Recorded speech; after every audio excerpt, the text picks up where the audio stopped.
Alright, what is up? Everyone, welcome to the stream. My name is Avicii9, who definitely did not have a false start. Definitely not. Nothing, you've seen nothing. Shut up. We beat the base game yesterday of Phoenix Wright Ace Attorney, but there is one more episode. The added content episode, and we're gonna do it now. Bit tired. It's way too hot, Hall of Retro. Way too hot. Everyone would feel tired. I feel tired just existing.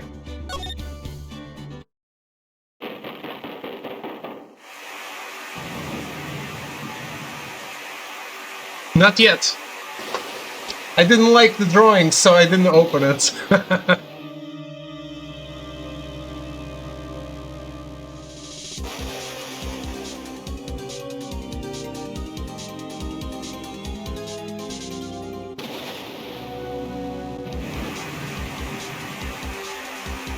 Yeah, it felt low effort.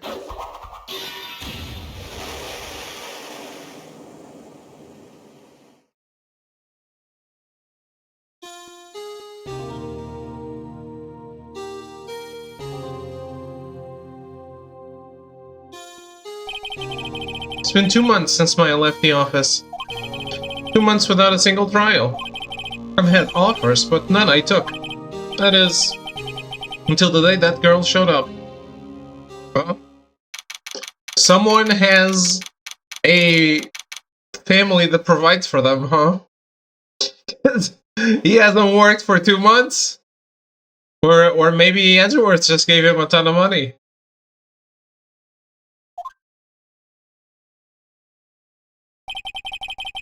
Why do I come here to the office every day? It's not like I want to work. There you are, finally! Where have you been? My sister's trial is tomorrow. Who are you? It doesn't matter who I am. It only matters who you are. The famous defense attorney, Mia Fey.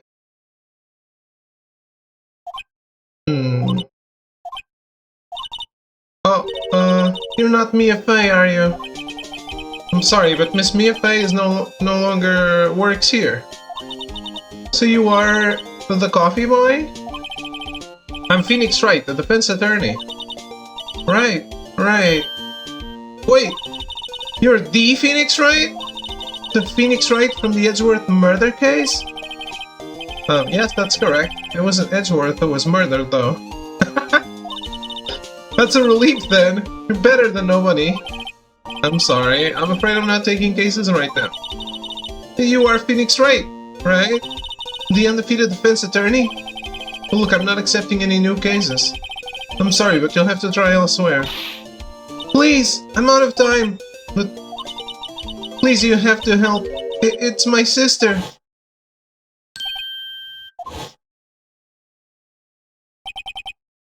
Maya? Could it be? Okay, I'll hear you out. Really? Thank you so much. My name is Emma Sky. I'm a scientific investigator.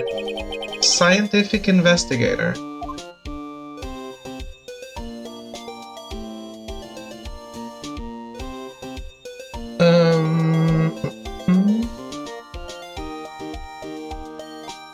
In case 5, we have one miscellaneous trophy.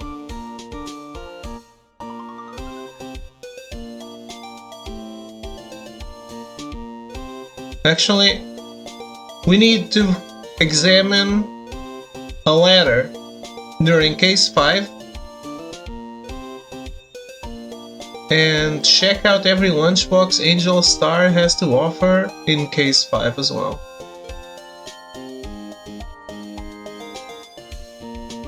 What the fuck? That's a giant list of shit! What?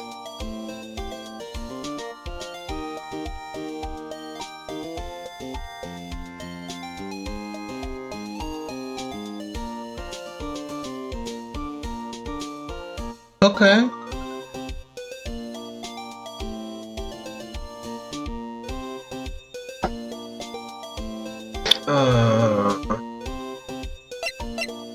What's the problem with microwaving a turkey sandwich?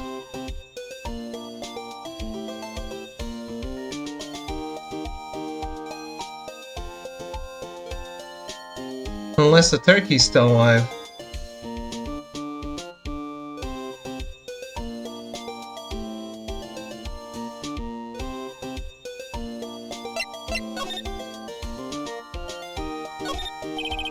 Difficult-looking legal books stand in a formidable row. They mock me. I tried reading one and it made my head hurt.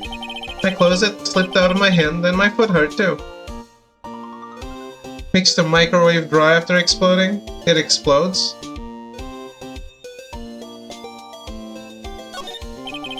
Me's desk. I sit here even less now that I've stopped taking cases. I ought to at least dust it off once in a while.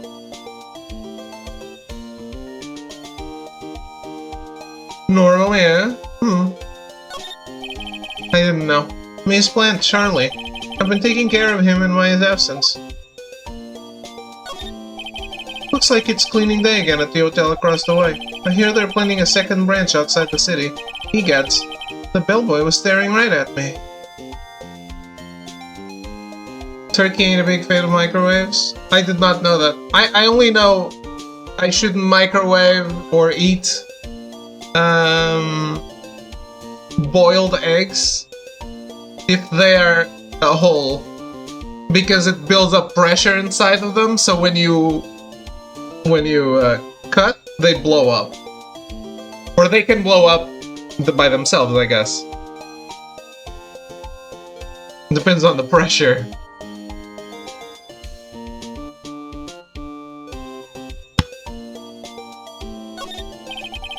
There's a poster of the Steel Samurai on the wall. Maya stuck it up here on the day that she left. I didn't have the heart to take it down.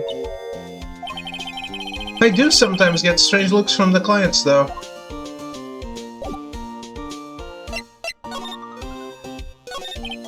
Emma, was it so you're a scientific investigator? Yes, that's right. Is something wrong? No, it's just you seem kind of jumpy. Or maybe just young? Young? I'll be 16 years old this year. Oh, I see. Wait, only 16? He's a scientific investigator at 16. Also does not look 16 at all. That's like microwaving water. Sometimes it explodes, sometimes it doesn't. Ah, I've never had water. I don't think I ever microwaved water now that I think about it. Wait, no, I did. My mom had this weird idea that it helped having a glass of water in the microwave to make things less dry. So basically I microwaved water every time I microwaved something. It was just in the corner, a glass of water. I don't know if that's a life hack or if it's like just something dumb. I'm set to be formally assigned to forensics in 3 more years. My work is becoming quite well known, and at my age no less. So what exactly is your current position then? I like to play with fire. I guess it's not actually a problem. Maybe it's just a myth. Well, legally speaking, I guess you'd call me an 11th grader. But I'm ready to do my job, at my age no less. Great, another future professional in training. So what's this about a case? You said the trial's tomorrow? My sister didn't do it. She wouldn't stab someone with a knife. She wouldn't. So, it's a murder case. I don't care if there's a witness who saw her do it. She didn't do it. I know she didn't do it. It's a scientific fact. And there's a witness. To just talk to her, you have to talk to her. Alright, I suppose I will. I promised her I'd bring Mia Faye, but that's interesting. How would she know Mia? So, you want to be a scientific investigator when you grow up, then?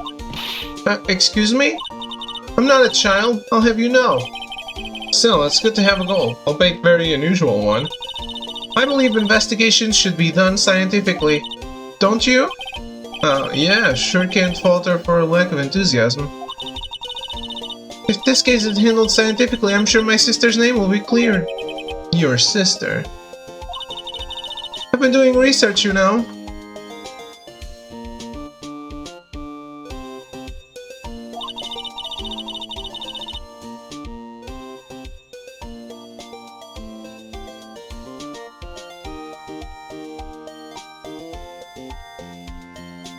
I'm developing a new scientific method of case investigation. I'll show you when I'm done. I'm looking forward to it. Guess I should get down to the detention center and talk to her sister.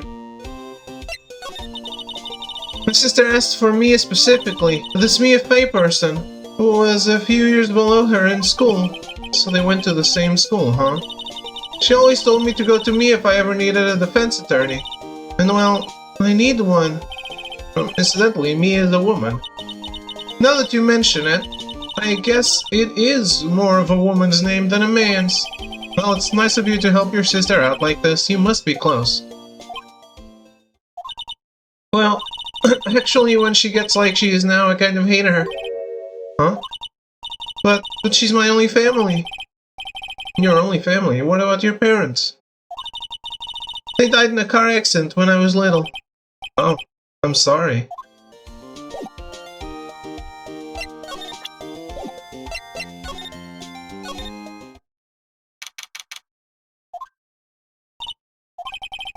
I wonder what's wrong with Emma.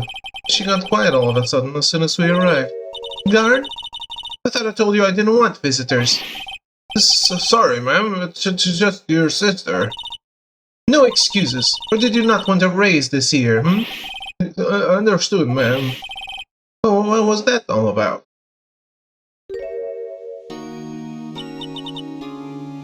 Hi, Lana.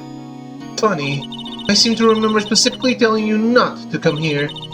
Perhaps my memory is failing. Look, I didn't want to come here either, okay? But your trial's tomorrow and you still don't have a defense attorney.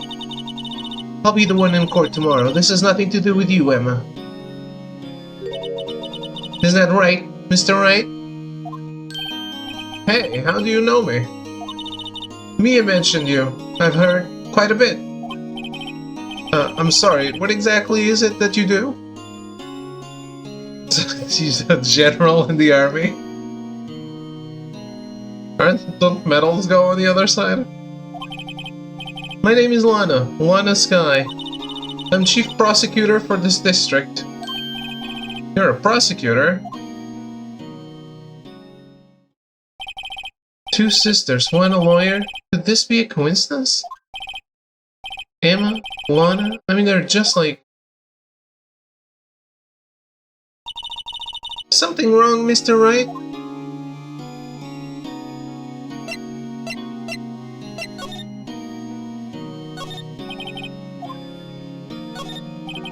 Scar monitors the visitor's room. He's frozen in fear of the frigid Miss Lana. I'm feeling a bit chilly myself.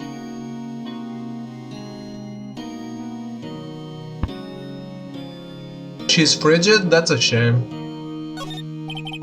Smile for the camera.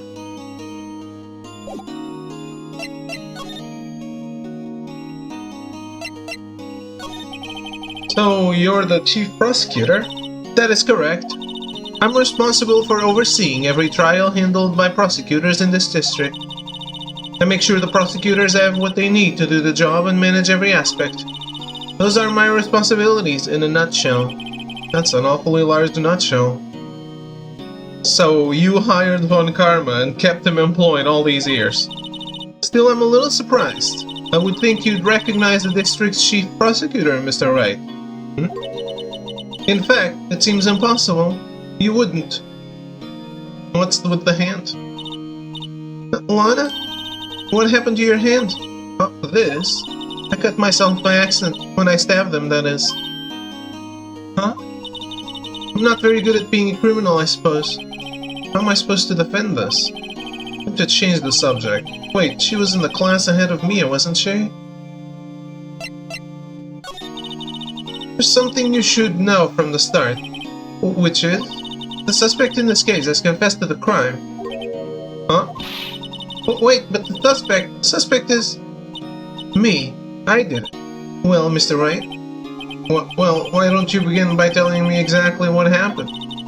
The crime took place yesterday, February 21, at 5:15. That's quite specific. It was in the witness's deposition. A witness clearly saw me committing the crime. Hi, that was a bit of bad luck, wasn't it? The crime took place in the underground parking lot at the prosecutor's office. The body was found in the trunk of my subordinate's car. The prosecutor's office, huh? In your subordinate's car trunk? Classy. I was arrested on the spot, caught red-handed as it were. Well, that's just great. So, who was the victim? An investigator with the police department. I suppose the correct term is detective. A detective? Death was due to a loss of blood. He was stabbed once in the stomach. By you? Death wasn't immediate, but the wound was fatal. I see. Allow me to repeat myself, Mr. Wright. The victim was a detective. You know what that means, don't you? Uh-oh. What, Mr. Wright? What does it mean? Well, it means the police department will consider it a matter of pride to have me found guilty. They will use any means at their disposal to do so. This case gets worse and worse with everything I learn. You were in school with Mia, correct? A few years above her? Emma told you that too, did she? Well, why not? I did drag him all the way here from his office. Although it seems he has very little in common with Mia. Hey!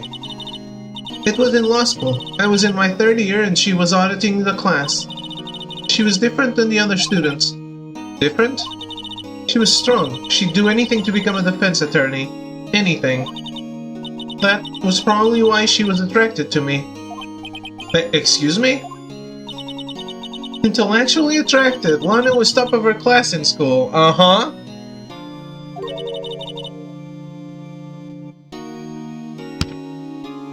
I was the best there was.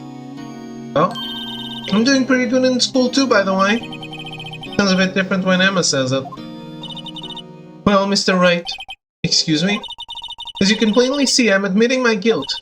I think it's safe to say, there's no way you can take this case. None. But Lana... Why? Why are you doing this to me? You never think of anyone but yourself. I know you didn't do it, Lana. I know. So, how can you say you did? If I lose you, I'll be all alone. I hate you, Lana. Mr. Wright? Yes. I believe our discussion here is ended. The rest, I leave to you. You mean you're requesting my services as your defense? Don't lose any sleep over it. Your client has confessed, after all. The case is over. Right. I'll do what I can to get to the bottom of this. Lena's confessed to the crime, yes. But something doesn't fit. It's that look in Emma's eyes. There's something else going on here. And I'm going to find out what. I'm sorry, Mr. Wright. About what? My sister. She's not always like that, you know. I just never expected to be defending another prosecutor again. She's changed a lot. She used to be so gentle, always smiling. Everybody liked her. I see. Sorry, but I'm having trouble imagining that. What happened to her? I don't know for certain myself. I think maybe she... well, maybe not. Sounds like there's something in there that defies a simple scientific explanation. Let's go check out this underground parking at the prosecutor's office, shall we? Okay.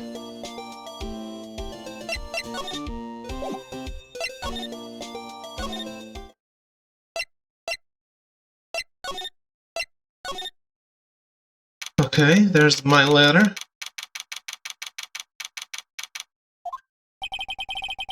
So this is the lot where it all happened. Looks like they're still investigating. Funny that my first visit to the prosecutor's office should be like this. Hey everyone, keep up the good work. Hey, what are you thinking? Well, they are going to be my coworkers 3 years from now, after all. No harm in saying hello. Actually, there is. You know attorneys aren't supposed to examine crime scenes. Trying not to stand out too much here, see? Hey there. Expecting to go and notice dear partner. Partner? What do we have here? Looks like a bambina got loose from the ranch and it's up to no good. Pups gotta learn to keep them nuggies tied down, partner. Mr. Marshall. What the fuck is this guy? Marshall? Looks like more like a sheriff to me. Looky here, Bambina, I know you well. I know how you feel. But this is my gang's gold strike, see? Strike? This is our claim, our territory, the mother lode of evidence. You're fixing to mess with what's ours. You'll regret it, partner. You know what dreams, the cacti out in the desert dream? You want to? What's this guy talking about? You head along home now. Happy trails, Bambina. Was that a hombre a friend of yours? Kind of, sort of. Yeah, he's a detective. He thinks he's a sheriff from the Wild West, it seems. As one does.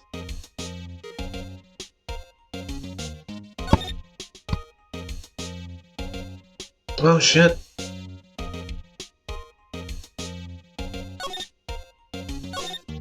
Dude! Imagine this crime scene in real life. Imagine all the people that now cannot take their cars out.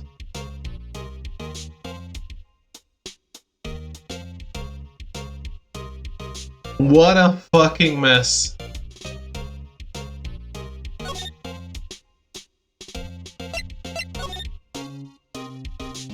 Well, the ladder first. Aha! A ladder! That's a step ladder. What's the difference? In scientific terms, please. Scientific... Oh. Look at the basic nature of things, Mr. Wright. This all seems so horribly familiar somehow.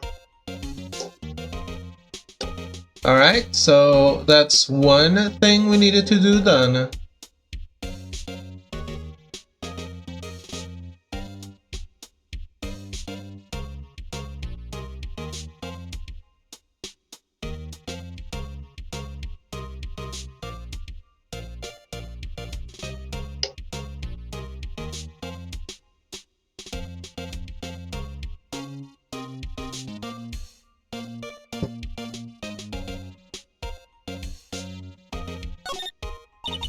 Look, a stylish glass-walled room. Very nice. You can see the whole parking lot from in there. It says security. Perhaps it's a cafe? Huh? Cafe security. Yeah, that must be it. Let's check it out later. I hate to break it to you, but I think that's probably just a security guard office. You know, I scored a 97 on my science test the other day. Too bad they don't have a test for common sense. Look, a door! This must mean something. I'm not sure that doors mean anything. No, it won't open. A mysterious lock. I fail to see what's mysterious about it. Mr. Wright, you need to learn to enjoy life more. Let's finish our investigation first, shall we? This is where the cars leave the lot. The air on the ground makes it look more like an entrance. What are you talking about? It's plainly an exit. Well, maybe it's both. Kind of a dual purpose? Aha! The theory of relativity. What? I've got to write this down. Hey, Mr. Wright? Maybe you know, was Mr. Relativity German or was he British? Mr. Relativity? Are you sure that was his name?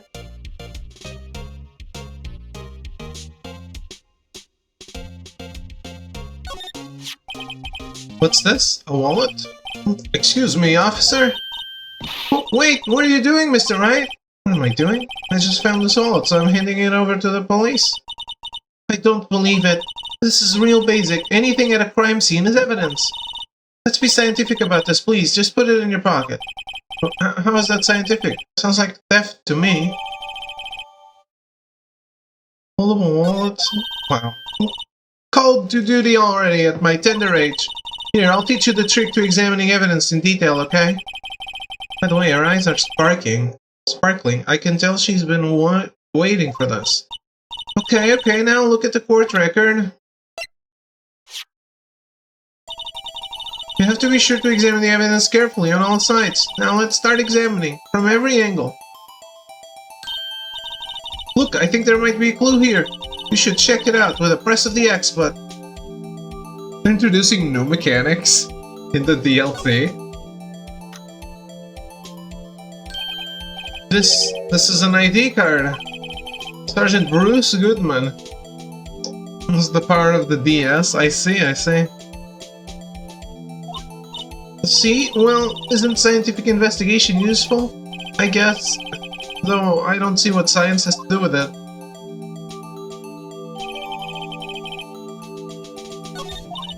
Let's be sure to examine every piece of evidence we find. Guess I've got to be on my toes from now on.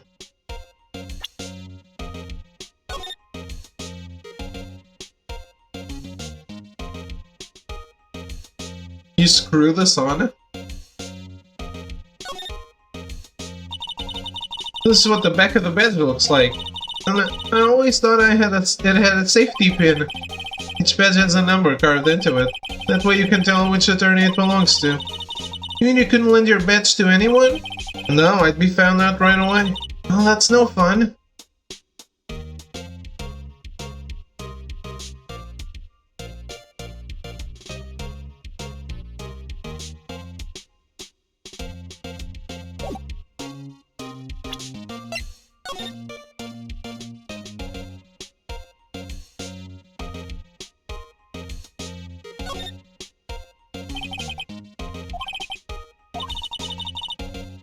I wonder why they all use numbers for IDs. What else would they use? Letters, silly. They're the reason we have a written language in the first place.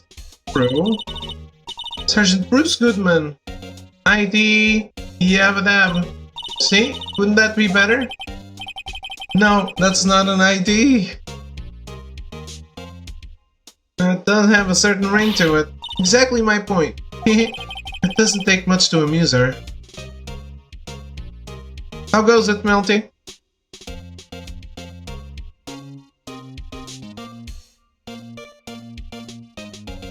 How's life in the AI world?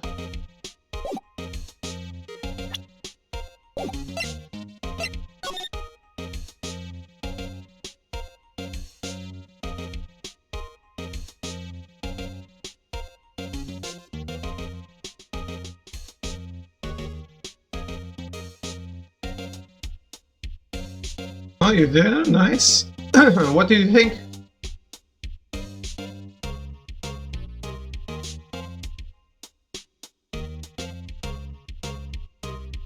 Was about AI trying to destroy everything?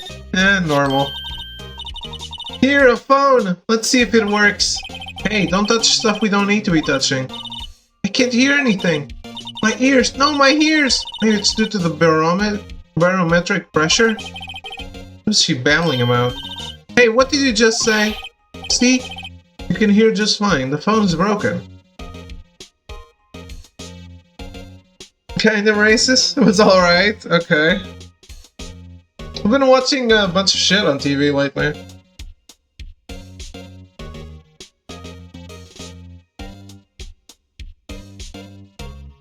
Not bad stuff.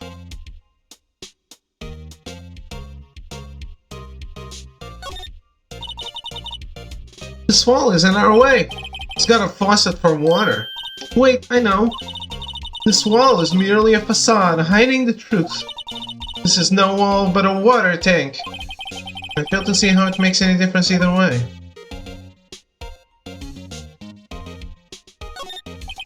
An oil drum. Looks like it's filled with water. It's heavy. I can't even budge it. The drum over here is on its side. Wait, I know. I'll hide in here and do a stakeout. I think you'll probably just get arrested. In fact, you may not even have to hide in the drum to get arrested. What? I'm not suspicious. You're working through Ghost Trick. Interesting. You enjoying it? Oh, you played it, right? Well, no time to waste. Let's get hunting for clues. I wonder what this is. Oh, partner, looks like you got no intention of going home quietly. Sheriff. Like I said before, this here's our claim. You'd best be moseying along. Unless you're fixing to bite the bullet. Scary. Could you just tell us one thing? Who owns that car? Who's this drinking on the job? Well, the little filly's got a good nose on her. You wanna know who rides that red Mustang with a buddy in her saddle, hey? Please! No problem, partner. About time for vittles, anyway. Get yourself to the saloon up on the 12th floor of the prospector's office. Might just find you a cerveza you like. Prospector's office? Where does this guy think he is? When, for that matter? Note to self, look up Vittles, Saloon, Cerveza. Yeah, I don't know what Vittles means. Chat? What does Vittles mean? Help a guy out? Just gotta wait for Throw's opinion. I find it nice that the DS games are being rescued.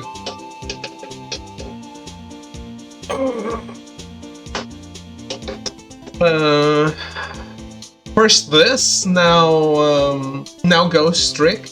I really hope Konami keeps up the good work and we get a Castlevania DS collection, just like we got the Advanced collection.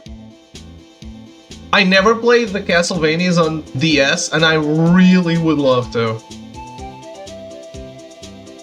Because they do look amazing, and they all do look really fun. Hello Echo, how are you?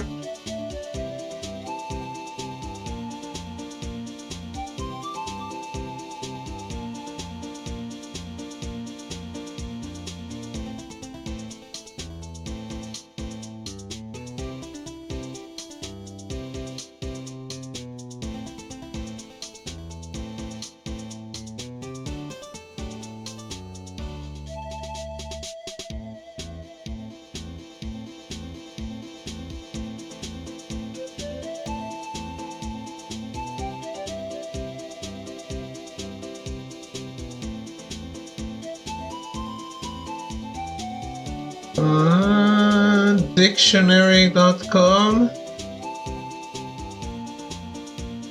Pretty good. Tired of the rain? Rain?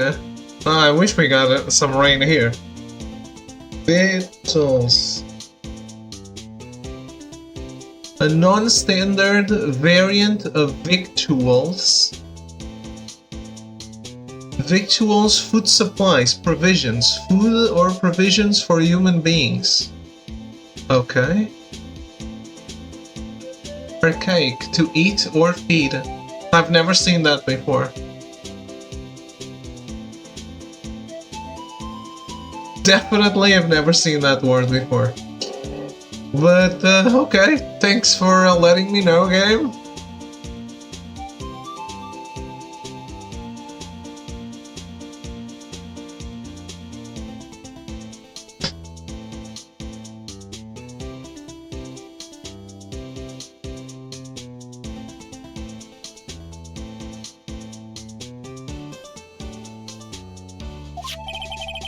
Maybe we should check out room 1202, the I prosecutor's office. In any case, stay away from the car. You can look around here all you like, just keep your paws off our claim. Right, great. Great, maybe there are some clues around here, Mr. Wright. Let's check it out. Excuse me? Are you two all set? Us?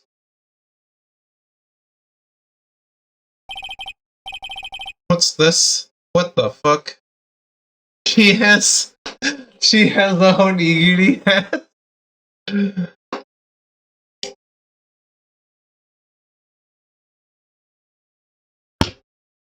I have to say, normally, my first comment was, oh, she has two very interesting things about her design.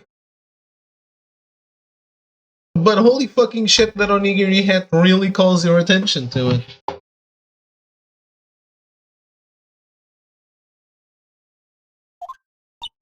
You're selling lunches here? This is a crime scene. Hello, Alf and Alf, was it?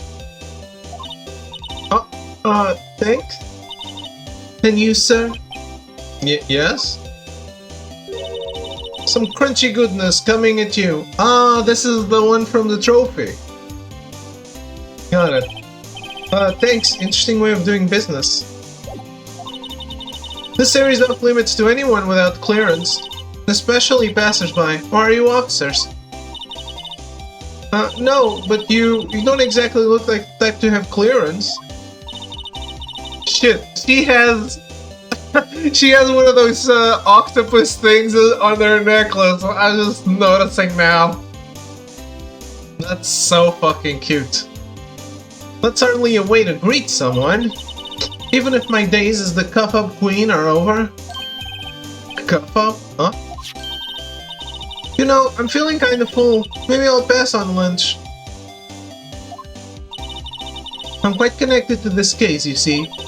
The images are burned into my eyes, you might say. Yes, all the sordid secrets. Secrets? Dear me, you are a slow one, aren't you? I'm referring to the murder, the stabbing of that detective. What? The witness clearly saw me committing the crime. You mean you're the witness my sister was talking about? Please, cuff-up queen, tell us what happened. The name is Angel Star. Don't you go forgetting it. Or before you know it, I'll have you whimpering at my heels. Yes, mommy. I mean, how dare you? Yes, ma'am. She means it.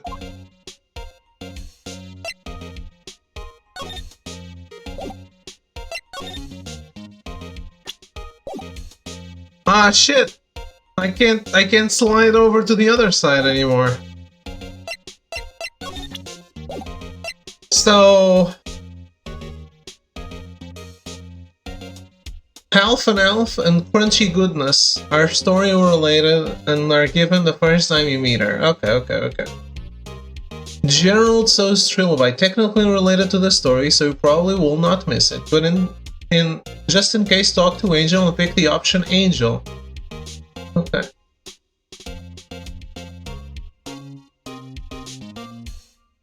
Lunchland's Pickle Supreme. This one is missable. Before you head up to the prosecutor's office, present the attorney badge to Angel. Let's do it in order. Could we ask you a bit about yourself, Mr. Star? I come here every day to sell lunches. I import only the freshest and best from the Far East. For some reason, the box lunches are a hit here. Why not make the lunches here rather than import them? Did you say something? No. Only true connoisseurs can understand. The kind you can only tell someone who has tried General So's Trilobite lunch set.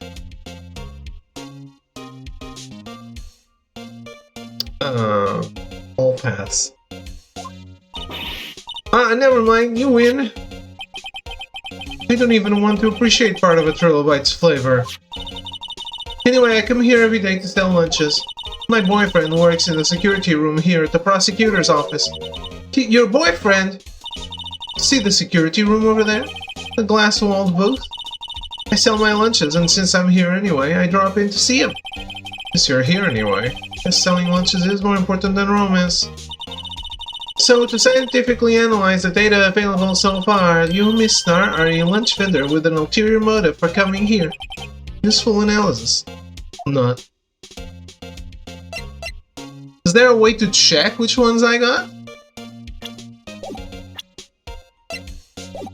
Guess not. Somehow, I knew. Yesterday was a day of destiny. I knew something was going to happen. Nah, son. Oh, shit. Just like I know that the daily special on Friday every week is salmon. Destiny? Was yesterday's special for some reason? You're a defense attorney, right? You should know then. You should know the foul misdeeds of the evil ones who haunt this den of inequity. You're gonna be hit the last one and be like, why didn't it pop? Yes. The evil ones? Prosecutors. They have no qualms at all about blackening the name of innocence. And yesterday they paid homage to the most evil one of all. They gave an award for King of Prosecutors. What a farce. So she's saying there was some sort of prosecutors' convention yesterday. I was almost compelled to lace their lunches with something foul. Do you have a personal grievance against prosecutors or something? Is there some kind of scientific evidence of this, evil? Young miss, mock me at your own risk. You'll soon find out why they call me the Cup-Up Queen. Ew. I can have an idea, but it's not PG. The most heinous of all the evil ones is the one they awarded yesterday. It was in his car that they found the body. Proof that he devours the evilest lunches of all. Really? Really, what? I'm totally confused. One thing's clear, this lunch lady has a thing against prosecutors. What exactly was it that you witnessed, Miss Star? It was a fascinating spectacle, to be sure. I now feel I know what they say when they talk about a woman's wrath. To see Lana Sky wield that knife so. Her knife flashed in anger, bringing him to a sad end.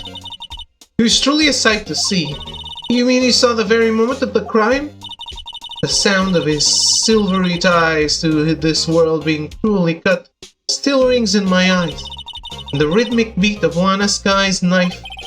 Wait a second, you know Lana Sky? Of course, it's quite a feat becoming chief prosecutor. How many lunchboxes of sin did she pack to make that journey, I wonder? Is she giving me a lunchbox? This isn't on the guide. She always travels light. Now why would this pretty lunch lady know the chief prosecutor's name? Did you have a bad experience with a prosecutor, Miss Star? I sense some hostility. Hostility? Ah, perhaps. Prosecutors are all alike, and the bigger they get, the worse they smell. Kind of like 10-day-old clams in the shower. Wonder if Miss Star was involved in some sort of legal trouble in the past. That would sure be a cause... that would be a sure cause of food poisoning, scientifically speaking, of course. I mean, now you're talking, Cup-Up Queen. I thought she was just a lunch vendor, but now I'm not so sure.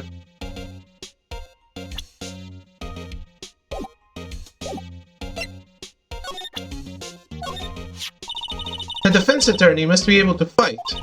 How about you? Do you think you can win? How about tackling Lunchland's Pickle Supreme lunchbox? That looks disgusting.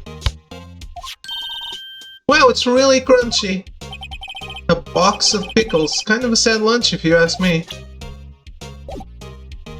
Alright.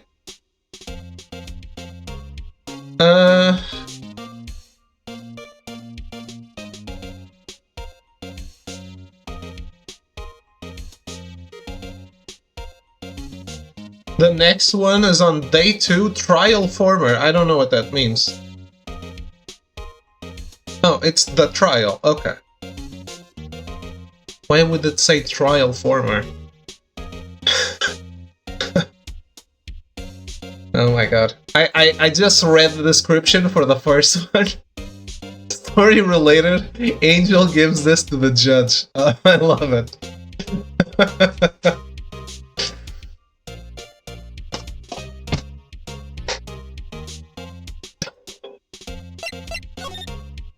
Of course she does.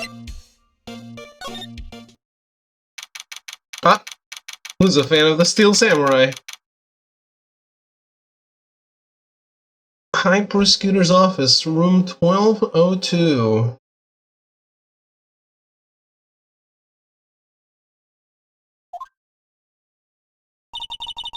This is the kind of room that just screams, I can do the job. Quite a change from your office, really. Thanks. Look! There's a trophy or something here. A trophy? What, that shield? takes real nerve to display stuff like this. Whoever's office this is, they must be a real stuck-up jerk. Isn't this your sister, though? Hello, sir. How is the world's greatest attorney? Well, I am getting used to my new partner, but overall, doing great. I mean, still feeling the high from yesterday's trial. You know, it feels good to be the best. It does. It really does. Shall we be calling you counselor or chef? How about chef counselor? He cross-examined the fucking parrot and won. And won. My bold strategies are what turned this case around. I mean, what else can you say but... What else can you call me but genius? Insight.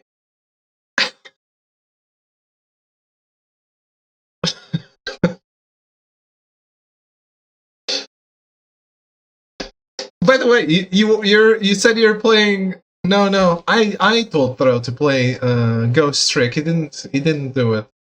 My bad. Genius and humble too. Yes. I'm what some people would call a humble bundle.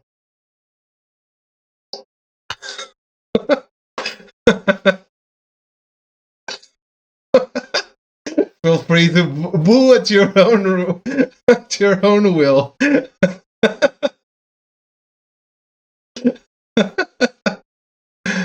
Ah, shit!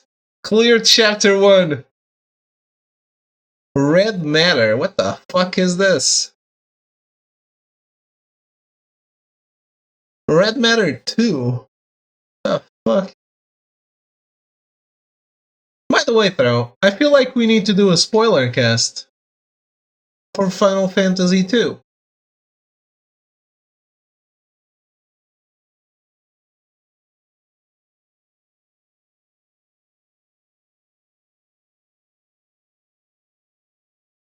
Red matter is amazing. VR though, so you don't care? Yeah, I noticed.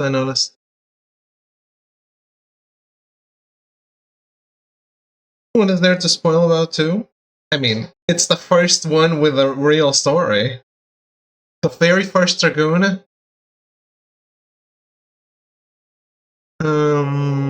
What did you think of the battle system? What did you think of the trope of the best friend that's an enemy that then returns to being a best friend?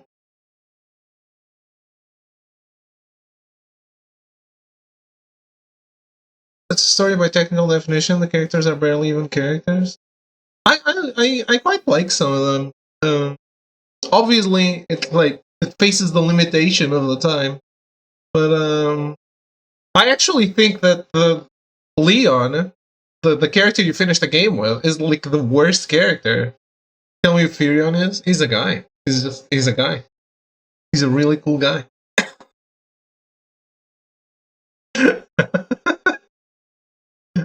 He's whoever you want him to be. No, like the characters that you meet and that join you are the characters. The main characters definitely aren't very big.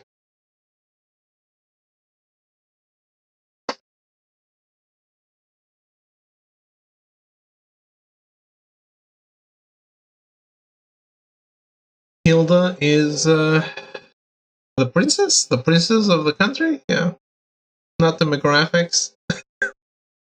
She's a female who probably identifies as a female.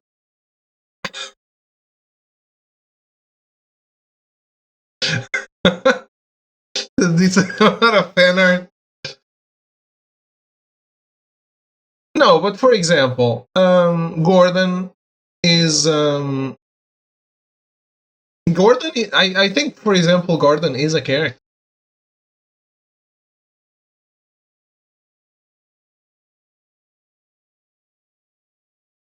I think it's a really, really interesting stepping stone.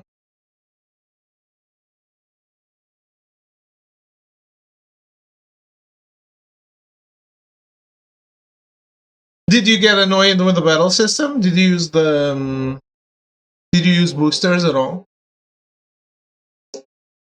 For its time, it would have been groundbreaking. Exactly. That's I'm obviously or you're if you're going to compare it with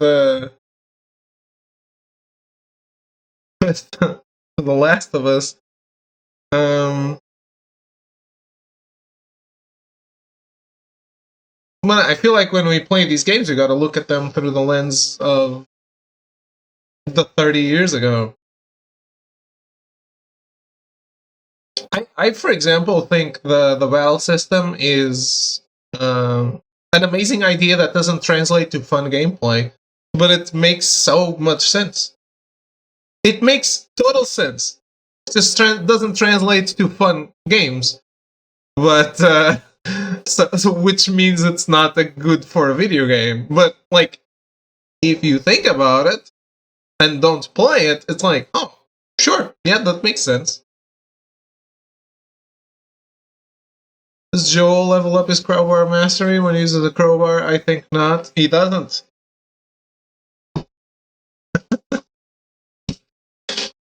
He should.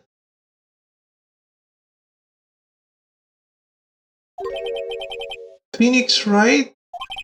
Phoenix Wright, you never tire of prying into other people's business, do you? That voice. I knew it. Long time no see, Edgeworth. Huh? Ah, Mr. Edgeworth. You know him from somewhere? Of course, I'm his biggest fan. My sister introduced us once and... Right, her sister is the chief prosecutor after all. Well, what brings you here? I'll warn you, I've been known to be a real stuck-up jerk. No shit, Edgeworth! Oh my god, I feel like this is completely new information.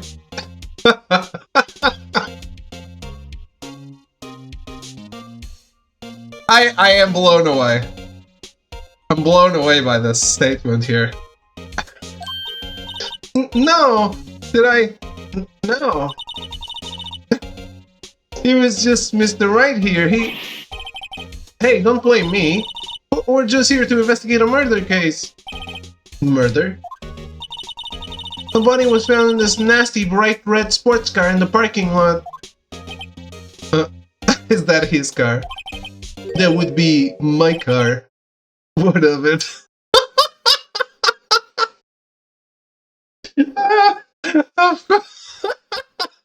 Oh shit, I thought it was the victim's car. Well, at first. Actually, I thought it was her sister's car. Then, because of the witness, I thought it was the victim's car. Who was murdered in this case? Detective Goodman, yeah. This guy.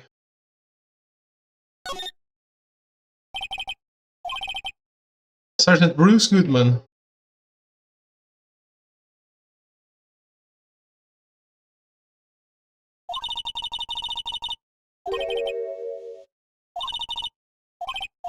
What's the name of our detective friend? I don't think he has a name yet.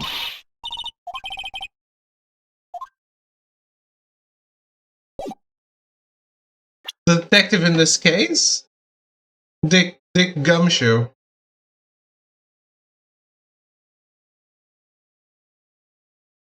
The detective in this case is not Dick. I mean, the detective on the other case is Dick Gumshoe.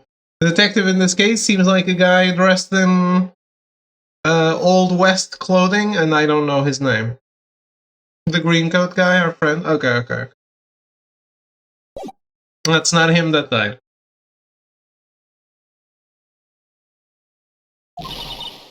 What? Your car?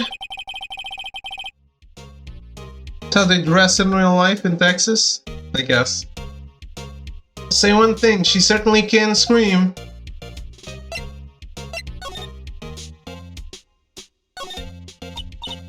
My, what an amazing bouquet. Just right for Mr. Edgeworth. No kidding. Hey, there's a card on it. Back from the dead. Wendy. Wendy? I've heard that name somewhere before. And beside it, a giant steel samurai. Wow, I want one! Huh? There's something written on the bottom of his foot. Between a rock and a hard place. Wendy.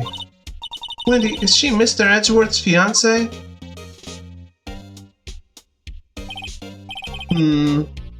I don't think so.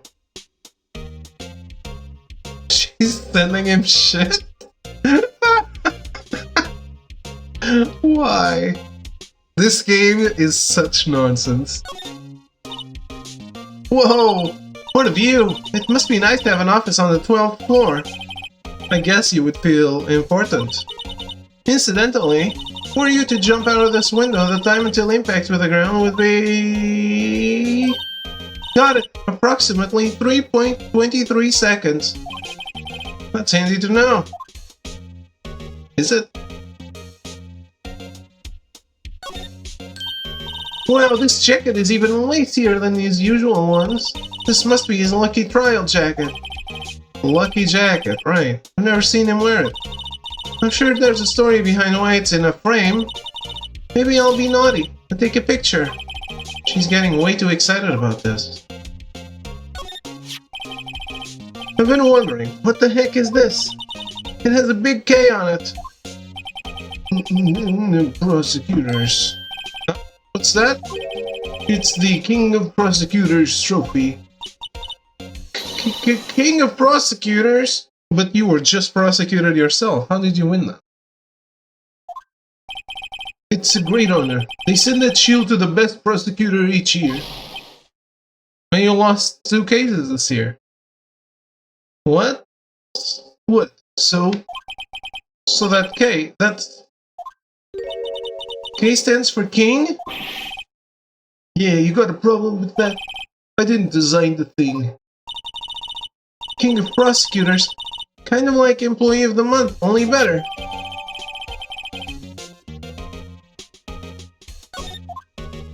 Huh.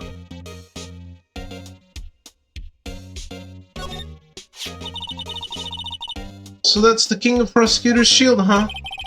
Well done, Edgeworth. You must be proud to be King of Prosecutors. Congratulations, King of Prosecutors! Please stop saying that. That still doesn't explain one thing. Why is the tip of his shield broken off?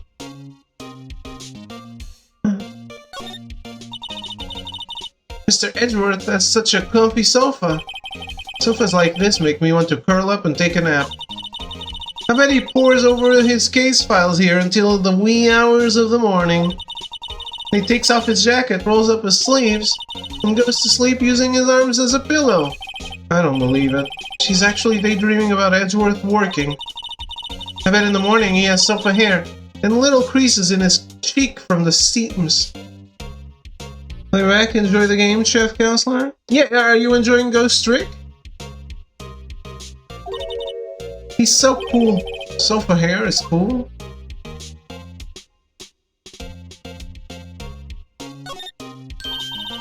Hey, a chessboard!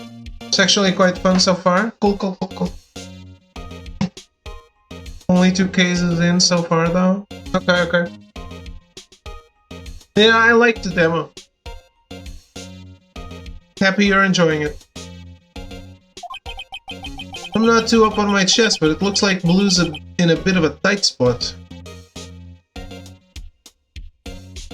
Yeah, I think it's chapters. The red knights have surrounded the blue pawn. Huh? Those horses are mounted knights. Their swords have really sharp edges. And check out that poor pawn. His head is kind of spiky. Kind of reminds me of you. Mr. Edgeworth must be an avid chess player. What's wrong, Mr. Wright? Edges surrounding a pawn with spiky hair? It's nothing. Whoa, these are all case files. They're stacked up to the ceiling. There's even a ladder. Odd. I thought Edgeworth wasn't good with heights. He must have someone get them for him. Strange. Why did I just picture Detective Gumshoe? He must study these case reports so closely. He's so cool. You wouldn't say that if you saw him sweating bullets up on that ladder.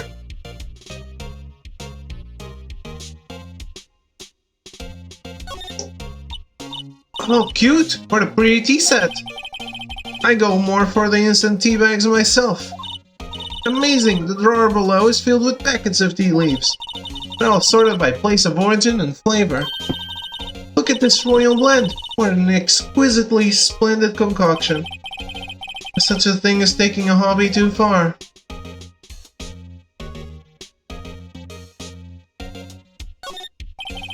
A work desk. That's quite tidy as one might expect.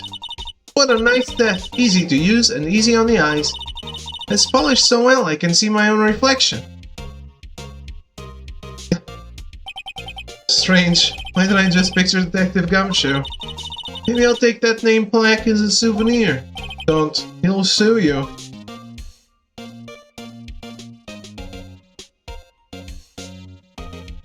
You done investigating?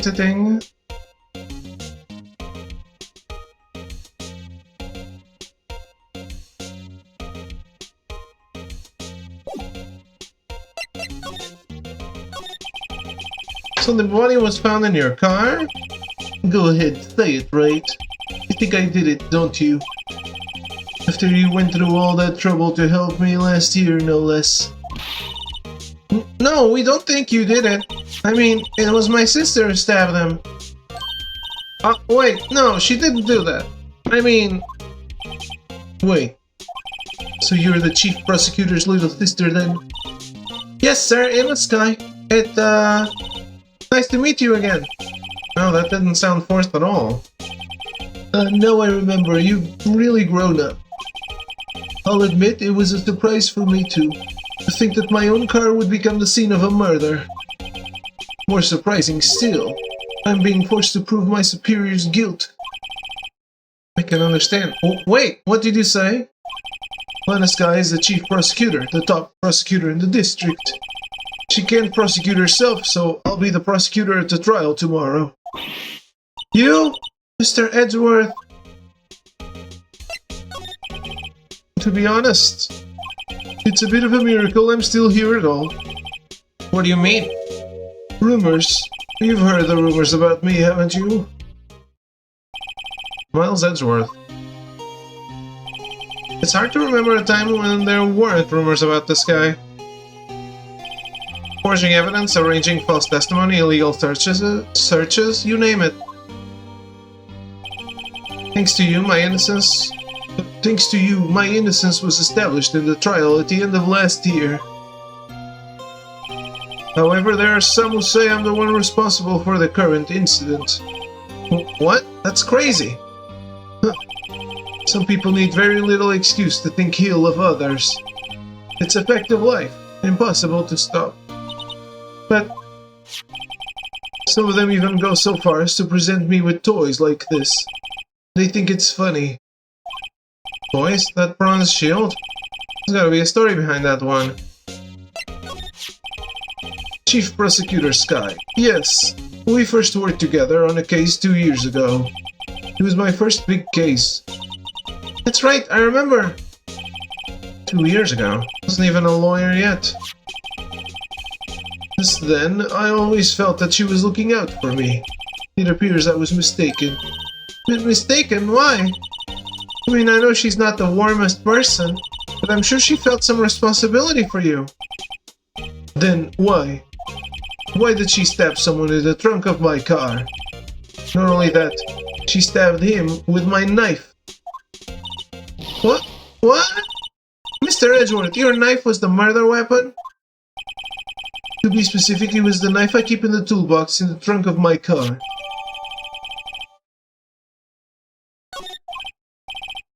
Edgeworth?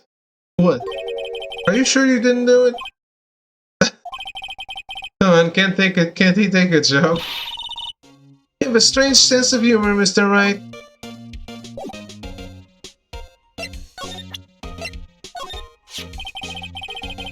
Say, Edgeworth, I was wondering about this. Mr. Wright! What? Are you sure you should be showing that to Mr. Edgeworth? Oh, he'll take it for sure, won't he? I wish I could be on the same side as Mr. Edgeworth. But then my sister would be found guilty. If she sighs any deeper, I'm going to start getting depressed. So basically this says you were the best of the best last year, huh? You can take that foolish grin elsewhere, right? I lost a day of work to receive that travesty. Huh? Why is that? I had to go to the police department to receive that broken shield. The police department? Yes, right next to the police station downtown. You've been there, haven't you? Where Detective Gumshoe works? Yeah. I was wondering something about your shield. Why is it broken? What does it matter? I've got more important things to worry about. Oh, right. He doesn't seem too concerned about his award, for better or for worse. Yesterday was a very busy day for the prosecutor's office. Maybe we should ask him more about yesterday. It's against my policy to discuss evidence with the defense, especially with you. He doesn't like you much, does he, Mr. Wright? Nah, but that's worth it's never personal. It's all about winning tomorrow. I always dreamed of being a defense attorney, a long time ago. What? You wanted to be a defense attorney, Mr. Edgeworth? Yet my path is laid out clearly before me. I have no time to reflect on what might have been.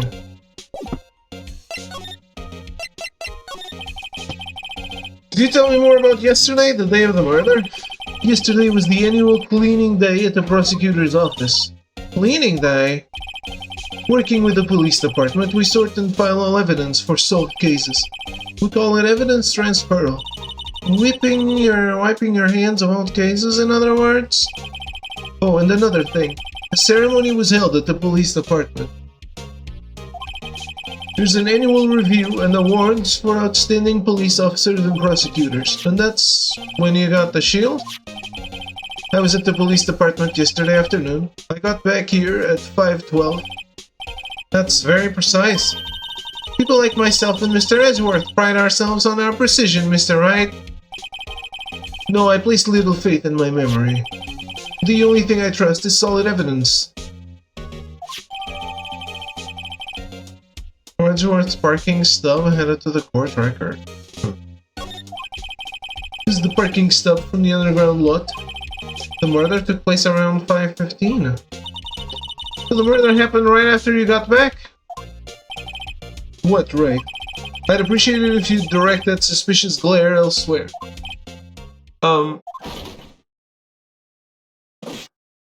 What happened to your hand?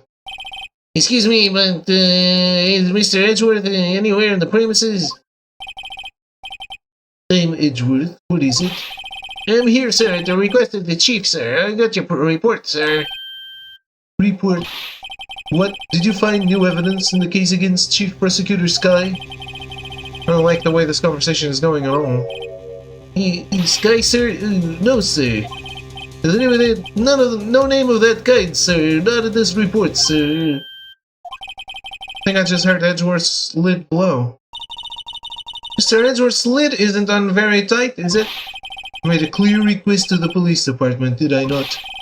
I need to focus on the trial tomorrow, so don't bring me anything unrelated. Sir, I'm just following orders, sir. They told me to bring this to you. I wasn't aware of the particulars. Give me your name. Yes, sir. Meekins, sir. Officer Meekins. Right. Officer Meekins, take your report and leave. And good luck with that raise next month. But sir, I didn't know. Poor guy. Looks like he was absent on the day they gave our brains, and good luck. Right. Yes, sir. He caught me off guard. As you can see, I'm busy. You may leave now. No, let's do what he says, Mr. Wright. The victim was a detective from the same department as that patrolman just now. Go down to the police department. You can ask more there. Thanks. Seems to have finally calmed down at least.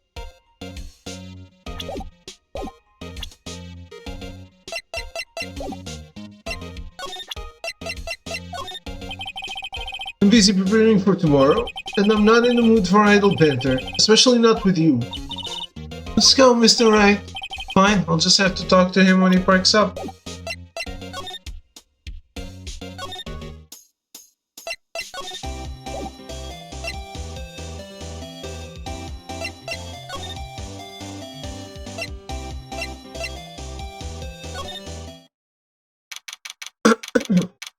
Ah.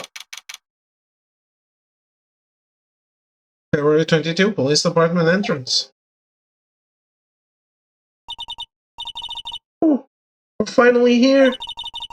Why would they put the police department so far away from the prosecutor's office? Beats me. That took almost 30 minutes by taxi, and traffic wasn't even that bad. Police department, huh? I've only ever been to criminal affairs next door. Huh? Hold on, what's that?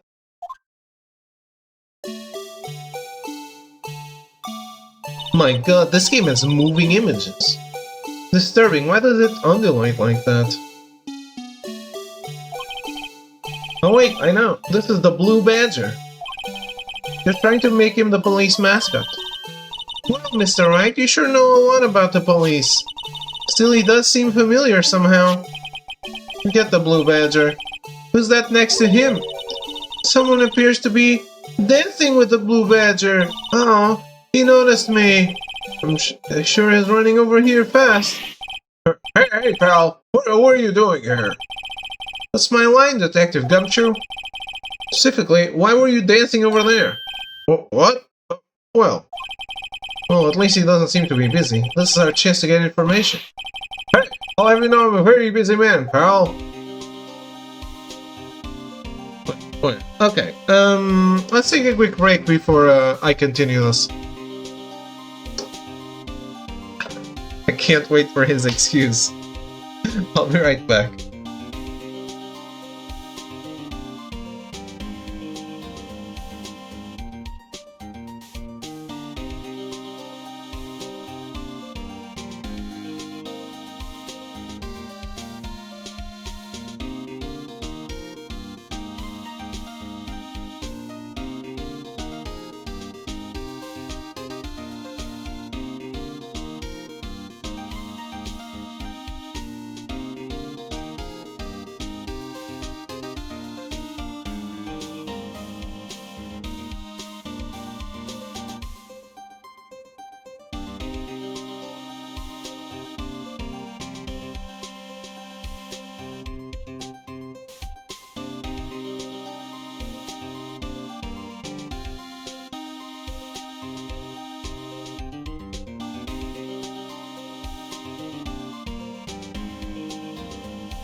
Alright, I'm back.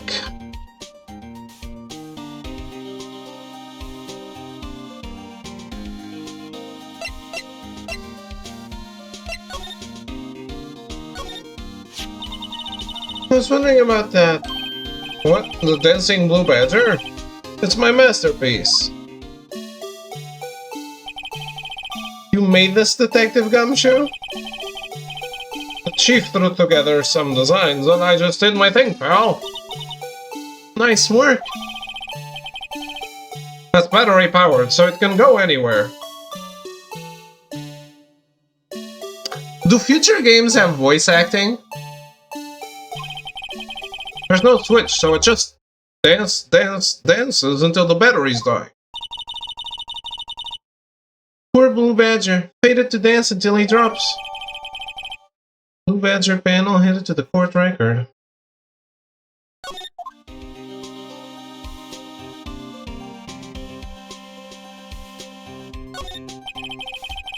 Usual wanted posters are hanging up on the bulletin board here. Only the most important parts like hold it and objection, well then it's just like this one. It's just, I was thinking, it's kind of odd. It's gonna be kind of odd to actually listen to these characters now that I'm voicing them. But, like, because I came up with their voice in my head. But I realized that there's an anime, so I guess they already have official voices. Usual wanted posters are hanging up on the bulletin board here. Do you know that space? If you do, dial 911. You know, Mr. Wright, I've always thought it was kind of funny. I've never seen anyone look like the people in these posters. They hardly even look human. She has a point.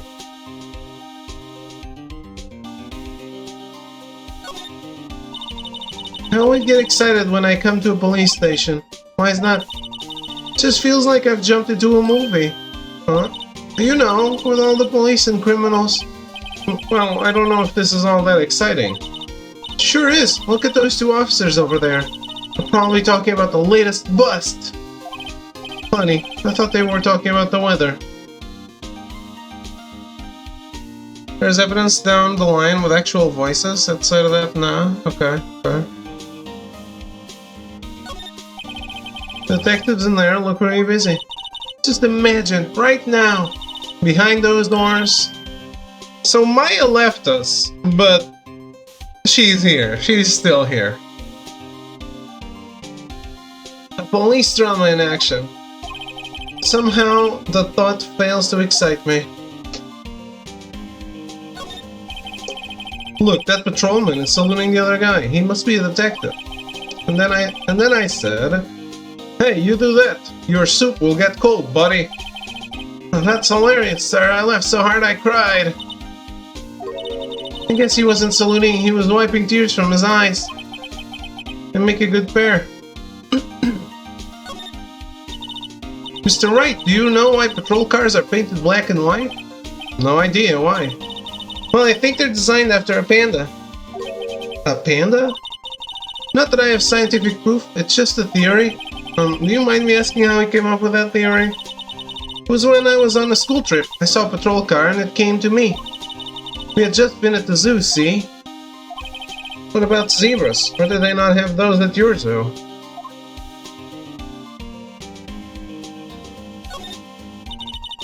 The banner here is announcing the crime-fighting campaign. Nice slogan? I wonder if they'll be selling fingerprinting sets. I don't think it's that kind of campaign. What family wouldn't want a set at home? It's good for finding out who's stuck into the cookie jar. I think most families can figure that out without the extra help.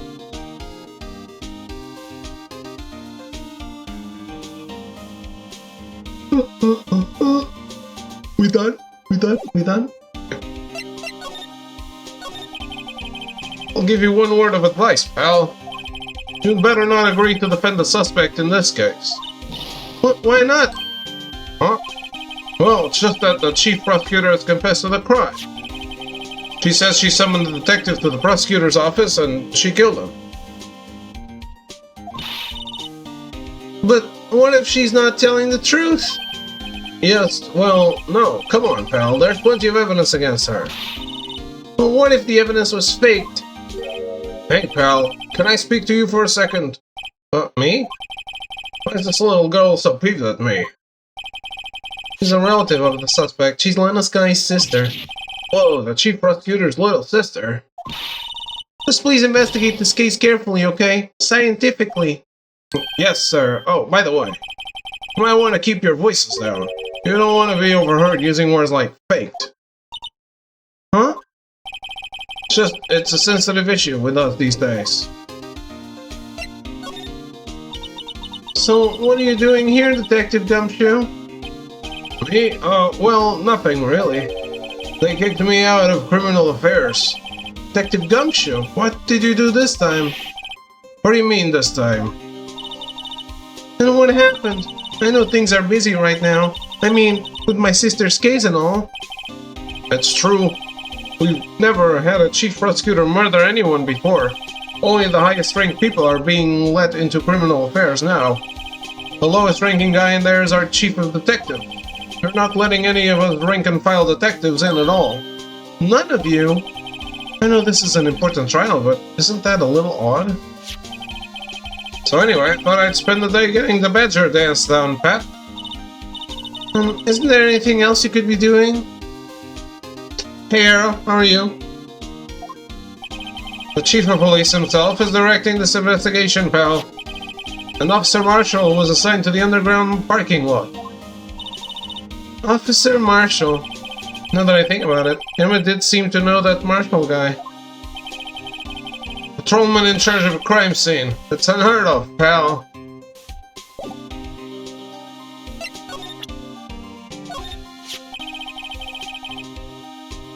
Detective, here's my attorney's badge.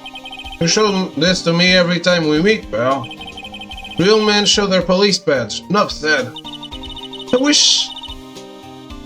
wish I had a badge. Even an ID card would be nice. Wait, speaking of ID cards, I found that detective's card, didn't I? Detective Gumshoe, what can you tell me about this? Oh, hey, pal, this is a detective's ID card. You can't just keep that, you have to turn it into the police. It's people like you that get me into so much trouble all the time. Meaning Detective Gumshoe must drop his card a lot. Let's see. Bruce Goodman. Goodman? Sounds familiar. Nah, my mistake. But didn't you work together with him in criminal affairs? Oh, now I remember. Bruce Goodman. He's the victim. That's what I thought. Can you tell us more, Detective Gumshoe? Hey, that's it. That's the King of Prosecutors Award that Mr. Edgeworth got yesterday. Were you at the awards ceremony, Detective Gumshoe? Of course, pal. I got an award for diligence myself. Congratulations. I was wondering, why is the award the shield? And why is it broken? Oh, there's a reason. I'll tell you what it is later. Why are they keeping coy about what the reason is? Apparently he's forgotten.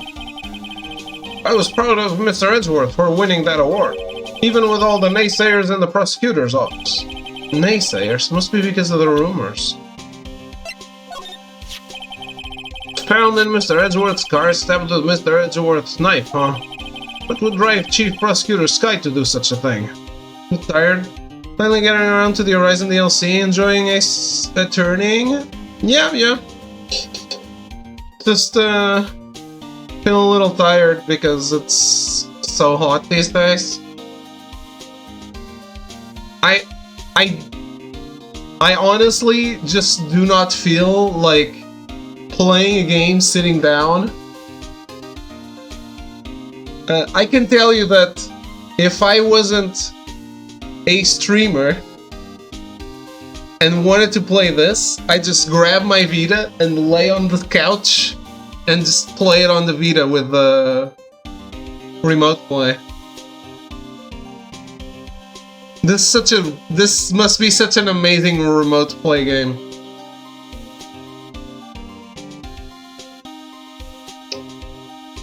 To be honest, everything is. Were you not playing Final Fantasy XIV at some point with remote play? Still need to try and acquire a Vita? Maybe it wasn't you. Yeah, I guess not. Who? I know someone who was playing Final Fantasy XIV on a Vita. Back around Evansward. Oh, okay, it was you. Then I sold it like an idiot. Yeah, that sounds like an idiot move then. Sorry.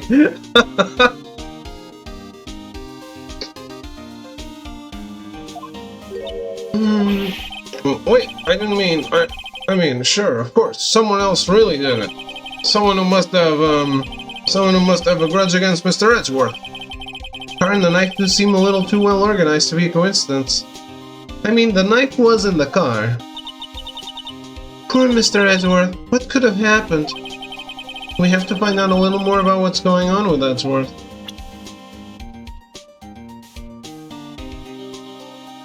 One of my regrets is not picking up a new Vita.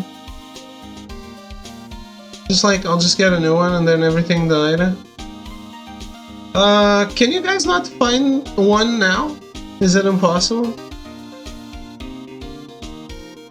I understand the console itself is a little more flimsy to buy secondhand, but I would definitely do the possible to get a Vita TV, because you can play all those Vita games and you can still remote play in another TV.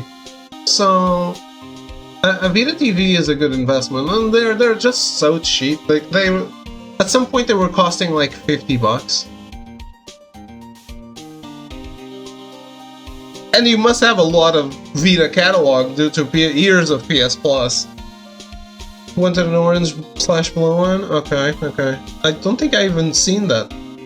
Still have my Vita TV? Okay. Yeah, it's good stuff. I got into the habit of watching movies now on like Hollywood Channel and stuff like that when I'm eating, but at some point when I finished all the comedy shows on Fox Comedy, I would boot up the Vita TV and just play while eating, but playing while eating not as easy as just watching something.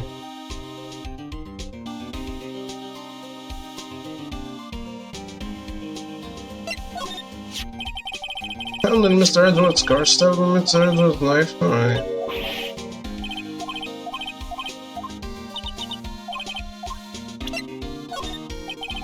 As detective, I have to keep my mouth shut on that one. I know better than to go blabbing on about things I don't know about. No, I wouldn't want you to do that either. Good. I thought you knew everything about it because you made it.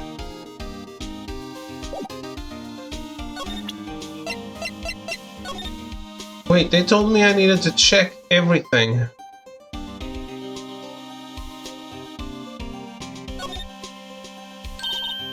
Hey, check it out, there's a metal plate here.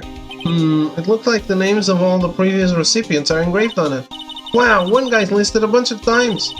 Von Karma, I guess he must be a foreigner? Oh yeah, that's probably it. Well, wherever he's from, he must have been an amazing prosecutor. I'd like to meet this Mr. Von Karma sometime. When she says it, his name doesn't have kind of a ring to it. We're not gonna break it to her.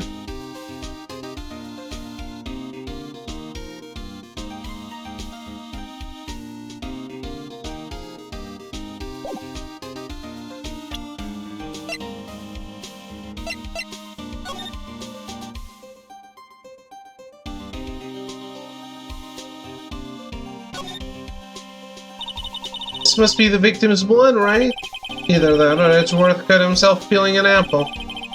What's Edgeworth doing with a knife like this anyway? Hey, maybe he spends his weekends roughing it in the wild. Edgeworth? In the wild? I think my fruit peeling theory is more likely. Are you kidding? I always pictured him as an outdoorsman. No, there's a scary thought.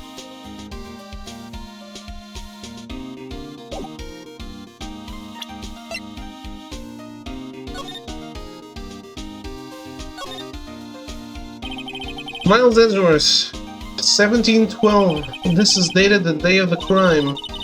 The murder took place 3 minutes after Edgeworth parked this car. Only he was held up at a couple extra red lights. He wouldn't have been caught up in this whole affair. Perhaps. Just goes to show you never know what will happen when you run a yellow light.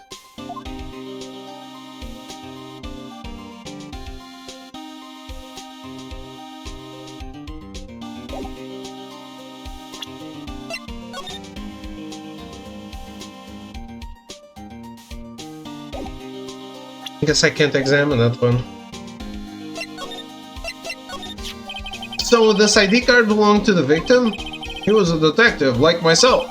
Detective Bruce Goodman. Don't you think it's strange? I mean, why would the victim's ID card be lying on the ground where we found it? Well, Detective Goodman would have been at the police department yesterday.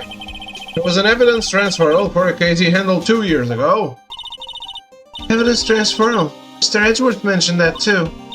But Detective Goodman was killed at the prosecutor's office. Well, that's the thing. It's hard to say this, but word is that Chief Prosecutor Sky called him out there to the parking lot. And Len is confessing as much.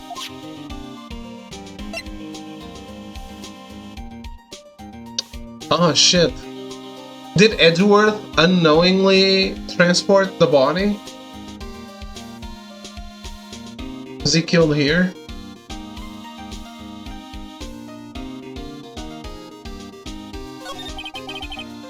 He's in a tough spot again. Again?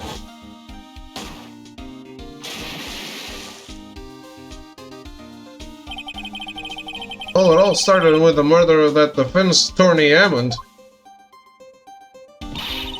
Mr. Edgeworth was found innocent. Listen, pal, there have always been rumors about Mr. Edgeworth. Forging evidence, making deals with witnesses. Nothing outright, but there are always whispered rumors. Ever since he was accused of murder, no one's whispering. They're practically shouting. But there's no evidence against him. Well, Mr. Edgeworth has always had unusually strong ties to the department higher-ups. It's only natural that people would be suspicious. Had no idea who was under the gun. Anyway, this latest case has started a new rumor. People say the only reason he took this case is because he's aiming for the chief prosecutor's position himself. What? I know the truth, pal. Nobody wants to be the one who has to prosecute the chief prosecutor. Mr. Edgeworth is biting the bullet on this one. He's doing this all for us. That's all I know about that. I'm not officially on the case, you know. Thank you. Why aren't you handling the case, Detective Gumshoe? We met the guy who is. What was his name? The guy in the parking lot? That would be Officer Marshall. He was appointed directly by the Chief of Police. Officer Marshall? Is he some kind of Wild West sheriff or something? Gumshoe is corrupt. He's in on the take. No, Jake Marshall's just a regular officer. From West LA. For a moment there, I wasn't sure. Look, pal, let me try to make things a little easier for you. Show them this, and they'll let you examine the crime scene. Maybe. Letter of introduction. Receipt from Detective Gumshoe allows Bear to investigate crime scene. I'll be surprised if this gets us anywhere. Just act like you're supposed to be there, and nobody will look at you twice, pal. Thanks?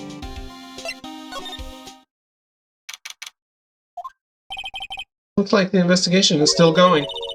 I have to be getting back to the shop. Sorry, looks like I'll be stuck in this pit till the sun sleeps. See you in my dreams tonight then, baby. Oh, still here? Hello? Why the surprised looks? Didn't I mention? I've got a boyfriend in criminal affairs too. What happened to the security guard? Hey, what's wrong, Bambina? You're looking like a doggy. God's lost his herd. Jake Marshall. Strange guy to put in charge of a crime scene.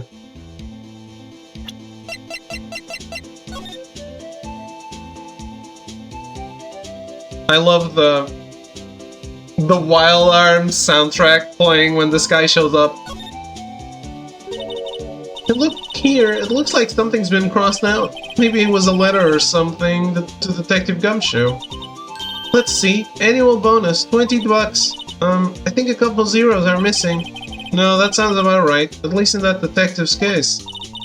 Maybe I should rethink my career as an investigator.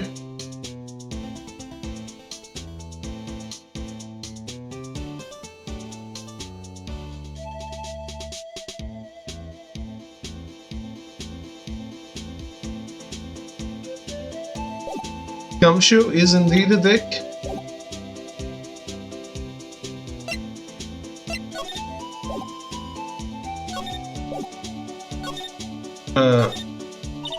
There's something I wanted to ask you. The scene of the crime. Full grave for men who've lost their dreams. And me? I watch over them as they sleep, dreaming of the desert's harsh judgment. He's asleep! Well, should we show this hopeless case something to catch his interest? There's something I wanted to ask you. The scene of the crime.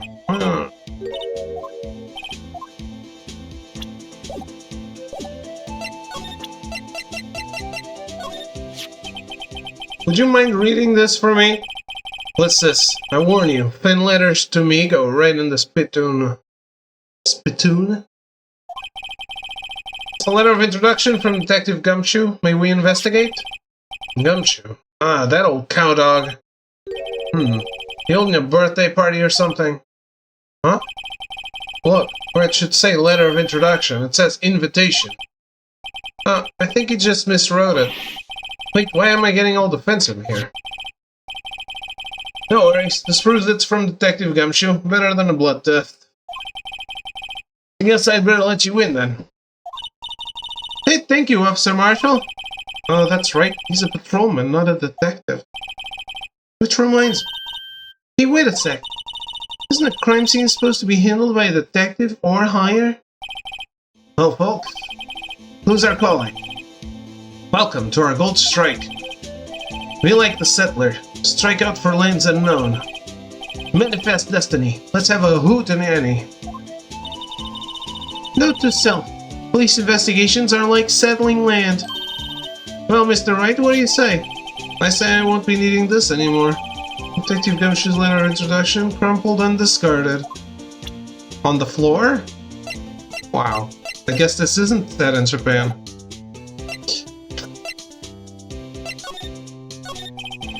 Officer Marshall, could you tell us more about the victim? Good men always die young. Remember that, partner. Could you be a little more specific? Bruce Goodman. He was a detective, right?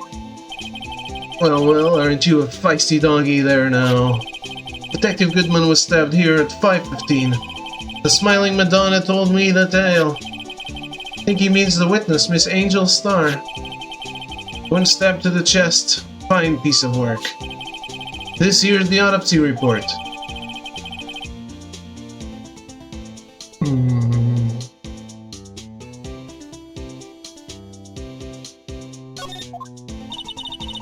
Was my sister involved with the victim in any way? Funny you should mention that, Bambina. Chief Prosecutor Sky and Detective Goodman had nothing in common at all. Nothing in common? And they apparently worked together on a case a few years back.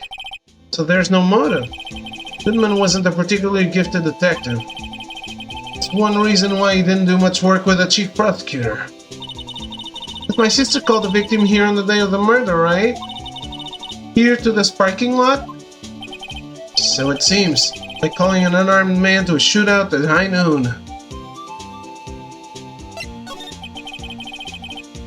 I don't mean any offense, but Officer Marshall, you're a patrolman, right? Not a detective?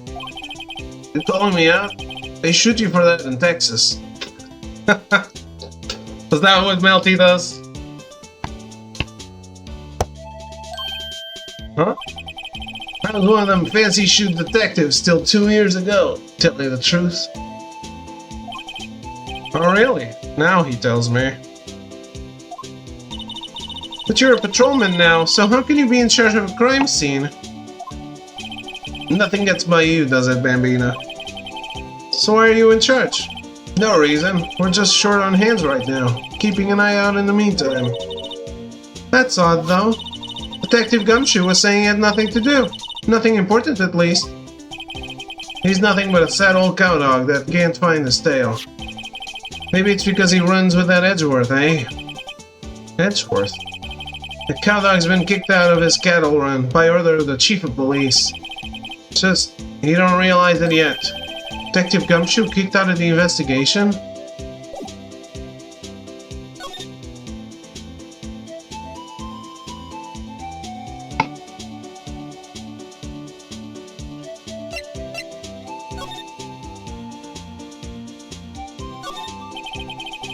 B-Block. It's through there. That's where the visitors park. I can see the Lunchland car over there, far in the distance. Hey, you're right. I like the cute design on the door. I can see a cartoon cow munching down on a juicy-looking steak. That's cannibalism.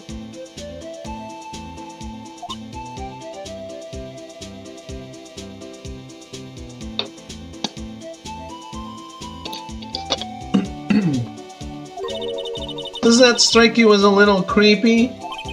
Just don't think too deeply about it and you'll be fine.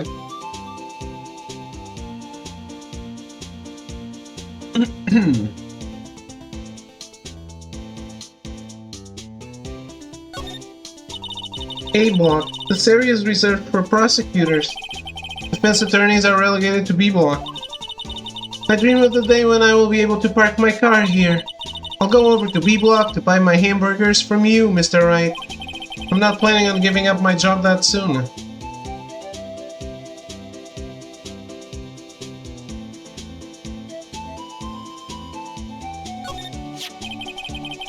This looks like a cell phone.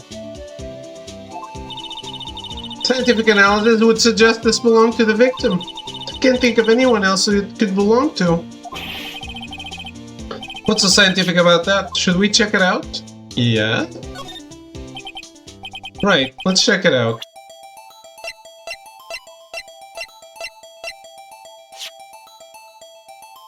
Why are you doing that for me?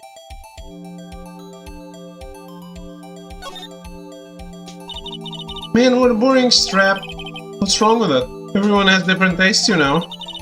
Here, check out mine. It's a pink princess strap. These are hard to come by, you know. I see the series is as popular as ever with the kids.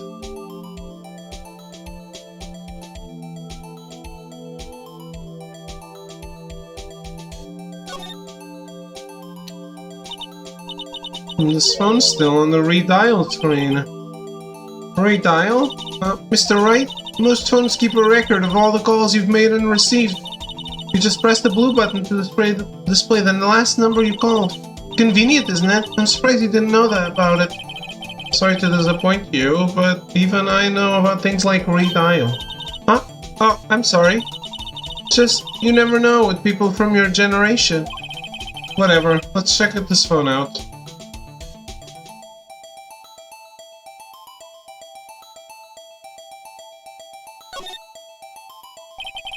Not to see who the owner of this phone called last. Note to self. The defense attorney doesn't think first, he just pushes the button.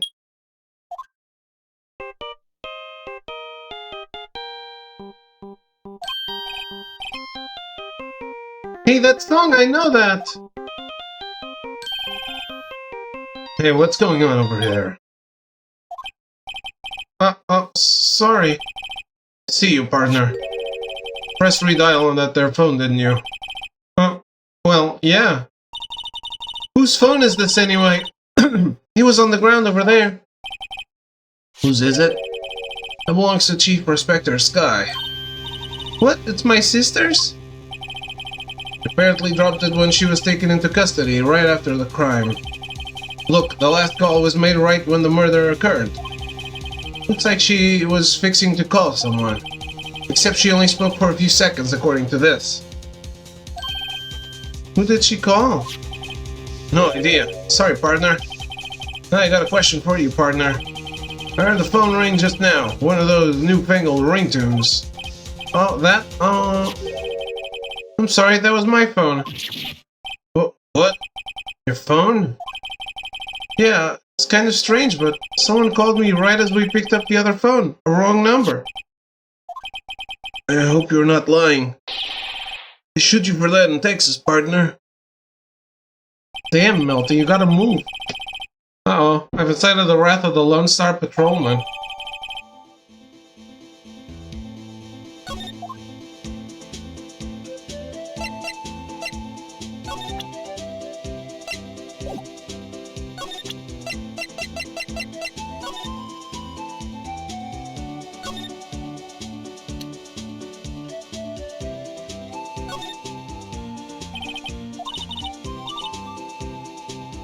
There's no need to push the button. What's wrong? You look like I do during finals. Never mind, it's nothing. So she called me?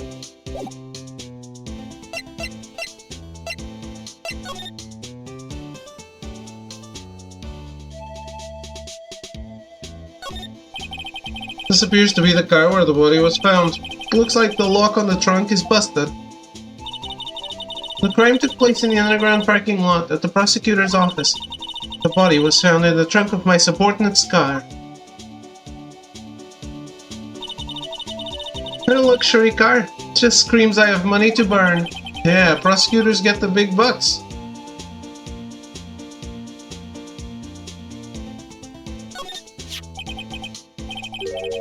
What's this? Looks like a note of some sort. Look, something's written on it. Alright, let's see. 67S. S. I thought it was a 5. It's going to be a 5, isn't it? 1202.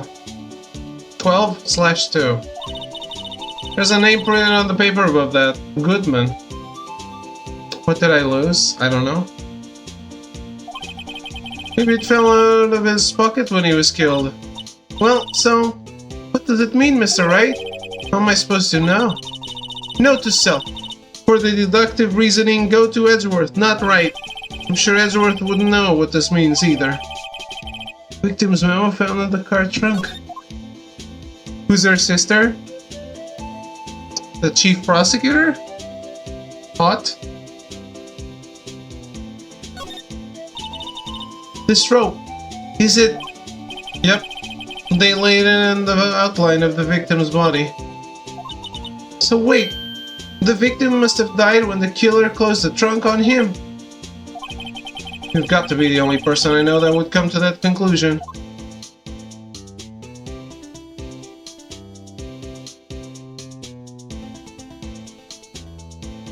We done here?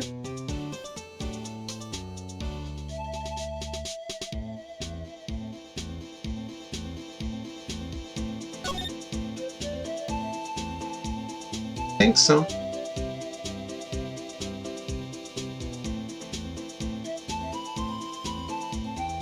Can I see the video? Work with names? Well, what's better than a description? Don't say a name.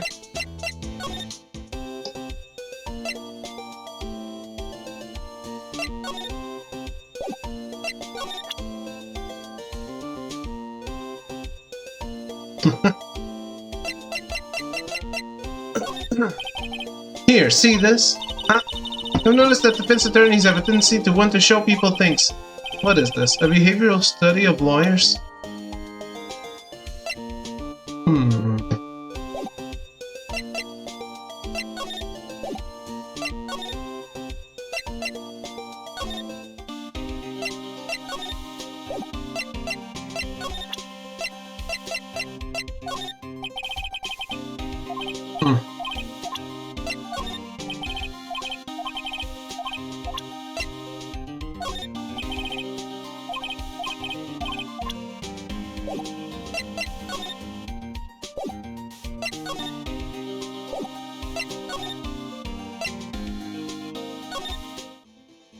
You guys hate on Detective Gumshoe a lot, don't you? So there's no connection between Detective Goodman and my sister? That's correct, but there's a gold mine of evidence against her.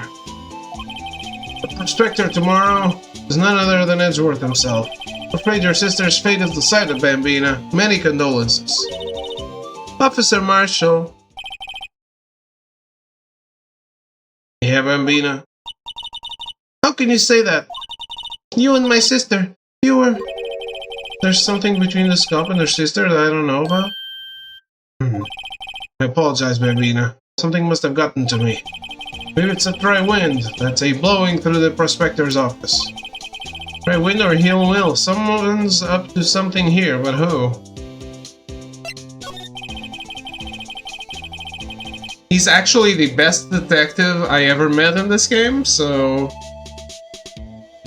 And I guess this guy was a detective at some point, so he's definitely worse. Suspicions about Mr. Edgeworth have been flying around for nearly 2 years now. Forged evidence and arranging testimonies, you mean? Forged evidence and arranging testimonies, you mean? He was unbeatable because he did whatever it took to win. Unbeatable, that is, until he met you. The rumors are just rumors, aren't they? These are prosecutors we're talking about. Evidence is everything to them. You follow the rumors about Edgeworth to their source. Find one person. But they're off limits. Untouchable, you might say. One person? Who? Hate to say this, but it's your sister, Bambina. Chief Prospector Lana Skye. What, my sister? Edgeworth couldn't rustle all those cattle by himself. Wouldn't it be Von Karma? Some people load their guns with bullets, some people load them with deals. What, you're saying Edgeworth was making deals to win trials? Where there's gunshots, there's bound to be bullets. That's what the old-timers say. There's a big old secret hidden around here somewhere, everyone knows it. That's why Detective Gumshoe was taken off the case? Did they target him because he was the closest to Edgeworth? So, well, how are we doing, Mr. Wright? I guess we got some clues. We have an autopsy report, a note from the victim, and a cell phone. So, you think we'll be okay? Well, the only thing still bothering me is that Lana is confessing to the crime. She says she did it. No problem. I can guarantee that she's not the criminal. Oh, by the way, Emma. Yes? I know that song your phone plays when it rings. What? It's the Steel Samurai theme song, isn't it? That popular TV show for kids? The phone that rang earlier wasn't mine. It was yours.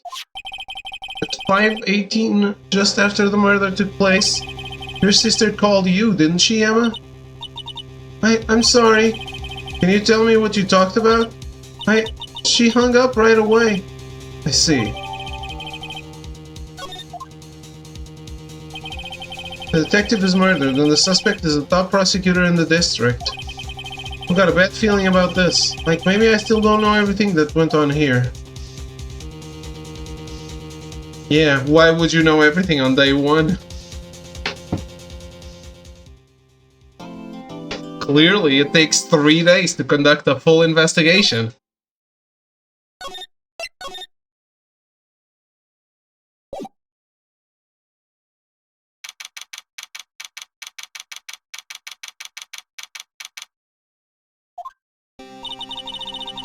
How did the investigation go yesterday, Mr. Wright?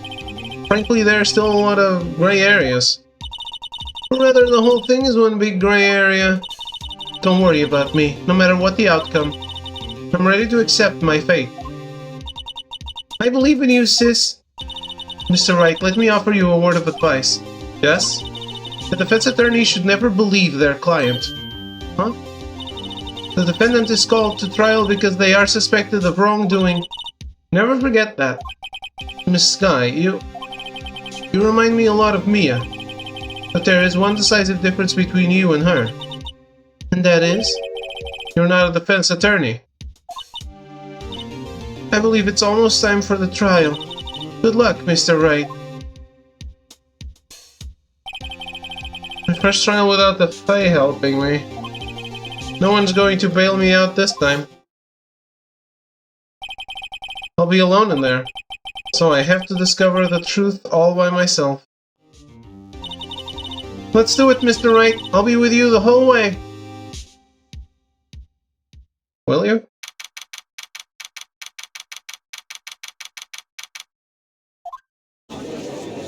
Well, I guess she will.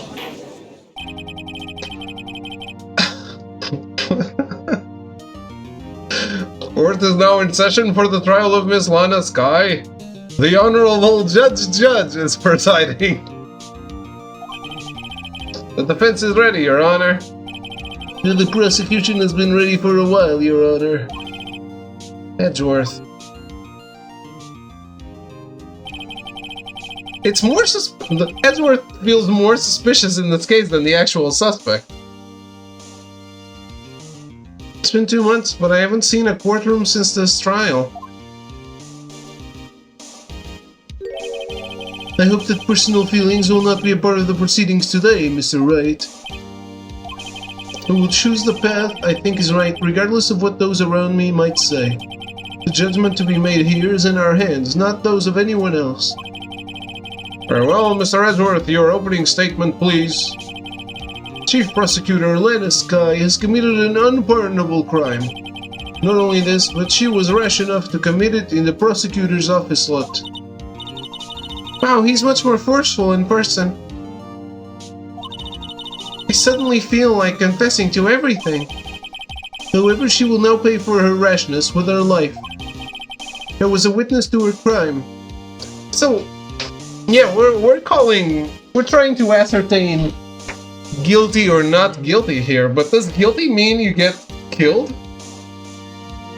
Is there a death penalty, like, incoming?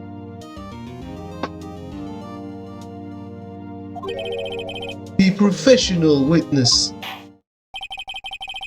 Well then, call your first witness, Mr. Edgeworth. The prosecution calls its first witness, Miss Angel Starr, to the stand. The Cuff-Up Queen? I think that's how villains are born, not how people are killed. Haven't I seen you somewhere? You ordered the caviar lunch, right?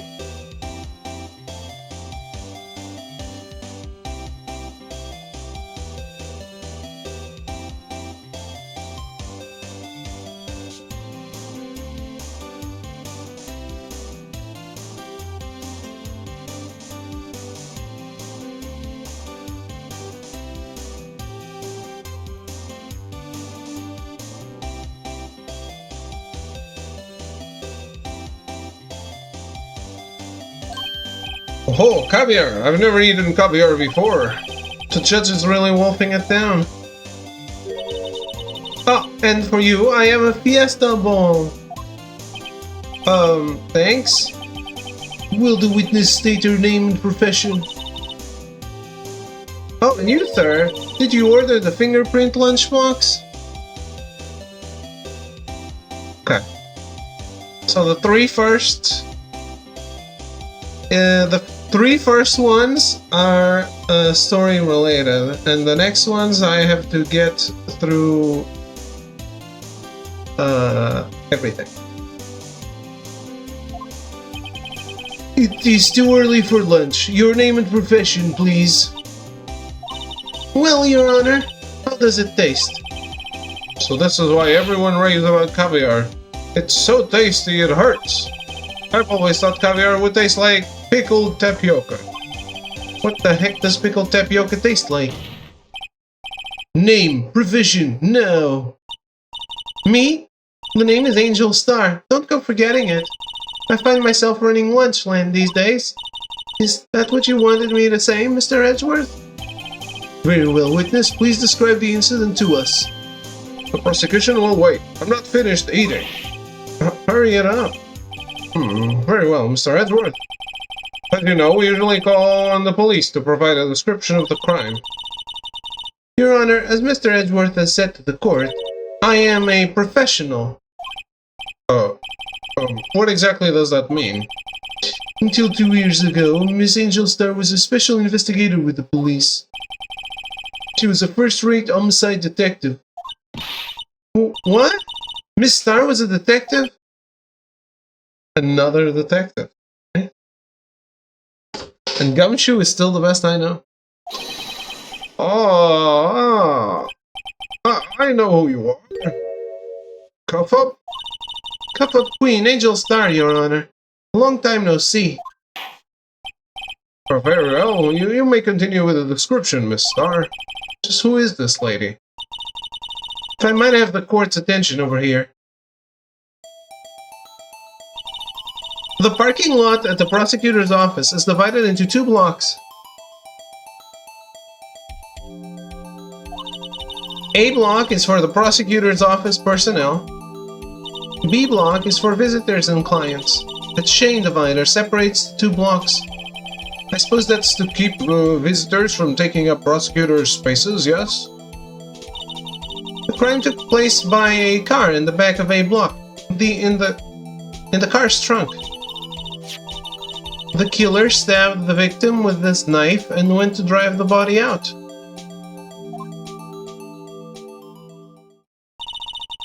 Unfortunately for her, there was a witness, and an arrest was made on the spot. Who was this valiant witness? Why, it was me, Your Honor.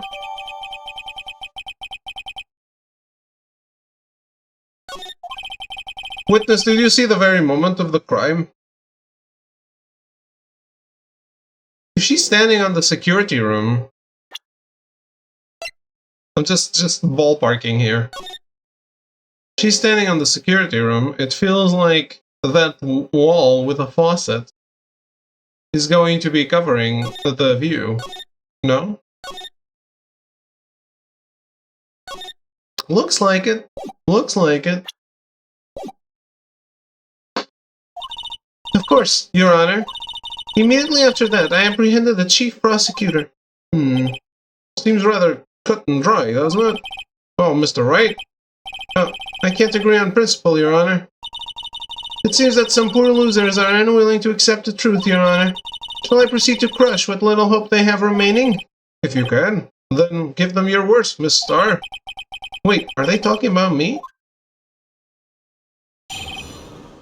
Witness testimony. Somehow I always knew a day like this would come. I was on my way to deliver a lunchbox to my boyfriend when I sensed something. Perhaps it was my finely honed detective's intuition at work. Through the wire fence, I saw the chief prosecutor standing next to a garish car. The chief prosecutor was holding a knife in her right hand.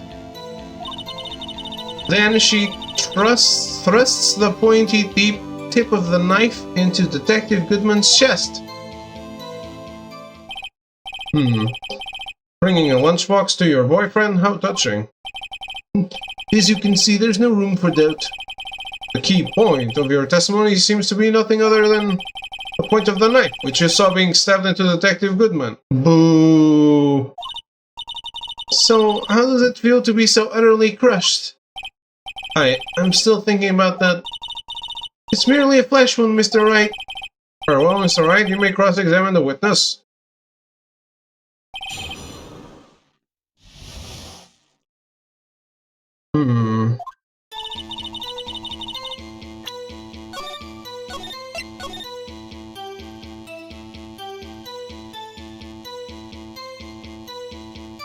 Salmon Swirl. During the cross-examination entitled Witness Account, you will need to present the crime photo.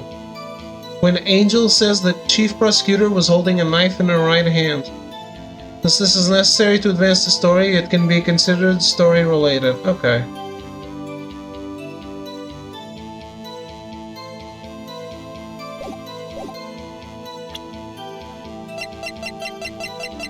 Do I have an evidence called crime photo?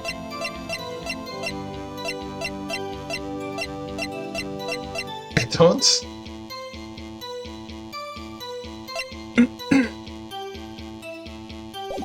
I guess it's not immediately?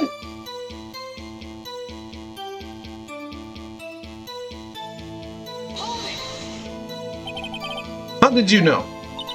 I respect the prosecutor's basic abhorrence of crime, yet their methods are ugly and twisted. Twisted methods will always lead to tragedy. The lunch lady's uninformed opinion is duly noted. Even that they are used to erasing inconvenient evidence at their whim. Killing off a detective that knew too much is merely an extension of that. Miss Stark, do you have something personal against prosecutors? I felt that I'd found my dream job when I became an investigator. And if I hadn't been laid off by those prosecutors over there, I'd still be one. Laid off? She was fired? To me, prosecutors are nothing more than worms. That said, I'm a pro. As you know, my testimony is unbiased and flawless. Very well. You may continue, Miss Starr.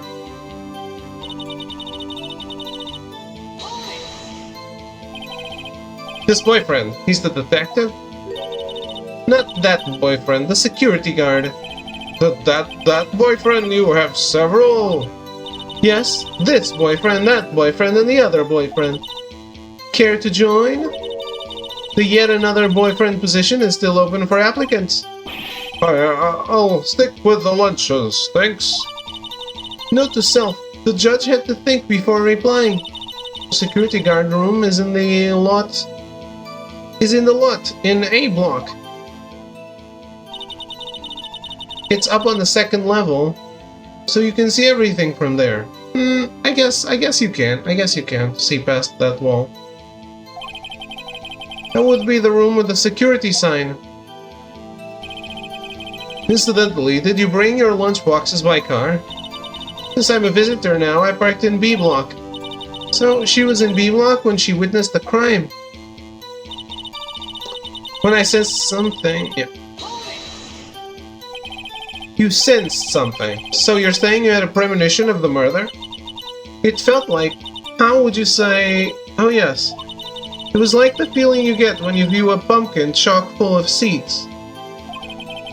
I have no idea what that means. Speaking of a detective's intuition, wasn't the victim, Mr. Bruce Goodman, also a detective? Yes, well, he was like a young cheese. A young cheese? A pale white cheese not yet tangy with experience on the streets. A greenhorn. And I must be hard, yellowed, and sharp as a tack. Yeah, with the other of an old cheese to match. In any case, there in the lot, I felt something stirring in the back of my mind.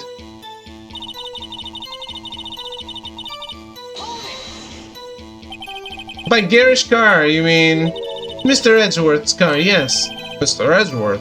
This is such a conflict of interest for Edgeworth. He just can't be in this trial.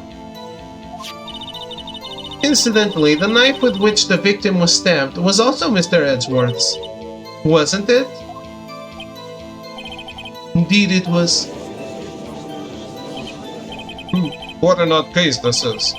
And the person you saw, you are sure it was the defendant?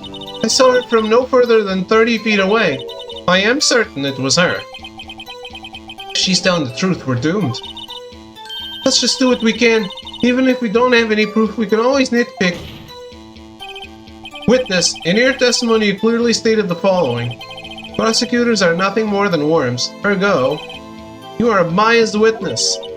You might want to keep those silly opinions to yourself in the future, rookie. Huh? Rookie? Unless you're willing to risk the consequences of doubting me. I'll fry you like a fritter. Crispy on the outside, chewy on the inside. That was inspiring. I believe I've heard that tagline elsewhere. You could cry plagiarism? I may be relegated to the lowly post of lunch lady, but my instincts are owned. A photograph? You took this?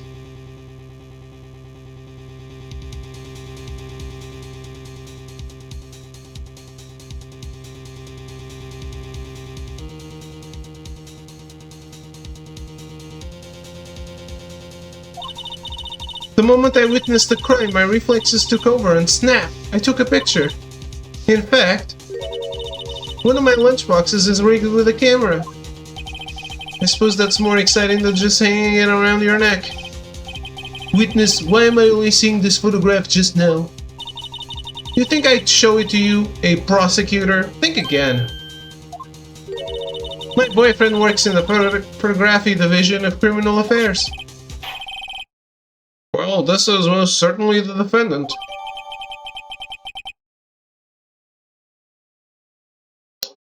The moment of the crime is photographed by angels. Oh, that is unmistakably Lana Sky. So what was the defendant doing at the time?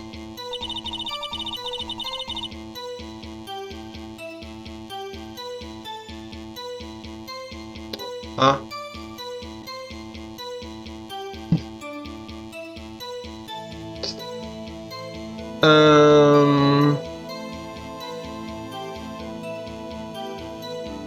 Well, I know how to proceed because I'm reading the missable collectible guide, which encompasses this entire case, I guess.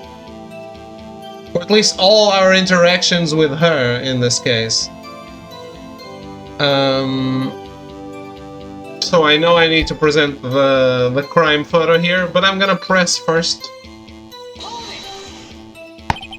Tell me more about this knife that the suspect was carrying. Well, I'd say the blade was about 4 inches long. Is that right, Mr. Edgeworth? It is your knife, after all. Yes, that's about right. Prosecutors are, by nature, well versed in the location of a man's vital organs. I'm sure it was easier than boiling an egg for my egg salad surprise set. You can't testify as to her ability to kill an egg. I mean, a person. Huh? Perhaps a chicken salad set would have been a better metaphor. So the defendant was holding a knife. What then?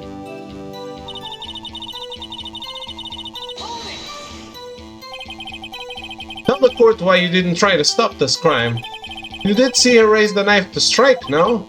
The defense has a point. Unfortunately, by the time I realized what was going on, it was already too late. You snapped the photo, though. Too late? Yes, the next moment, the chief prosecutor brought down the murder weapon. I say. It's only a flesh wound, Mr. Wright. We can make it. You said that before. Anything else? Scientifically speaking, Mr. Starr's testimony is flawless.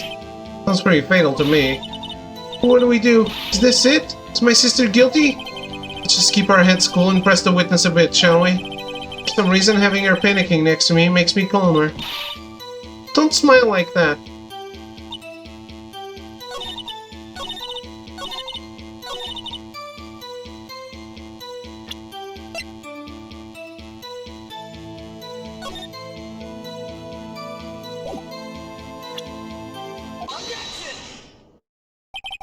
And you witnessed this. You saw Miss Sky stab the victim with a knife. As I've already said, yes. I swear it on my finest salmon swirl lunch. Okay. That's one more for the list.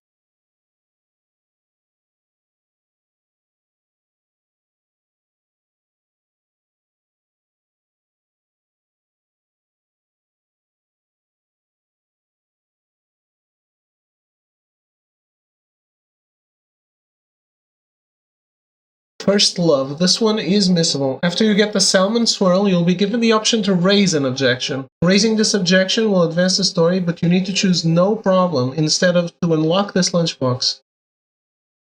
You'll then have to repeat the steps for the salmon swirl above, then raise the objection to proceed. Okay. Shit. So you need to fail stuff to get some of them. That sucks. I'm sure that is a fine lunch. But isn't that odd? Look at this photograph.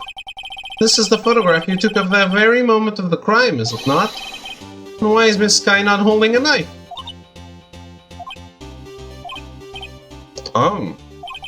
Mr. Edgeworth, your thoughts? Objection. That had to be the weakest objection ever, Edgeworth.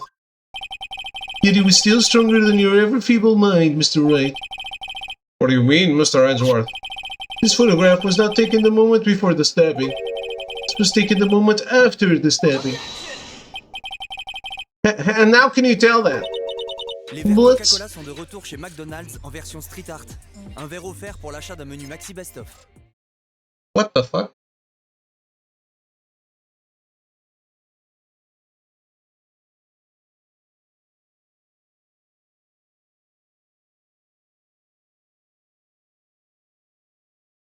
Do you hear that?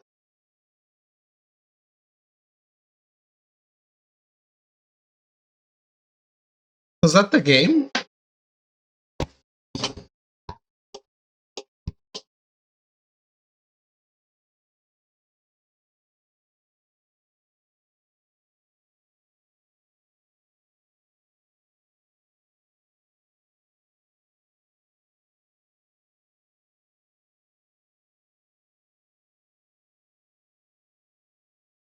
Blood splatter.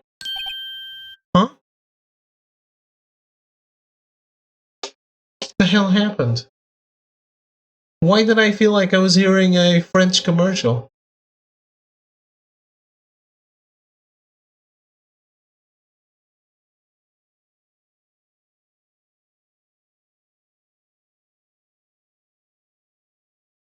Where was it coming from?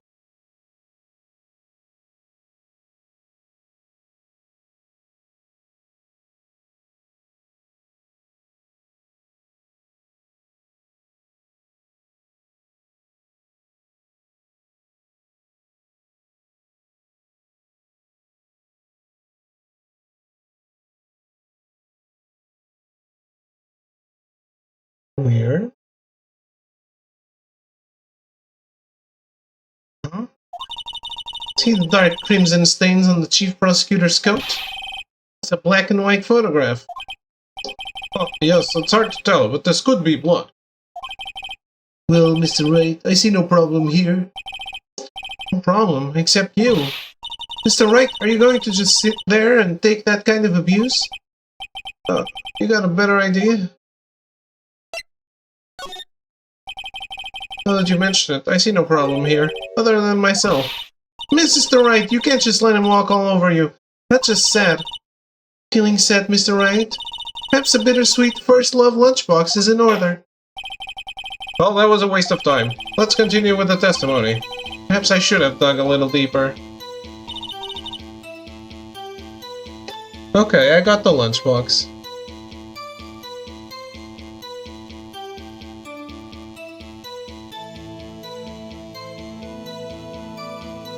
Man, I need to cool off a little. It's way too hot.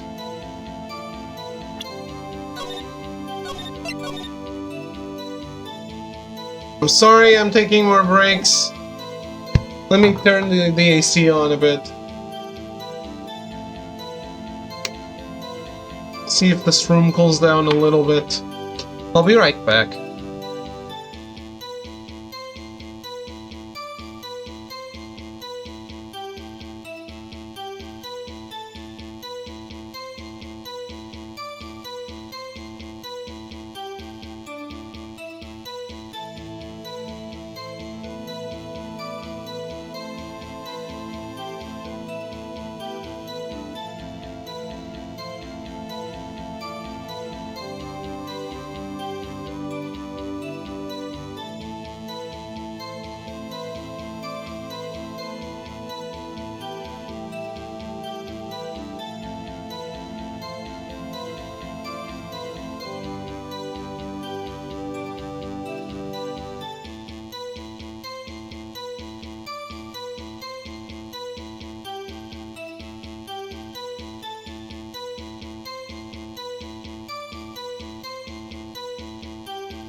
Alright, I'm back.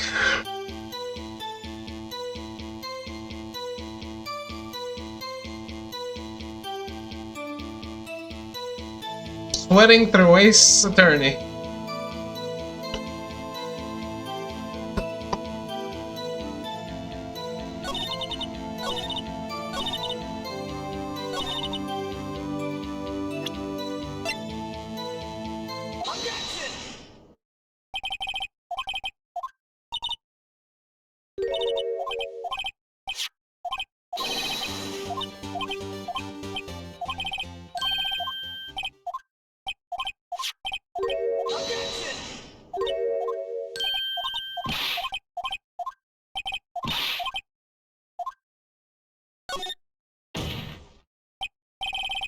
Wait, that contradicts what the witness said in her testimony.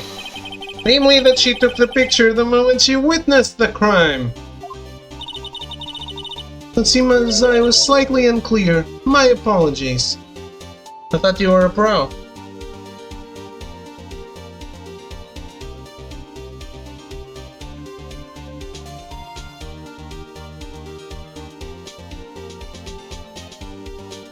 So to unlock during the cross-examination entitled Angel's Touch and okay, not yet. I'm not reading it yet. Trying to stay as spoiler-free as possible.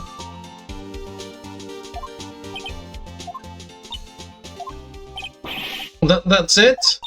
If you run out of lunch, you order second. Problem solved. If you don't like it, try ordering the jumbo-sized lunch from the get-go. Good advice. I'm not sure I understood it, but good advice. Didn't have time to stop her. Prosecutor Sky was cold calculating, like a robot. She killed without pain or remorse. It was a premeditated murder.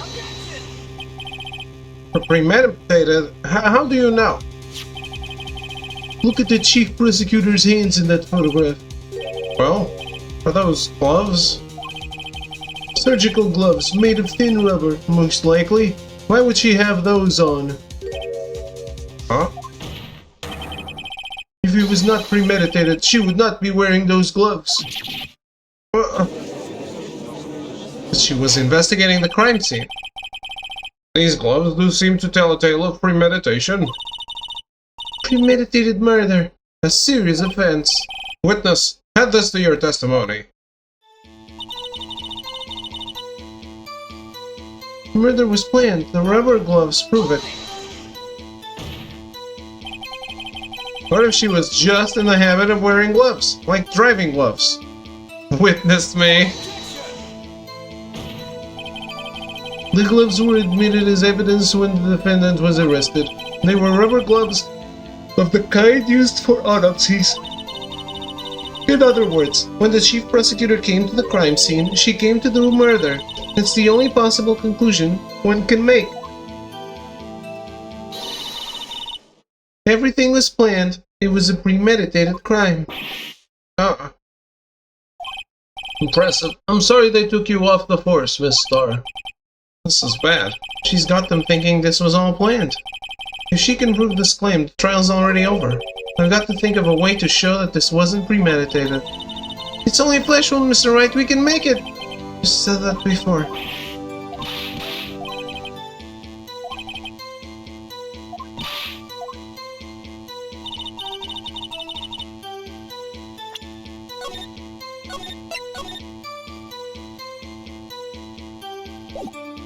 Okay.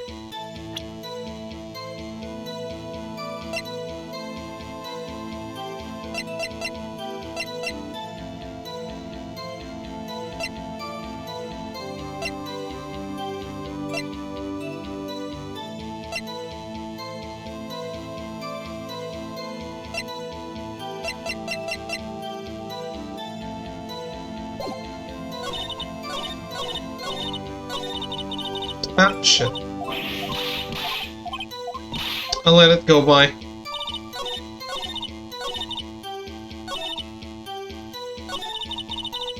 Ah.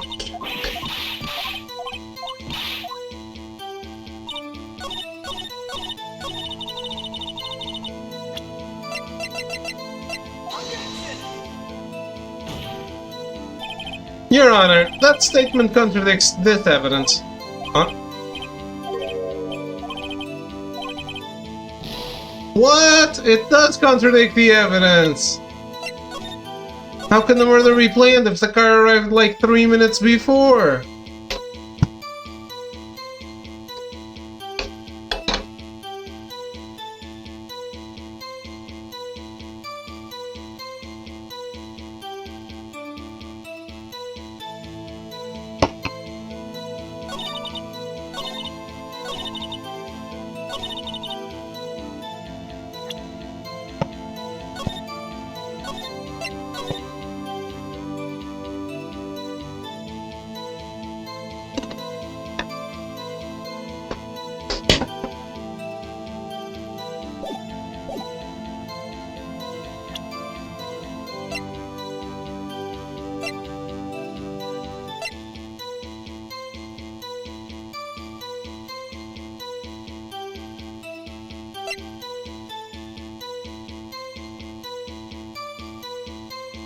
I think my logic is sound. I mean, I could go for... Yeah, how would she know the knife was in the car? I guess?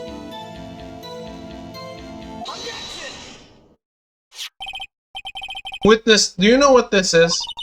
Are you trying to test me? I sell box lunches for a living, you know. That's a knife. The knife. The knife that was in Mr. Edgeworth's trunk. Indeed, it is my knife. What's with this case? The bloody murder weapon, a red car, all belonging to the prosecutor there? Mommy, are the prosecutors bad people? The defense has a request. I missed the line there. We ask that the witness provide an accurate testimony. What's that, rookie? In your testimony, you stated that Lana Skye planned this murder, and that's why she was wearing those special gloves. Seems like a natural conclusion to me. The gloves do indicate planning. However, why would she not also prepare the most important thing? The murder weapon. Oh. This knife just happened to be in the trunk of that car. Ladies and gentlemen, if you're going to plan a murder, you don't forget the weapon.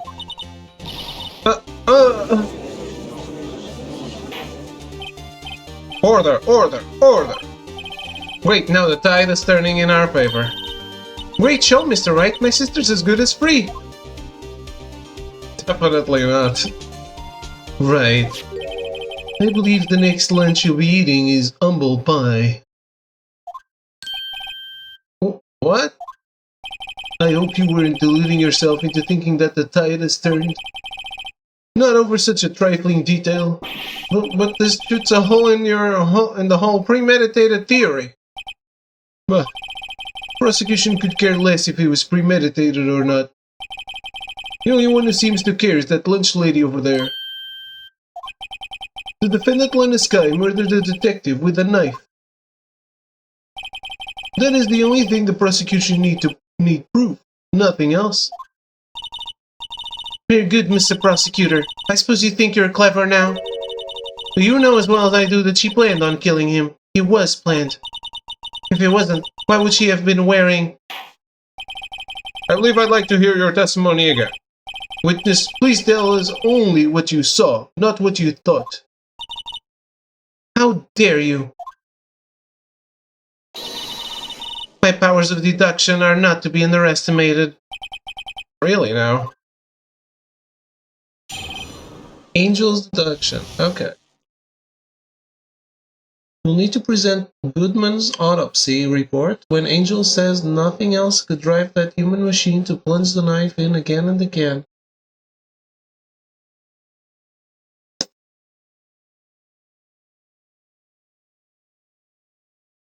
There was only one stabbing. I guess that's why I presented. Yeah, one knife wound. What a liar. Lana Skye intended to murder Detective Goodman. That's why she called the victim all the way to the prosecutor's office. I'm sure the chief prosecutor had a grudge against the victim. Nothing else could drive that human machine to plunge the knife in again and again. The victim was summoned from the police department to the prosecutor's office. It does sound a lot like premeditation, doesn't it? So if I order the pizza, does that mean I'm planning to kill the delivery boy? In any case, the defense may now cross-examine the witness. Man. It sucks that I hope there's no other trophies like this in the other games.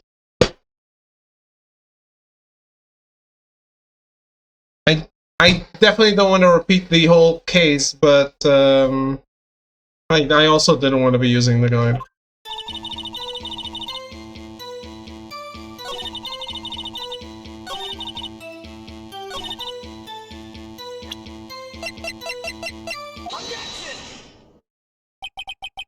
You say she stabbed him again and again, but you couldn't have witnessed that. Are you testing me? Start setting up expectations? Yeah. Then I'll test you. With my Moss surprise. Okay, Moss. And it's so many still. Just on this trial. It's 1, 2, 3, 4, 5, 6 left. So it's basically going to lead me throughout the entire cross-examination, I feel. But at least there's only 3 more, 2 during day 2 investigation and 1 during day 3 investigation. So I won't be following anything for the next trials, which is very welcome.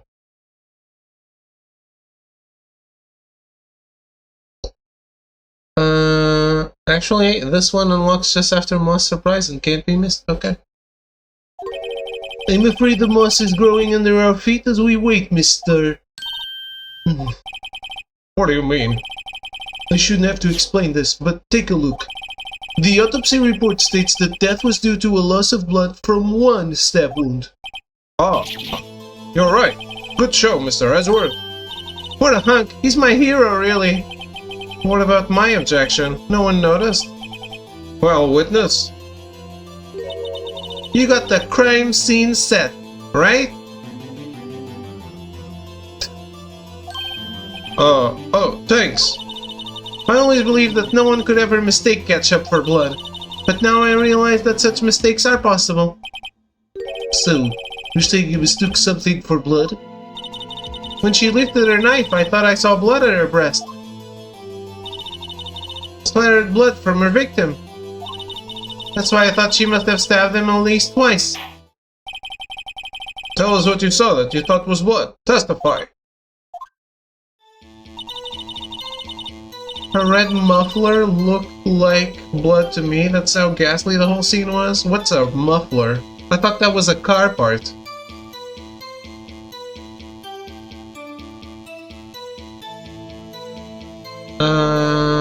The next one is not here. Okay, cool.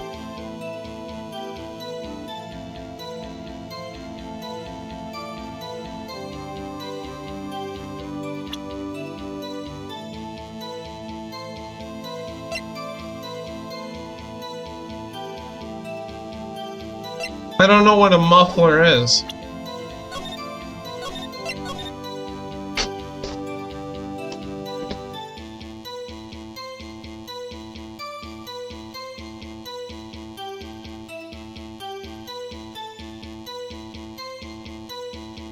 Scarf.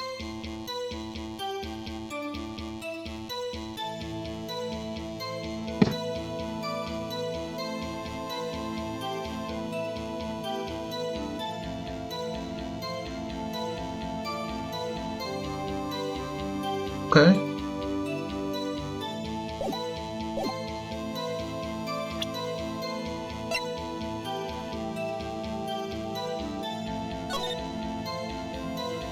She doesn't have any muffler.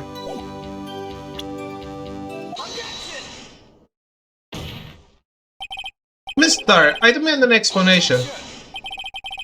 The witness is clearly not suited for detective work. What?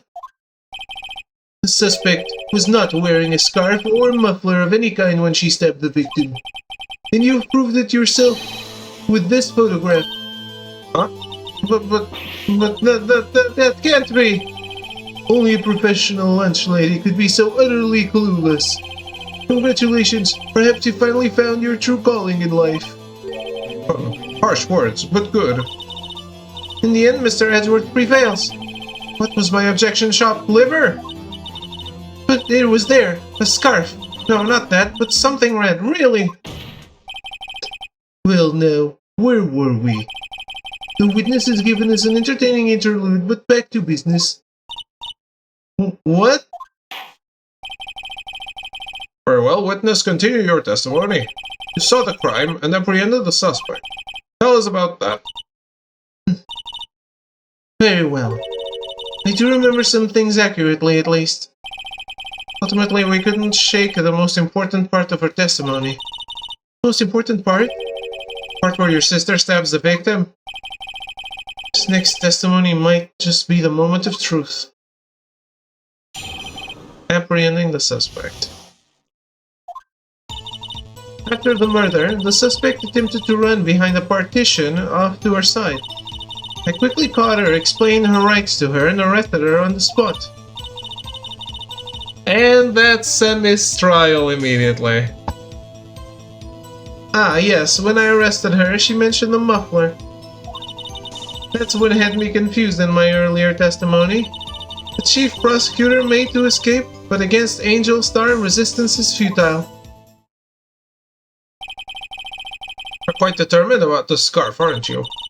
I strike like a snake and bite like a cobra. That's me, Angel Star. That wasn't a very good metaphor. First of all, a cobra is a kind of snake. Don't bother me with details unless you want to get bitten. No, thanks. Yes, thanks. Note to self, Mr. Wright is weak against poisonous snake bites. The chief prosecutor tried to resist, but her efforts were in vain. She knocked my hands aside, kicked over an oil drum. An oil drum? Hard to imagine. Oh, she's beautiful but deadly. A predator, this one. A leopard woman. Rawr. Very well, Mr. Wright. Your cross-examination, if you will.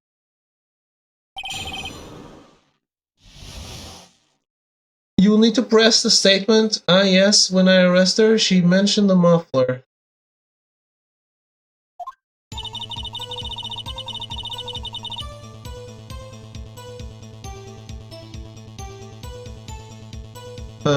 I guess I'm, I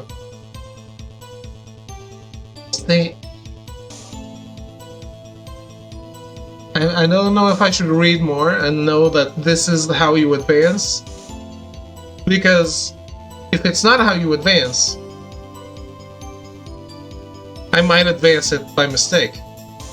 Or I can save.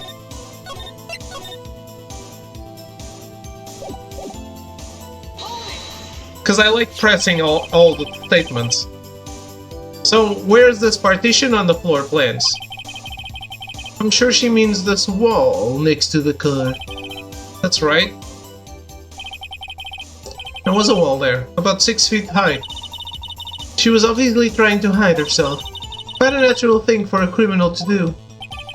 And what did you do then?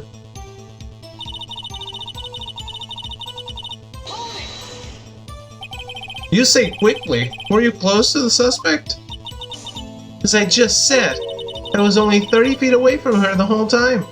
Isn't there a fence? Maybe I should press her for more details? I'd like to see this on the floor plans just to be safe. The Lunchland car was... She was a visitor, thus she was parked in B block. So you witnessed the murder from here?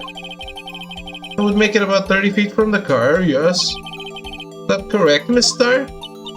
Yes, that's right. There was a chain link fence in front of you.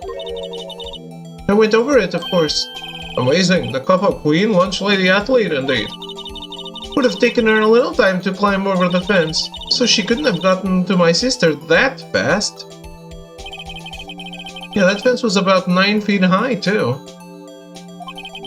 So how did Miss Sky not get away?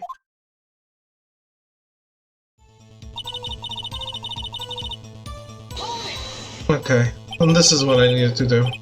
She mentioned the muffler. What exactly did she say? If I remembered exactly, I would have told you in my testimony. Cheeky. Anyway, all I heard her say was the word muffler. Just that one word? So, what you heard wasn't the suspect talking to you, but to someone else? Yes, the chief prosecutor was talking on her phone. Her phone? She can't mean... By phone, do you mean this cell phone discovered at the crime scene? Yes, ultimately. Ultimately? My memory. It's like a salmon, heading upstream, you see. No, the court doesn't see, Miss Starr.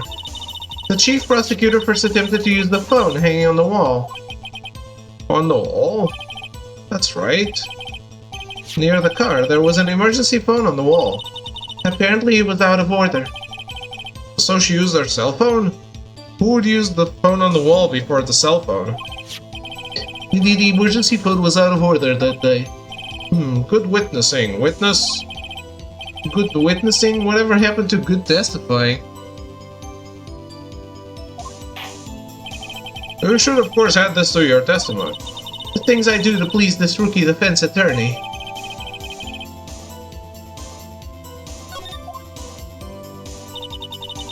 I saw it all. She tried the phone on the wall, but had to use her cell instead.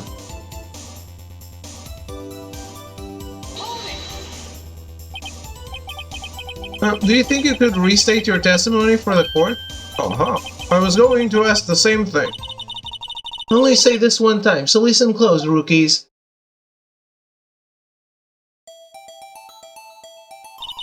The chief prosecutor stabbed the victim and ran behind the partition.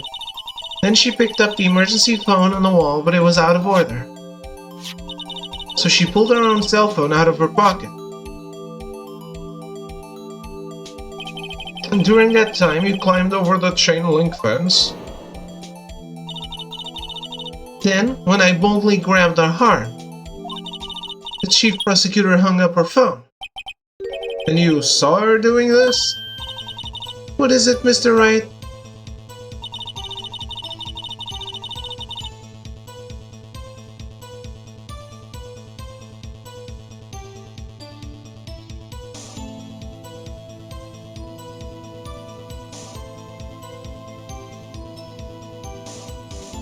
The chief prosecutor made to escape, but against Angel Star, resistance is futile.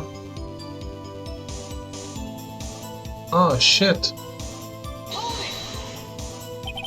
She made to escape? Can you be more specific? She brushed aside my hand and ran. It was a terrible sight to see, like a dollop of lard on a pâté of foie gras. Huh? She even kicked over an oil drum at me. An oil drum? There was an oil drum lying on its side at the scene of the crime. But it's strange. What's that? If she wanted to escape, why didn't she run the other way? The parking lot entrance.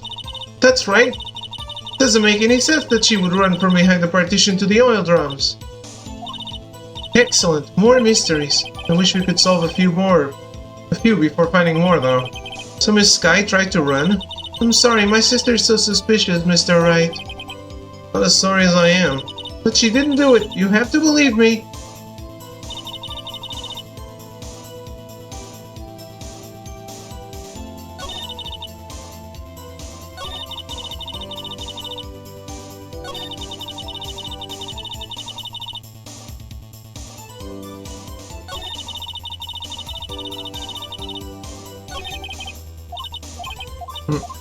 I don't understand what you want here.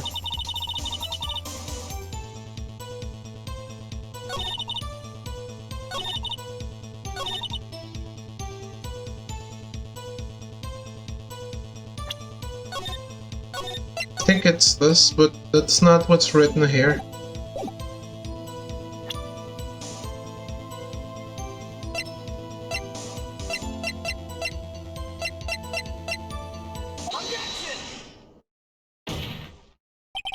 Miss Star, I have to conclude that you have a personal grudge against Miss Lana Sky. The witness is a former detective. Her testimony is unmarred by personal bias. Well, who would have thought you would be my knight in shining armor, prosecutor? You, who, together with the chief prosecutor, kicked me out 2 years ago. Well, Miss Starr, this is a fatal contradiction with your testimony. How do you explain this? I don't know what you're talking about. Mess with me, and I'll make you cuff it. All up. Let's look at the floor plans. You said you witnessed the crime from this point. However, if that's true, you couldn't possibly have seen Miss Sky making that phone call. I believe you see what I'm getting at. That emergency phone was on the back side of this partition. If indeed you were in B block, you couldn't have seen it. What? Order! What is the meaning of this? It's simple, Your Honor. She's not cupping up lunch, she's cupping up lies! That's quite a claim, Mr. Wright. Perhaps you will allow me a question? Tell us exactly what lie the witness has told the court. Here's where the counterattack begins. I can't afford to get this wrong. The witness lied about...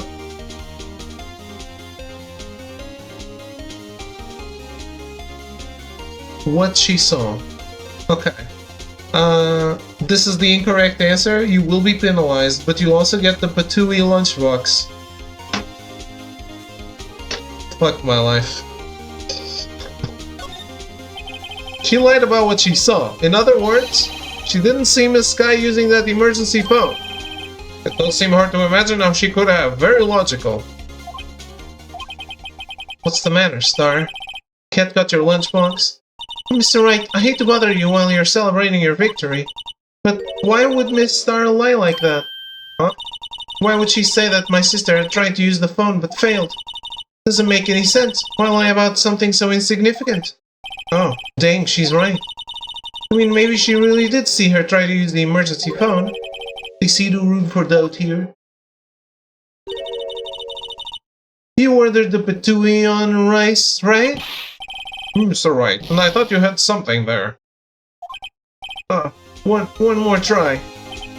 I see it in your eyes you haven't learned your lesson, have you? Tell us exactly what lie this witness has told the court. The witness lied about where she saw it. Wait. Repeat the same steps as you did for Patooey, but instead of choosing what she saw, instead choose the order of events. This answer is also incorrect, so you'll incur another penalty, but you'll get the orange peel lunchbox. No! My perfect trials are going down the drain. She lied about the order of events. This guy used that emergency phone before the murder. Oh, I see, I hadn't thought of that. That took the wind out of her sails. Mr. Wright, I hate to bother you while you're celebrating your victory, but... why would anyone use the emergency phone before the murder? Huh? Just when you think you can't sink any lower, he amazes us. I applaud you, Mr. Wright. You ordered the orange peel lunchbox, right? I guess that teaches me to not get excited before the evidence. One more try. I see it in your eyes.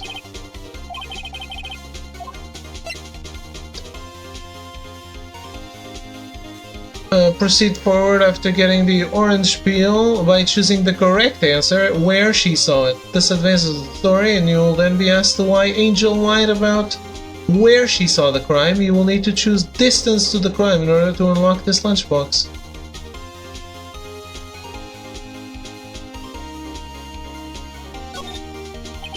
Miss Sky tried to use the emergency phone, but it was out of order. What is significant about this fact? Nothing. Therefore, it would be pointless for Miss Star to lie about it. Pointless to lie. I see. But say the witness did actually see Miss Sky using the emergency phone. It would mean Miss Star witnessed the crime from a different location. A different location. Now that's a pointless lie if I ever heard one. Before you call my lie pointless, at least tell me it. Let me tell it. Let me ask a question to our clever wordsmith, Mr. Wright. Just where was the witness when she saw the crime? Well, the testimony we've heard until now points in one direction. The place from where Miss Star witnessed this crime was here.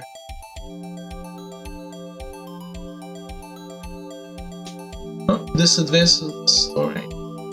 You'll then be asked why Angel lied about where she saw the crime. That's not what I was asked, but... What?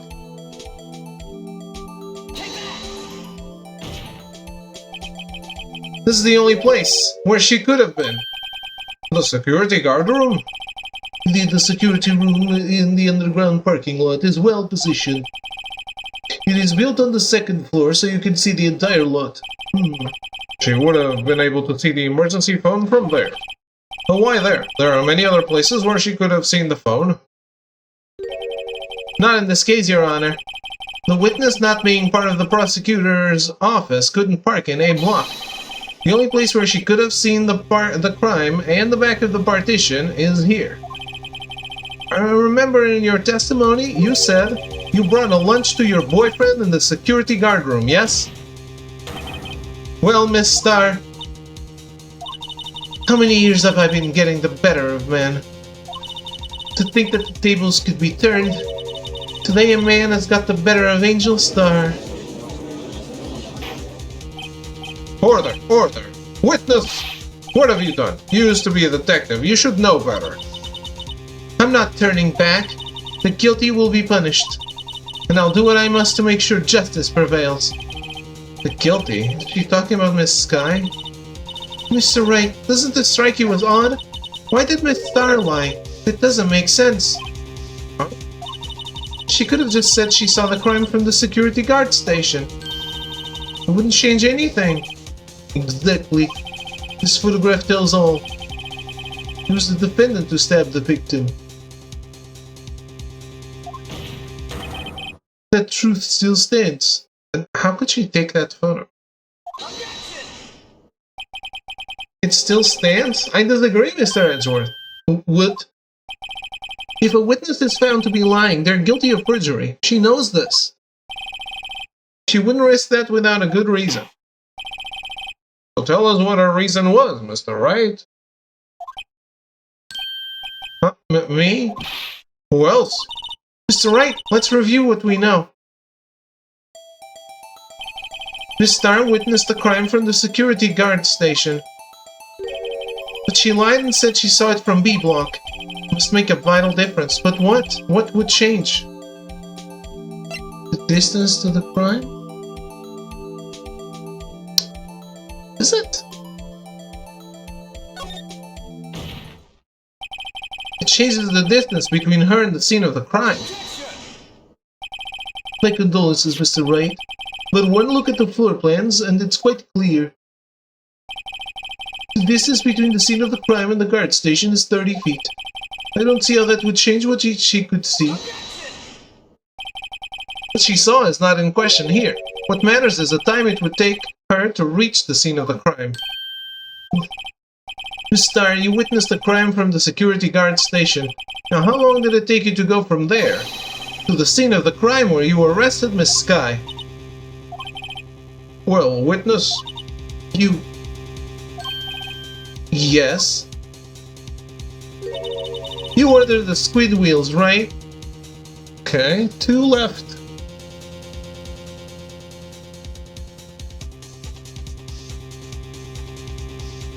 The next one is story related, and Angel will give it to the judge. Okay, cool. The quality of my lunches has gone from low to inedible. I was bringing a PB&J lunch with fresh boysenberry jam to my boyfriend. Boysenberry for the boyfriend. He wasn't in the station, so I waited. I witnessed the crime from the glass-walled station. And before I knew what I was doing, I found myself running towards the scene. But the door was locked. I couldn't open it.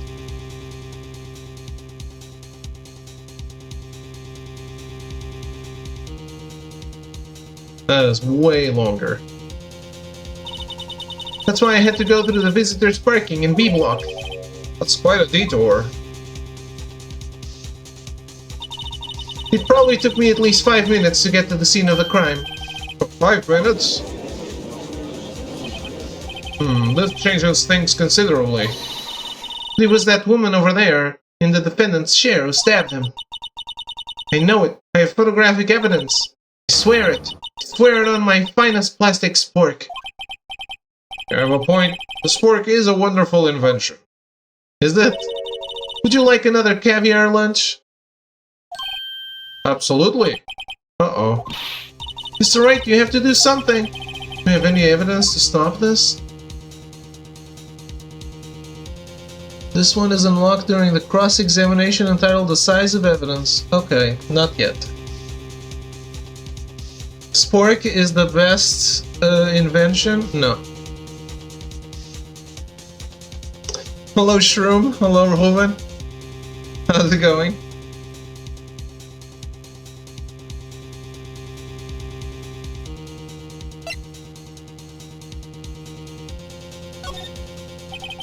I think I need more evidence before I go sticking my spork in this mess.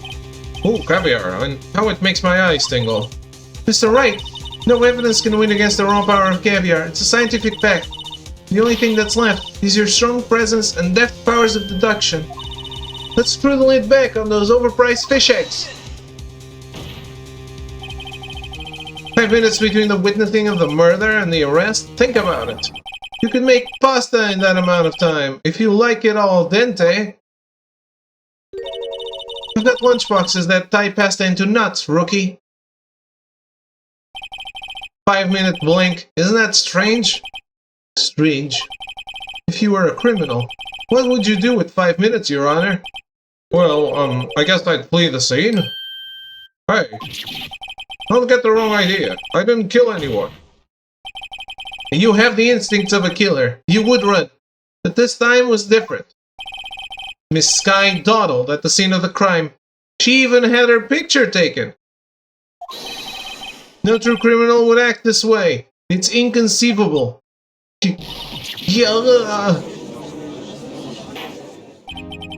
Well then, it seems we've come to the end of this testimony. The witness has a grudge against the defendant, and the blank in her testimony. Mr. Edgeworth, is the next witness ready to go? Unfortunately, I appear to have overestimated this witness on account of her professional history.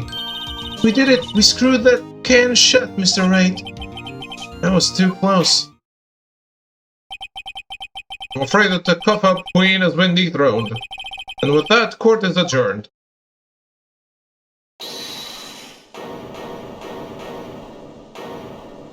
What is that Edgeworth voice?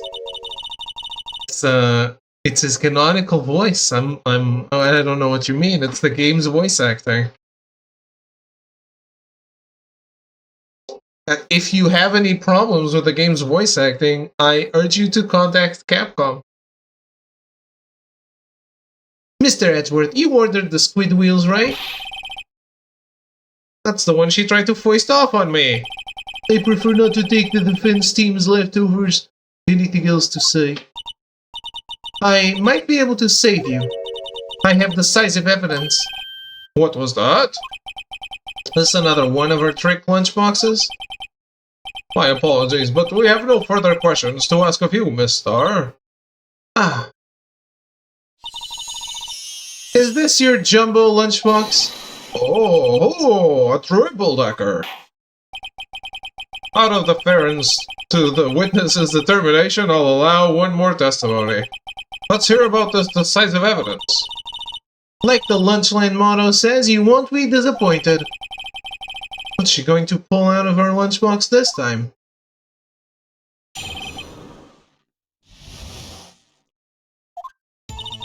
I should have mentioned those 5 minutes when I wasn't looking at the crime scene. And now, to the matter of the victim's shoe. Did I not bring this up? 2 types of blood were found on this shoe. One was of course the victim's, and the other blood type matched that of the defendant, Miss Lana Sky. This shoe proves it. It's flawless, detective. The size of evidence. Oh, what? There was blood found on that shoe? Try Lunchland. For all your lunch and the size of evidence needs. Witness, what's the meaning of this? Why is this the first time I've heard of this evidence? Simple. As I've already said, I don't trust you with evidence, Mr. Edgeworth. That's why I took the liberty of investigating this myself. And you had blood tests performed? Didn't I mention? I have 3 boyfriends in forensics. In any case, Your Honor, I can't accept this as evidence. What? You must know the 2 rules of evidence law. Rule 1, no evidence shall be shown without the approval of the police department. In other words, this shoe is illegal evidence, at least for the time being. Is that right, Mr. Wright? Seems so. Edgeworth sure is celebrating. Not so fast, Mr. Edgeworth. Don't forget, I used to be a detective. As I mentioned previously, this shoe has already been tested by a member of the forensics department. As you can see, it was approved by the police department as of today. Even the general public can produce official evidence, Mr. Edgeworth. Is that right, Mr. Wright? It seems so. Edgeworth is looking pretty sullen. You could at least study some evidence law, really. The prosecution's complaints notwithstanding, it appears that this evidence satisfies the first rule of evidence law. However, it seems you have yet another count against you, witness. Anything to ensure that the guilty are properly judged. White enamel shoe bears traces of blood from Goodman and Lana's guy. Very well, Mr. Wright, you may cross-examine the witness. Okay, and for our last lunchbox of this trial, during the cross-examination entitled The Size of Evidence, you will need to press every statement to unlock this. You may need to press the same statement multiple times in order to unlock it. Well, that's what I always do anyway, so thanks.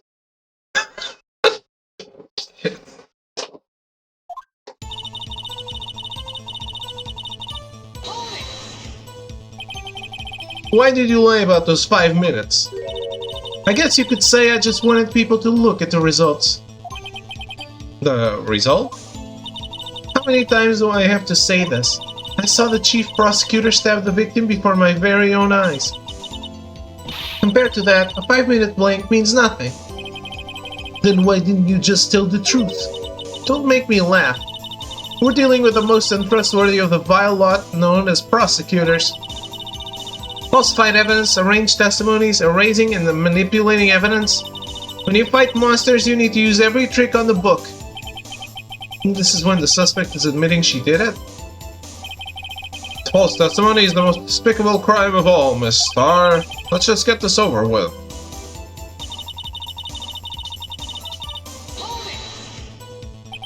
And you found this shoe at the scene of the crime? I detained the chief prosecutor and notified the police department. I wanted to make myself useful while I was waiting for the police to arrive. So, like an ill-trained pooch, you snuck off with a shoe. I was afraid someone would erase the chief prosecutor's crime. This shoe is my secret weapon if that should happen. See this fashionable basket I have here? It carries more than lunch boxes, gentlemen. I'm happy for you and your lunchbox bag, really. In any case, you removed the valuable evidence from the scene of the crime. Now tell us what you did next.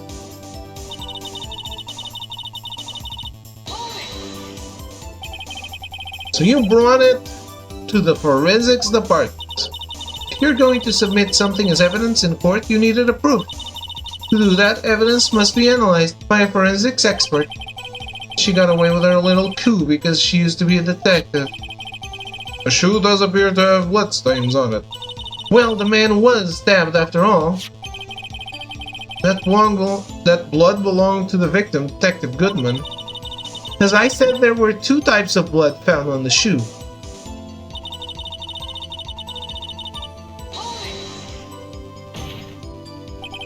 You can't say for sure the blood belonged to the defendant with a blood test. You claim to know something about blood tests, rookie? Huh? Well, speak up! Well, blood comes in 4 types, A, B, O, and AB. However, you can't tell from a blood test whether a murder was committed. A murder was committed in cold blood. That's just a figure of speech, Mr. Wright. Actually, we can differentiate between millions of types with all the blood tests out there, which means that we can more or less narrow any sample of blood down to just one person. Or so I hear. That's pretty specific. If I had a little more time, I would have gotten DNA test results. But they said there's very little doubt it could be anyone but Miss Lana Skies. So the suspect's blood was found on the victim's shoe. That ties her directly to the death of Detective Goodman. I was afraid he was going to say that.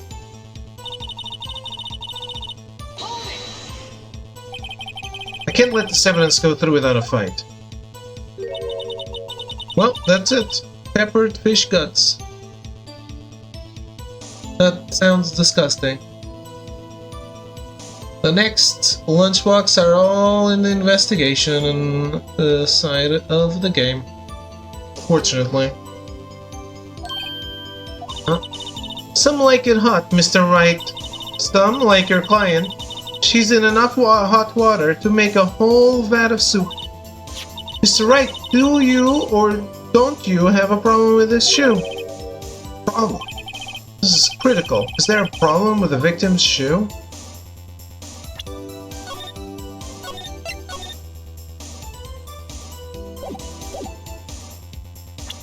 Is there a problem with the victim's shoe?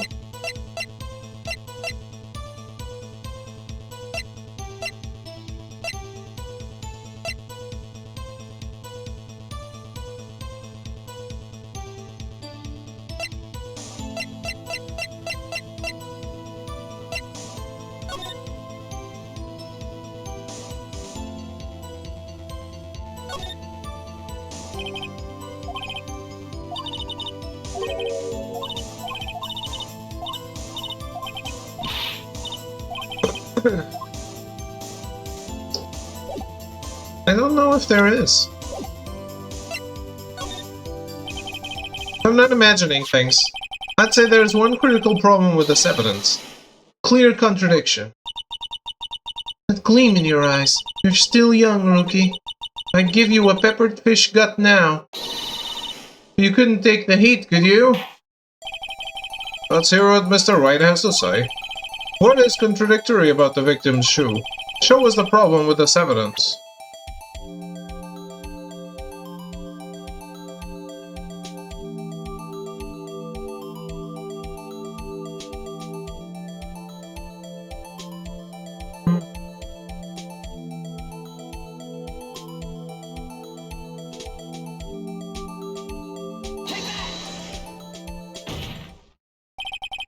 Wonder if you noticed.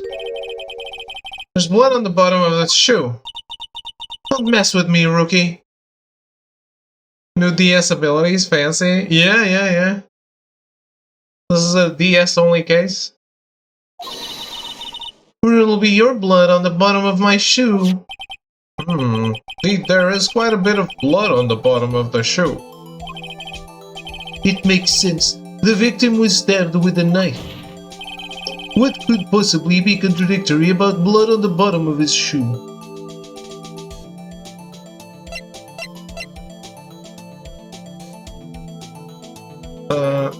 He died in one hit?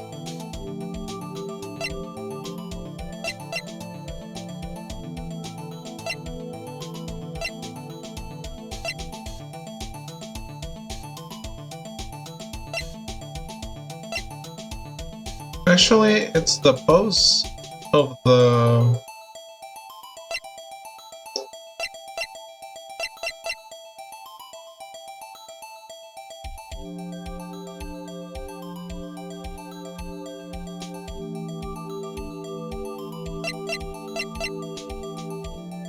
Where the hell is the blue badger? Evidence. I don't know, but I can't wait to find out.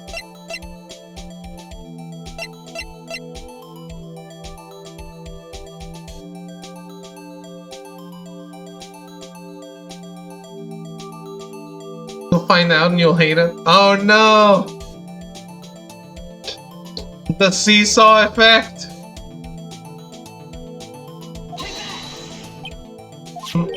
I'm guessing your shoe has blood on it too. You just shot yourself in the foot.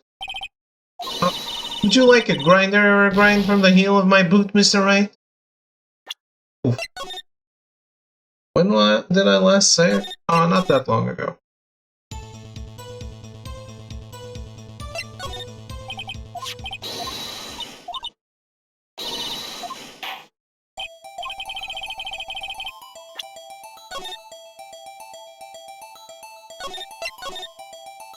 The seesaw is the magnum opus of Danganronpa. It's the most bullshit that I've never seen such a bullshit trial.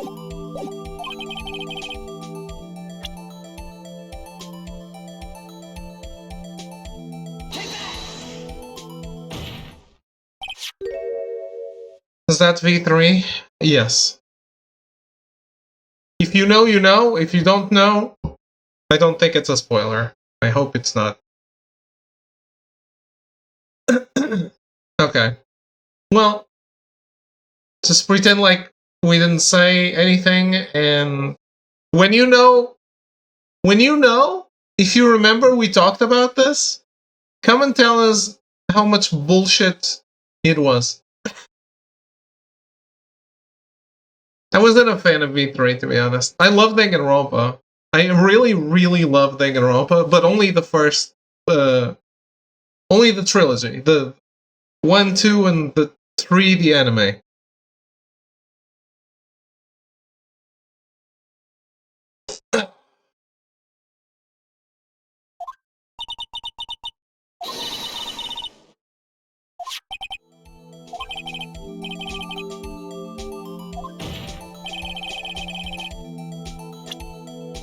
I'm watching the anime currently, it's wild. The anime, I really liked it, especially the past part. Oh, did I kick the camera? Sorry, I didn't notice.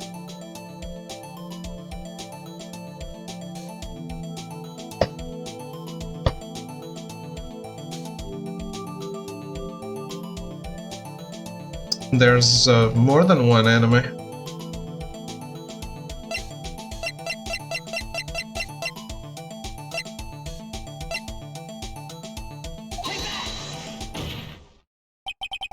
The problem lies in the footprint. The footprint? Note that the bottom of the victim's shoe is covered in blood. Then, isn't it strange why there weren't any bloody footprints found by the scene of the crime? Aha! As you can see, there were no traces of any such footprints at the scene of the crime. That contradicts your claim about this shoe. Yeah, the spare arc is the best. Future arc, I like some stuff. I do think it goes on for too long. I think they had to extend it a little bit to make it as big as the spare arc.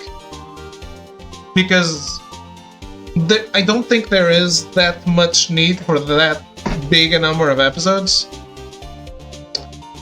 But it still concludes really well.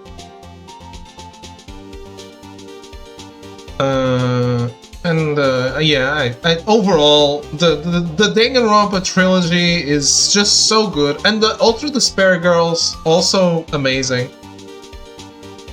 I was I really was disappointed by V3, and I kept expecting it to be like, okay, we're burning time, but it'll pick up, it'll blow my mind away. And when it finally tried to blow my mind away, I was like, no. Sorry. This doesn't work for me. Which is a shame, because I'm such a fan of the other ones that... Yeah, I didn't want to say the ending specifically, but it is the ending. Or the final trial, or whatever you call it. It's just... Hey, maybe you will love it. I think out of the people in my chat, I was the only one who didn't like it. But... Yeah. I don't just dislike it, I kinda hate it.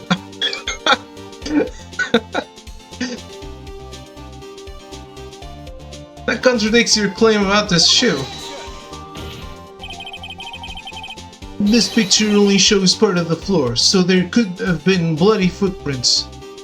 Don't think Throw likes it, did he? I think Throw likes everything. He's always saying how I question media instead of just enjoying it for what it is.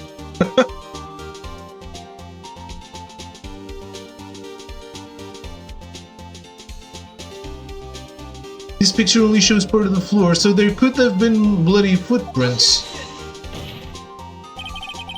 Then where are they, Mr. Edgeworth? Because...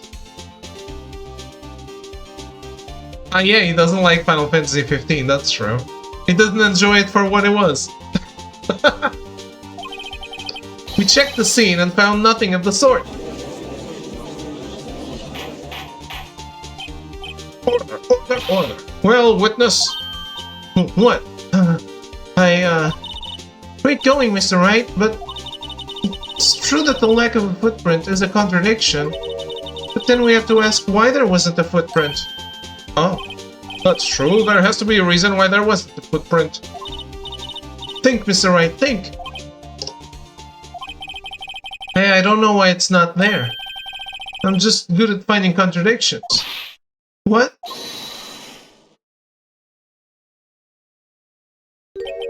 I see. Huh? Fuck. Get what? Third game of the series is much stronger? Hey, I'm loving this game.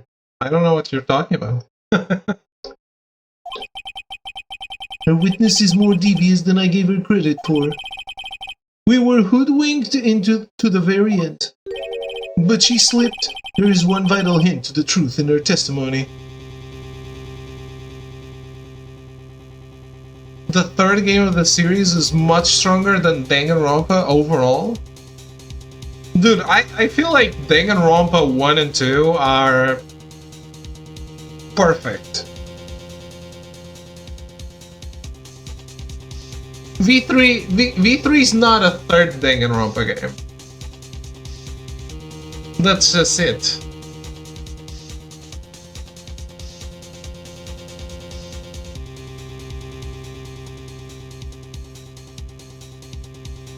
It's just something else. It doesn't compare. It doesn't tie in. It doesn't compare. Yeah, whatever. Hello, Cyan. How are you? Whatever choice they made, I feel like I obviously don't want to give anything away, but to me, looking at the ending of that game, I thought, okay, this is what you do when you want people to stop asking you for more Danganronpa games. Because people are gonna look at this and be like, okay, well, I'm done. That's the only thing I see. It's like, hey, we finished with the anime, Danganronpa's done. No, make another. Fuck. I'll make them regret asking for another one. Here, the third Zero Escape is even worse. I completely disagree. I love the third Zero Escape.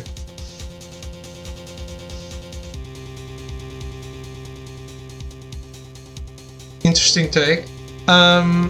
If you feel the need to guess your game, hey, I think Melty loves that one too. If you feel the need to guess your game, then I don't think Zero Escape is good for you. You're not gonna guess it.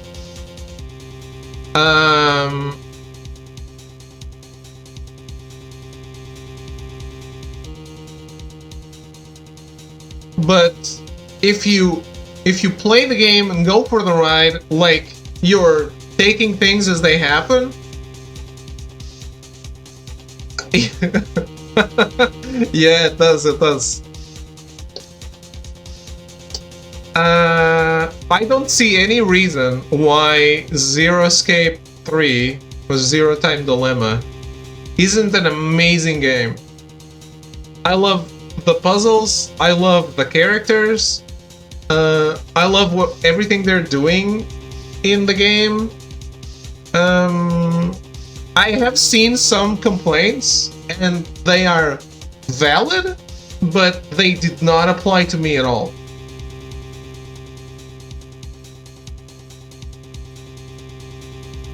On the contrary, I actually thought it's very hard to one-up yourself. And I think it did manage to still give that one-up.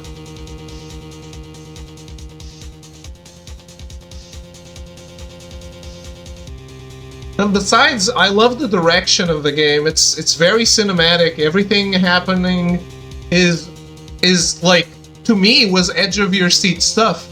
While, for example, something like the Zero Escape 2, I thought was felt very repetitive during some moments. Like, lots of time. Have you just not played 3, or have you not played the entire series? I don't want to be spoilery.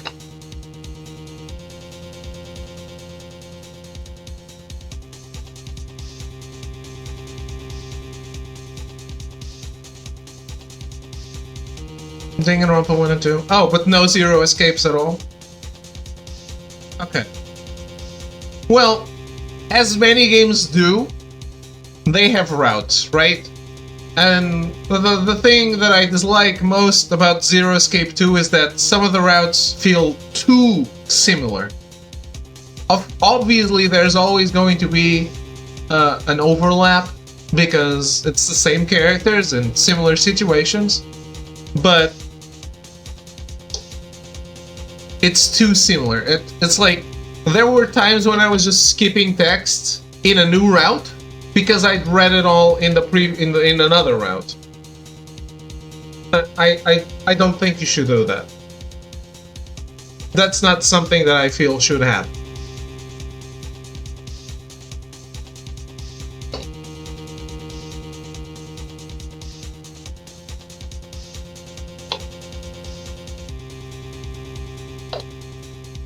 So although story-wise, it's not a disappointing game, I feel playing 2 is more disappointing than playing 3.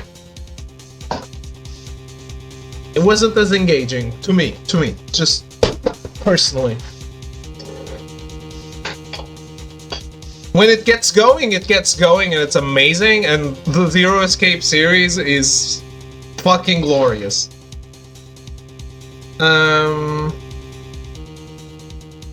Yeah, when it's the slightest variation,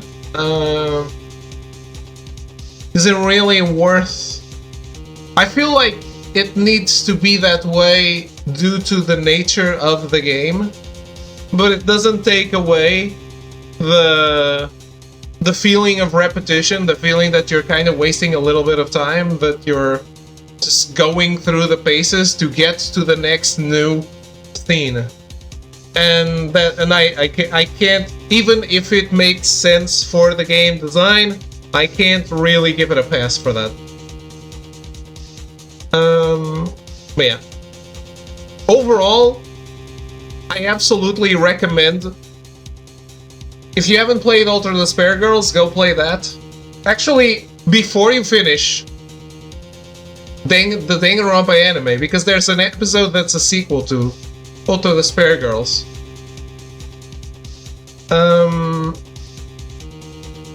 Okay, good. So, finish the Danganronpa anime and play all the Zero Escapes.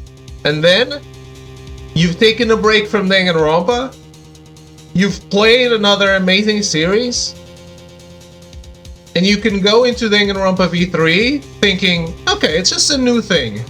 It's just a different thing. And maybe you'll enjoy it more than me. By the way, although I am kind of knocking V3, it has amazing characters and I love some of the cases. My most despised case of all Danganronpas is in V3, obviously. We just were joking about it. But it has some good cases. Really strong first chapter, yeah. It really did not need the Monokubs because, well, I guess they're just introducing new Monokumas to introduce new Monokumas. They serve no purpose.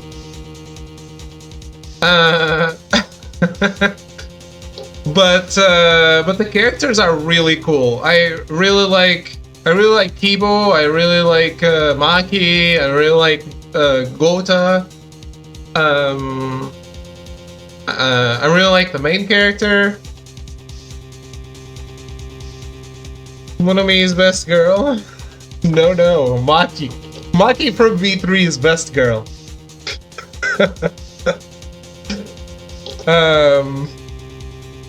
Yeah. It also has a bunch of really, really annoying characters, though.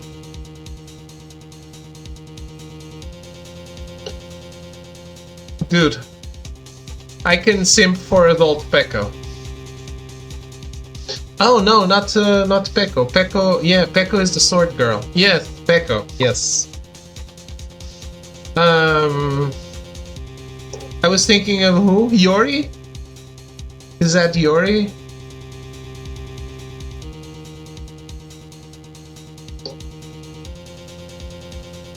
She slipped. There's one final hint, vital hint to the truth in her testimony.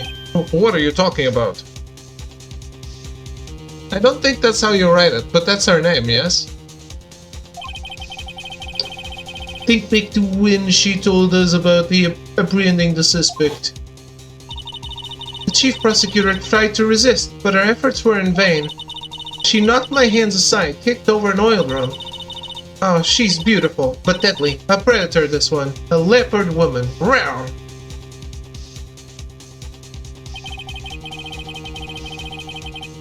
I thought that was a strange thing for the normally cool-headed chief to do. No kidding.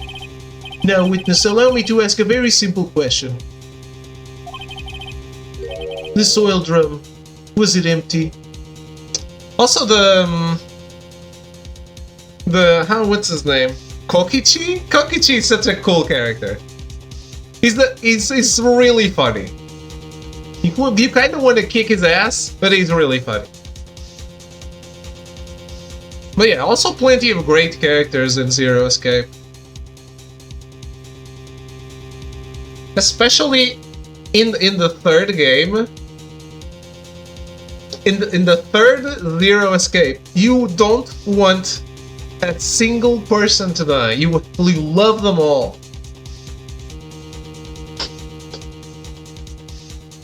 Yeah, that's a really fun series.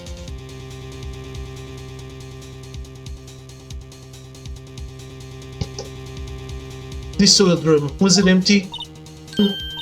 Oh, that, I'm not sure I like your attitude, Mr. Edgeworth. Though apparently you're not the slowest conveyor belt in the lunchbox factory. Witness. Oh, well, was the oil drum empty? The oil drum kicked over by the chief prosecutor was brimming with water. Water? What does that mean? Still don't get it, Mr. Wright. You want to know the reason she knocked it over? The real reason? You don't mean... Yes, the suspect knocked over that oil drum for one reason and one reason alone. To erase the bloodstains that would become evidence against her. That ties things up quite nicely. The bloodstains left on the victim's shoes tie her quite clearly to this murder. And after the deed was done, she knocked over the oil drum to erase the telltale signs. Why, that's a prosecutor's specialty, erasing evidence. That reminds me, Miss Sky's right hand was hurt. Didn't she say she cut herself when she stabbed him? So that's when my sister's blood got on the shoe? Well, I see no reason to prolong this trial. Mr. Wright, do something, please! What? What can I do? Your sister has confessed to the crime, but she tried to conceal it. But... Enough. There is no need for further debate. The verdict, Your Honor. Very well. But Angel Star is on the prosecution's side. She could have been lying about the water. This court finds the defendant, Miss Lana Sky.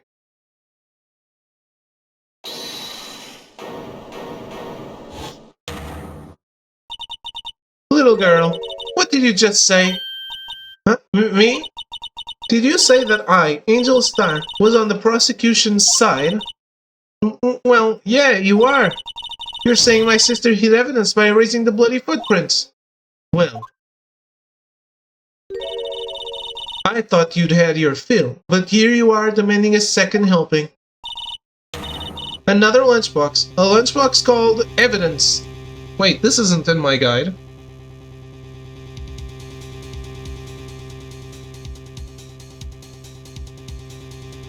Okay, I guess it is story related, so it doesn't matter, but it wasn't in the guide.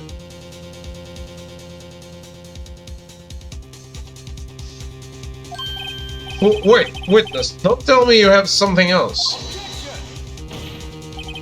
The time for deliberations is past. Any further comments and you will be held in contempt of court. Your threats don't scare the cuff-up queen. Look at this. Photograph?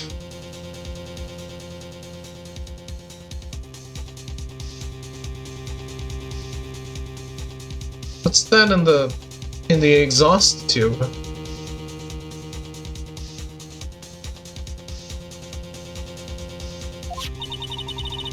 I had it just in case anyone had the gall to suggest that the white shoe didn't belong to the victim. I see no room for error in this evidence. Mr. Wright, wait, look at the asphalt in this photo. Hey, it's clearly wet. Erasing the last trace of doubt from the court's mind. Immediately after the murder, the crime scene was washed with water. I'm sorry, Mr. Wright. I guess I couldn't help after all. Not your fault. I knew I couldn't win this case from the beginning. And it seems this is what your sister wanted anyway.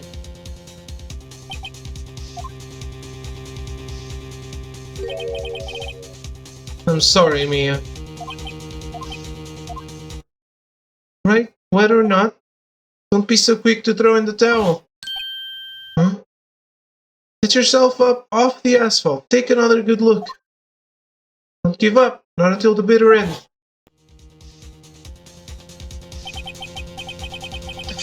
I love how Mia is spending her afterlife just looking after her cases. This is the last piece of evidence. Well, this time I'd like to declare a verdict for good.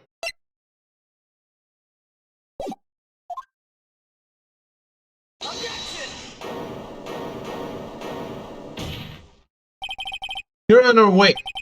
What is it with you people? Can't I hand down my verdicts in peace anymore? Whatever it is, can it wait? No, it can't. Then it'll be too late. Look at this photograph, the last one submitted. This trial isn't over until we give each piece of evidence proper consideration. So, right. Are you saying there's a problem with this latest piece of evidence?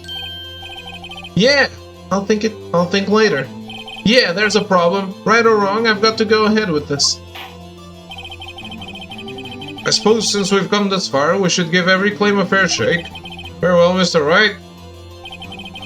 Show the court the problem in this photograph.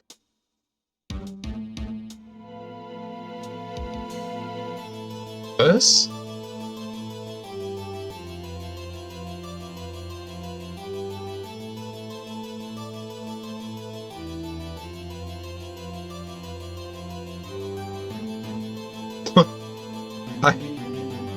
I mean...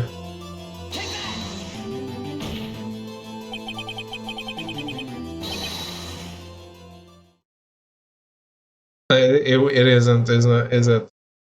Good, David. How is your evening going? Very hot. So, by the way, I guess palettes aren't color-coded in Portugal because all the ones I went through with my grandparents were like the blue one you showed. Is here. What's this? There's something poking out of the car's muffler. Wait just a moment. Mr. Edward. Your Honor. You just said muffler. However, I see no trace of a muffler or scarf of any kind in this photograph. The muffler is also part of a car or motorcycle, Your Honor. Just think of it as part of the exhaust system, a pipe. Oh, I see. I see. What's that suspicious-looking cloth sticking out of the car's muffler? So what if there's something sticking out of the muffler? What does that have to do with this case? Nothing. Absolutely nothing. Sorry, Miss Starr, but it's not going to be that easy. In fact, you've already told us why this is important to the case. You said as much as in your testimony. What?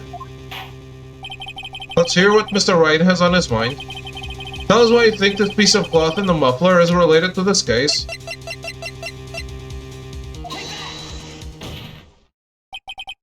Miss Starr, recall your testimony for the court. Ah, yes. When I arrested her, she mentioned the muffler. That's what had me confused in my earlier testimony. Muffler? Yeah. Could it be that the muffler you heard mentioned was actually this exhaust pipe? If so, that means this piece of cloth is vital evidence.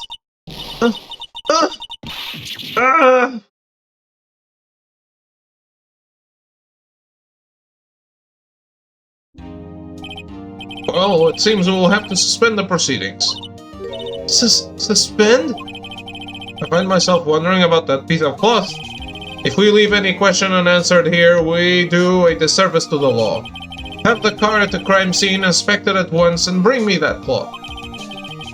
The verdict will wait until after we've seen all the evidence. Agreed? I suppose so. Whew. That was close. But we made it. At least for now. This court will adjourn for a 30-minute recess. It's lunchtime after all. He's still hungry. A 30-minute recess? Aren't we investigating day 2?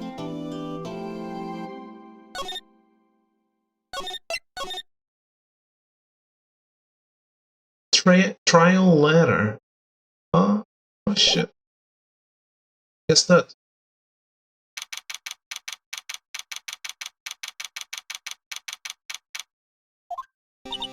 Mr. Wright? What? Are the trials always like this with you? How do you feel about Emma? She's Maya.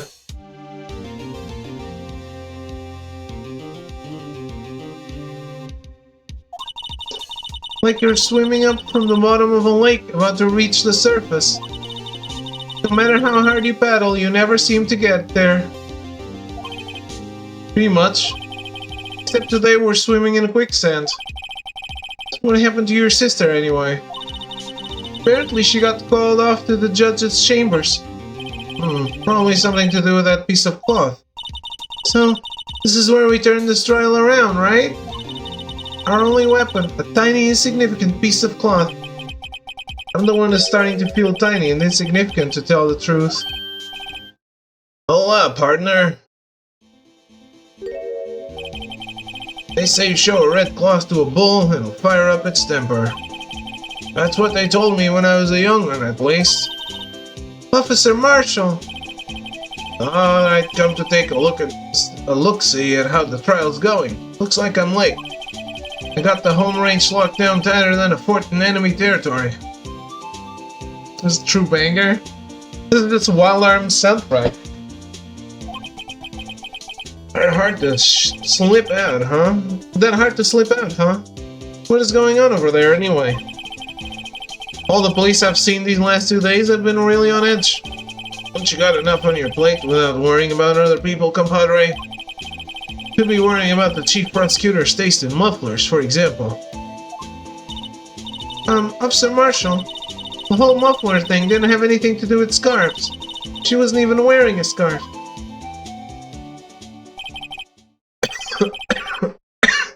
You don't say. Now, don't that just beat all?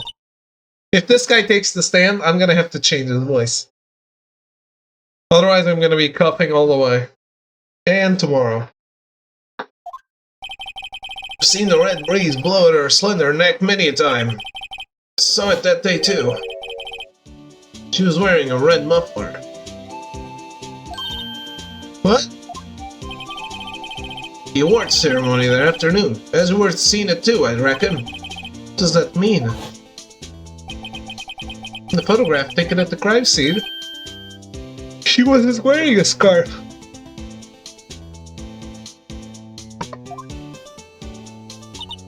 So, Miss Starr wasn't mistaken. Well, it's about time. Remember, partner, sometimes you gotta grab the bull by the horns. Sometimes you just gotta let that bull go where it will. Time will tell. I have a bad feeling about this. So, what are we swimming in now, Mr. Wright? If it's steak sauce, I can hook you up with some fine ribs. Oh, wee!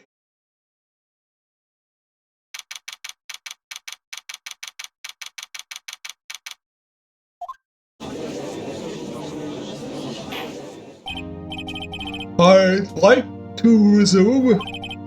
What's up? The judge keeps looking over at the prosecution. Something wrong, Mr. Edgeworth? Your face is blue, your lips are purple, you're sweating bullets. Furrowed brow, those grinding teeth, those watery eyes. What's more, your eyes are unfocused, you're doubled over, your back is bent. It can't be. This can't happen. I wonder what happened to Mr. Edgeworth. Well then, I believe it is time we continued on with this trial. During our recess, I had requested that the prosecution conduct an investigation. This is unacceptable. Seems our prosecutor is quite beside himself. Excuse me, knock knock? Who's there? What's with this guy?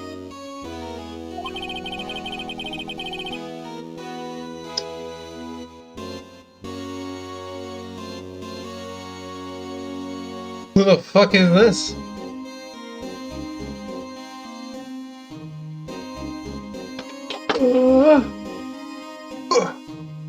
A strange stuffy aura seems to be filling the courtroom.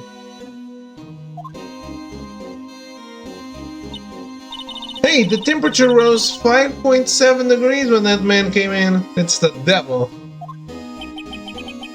Who on earth is he? Oh, it's you.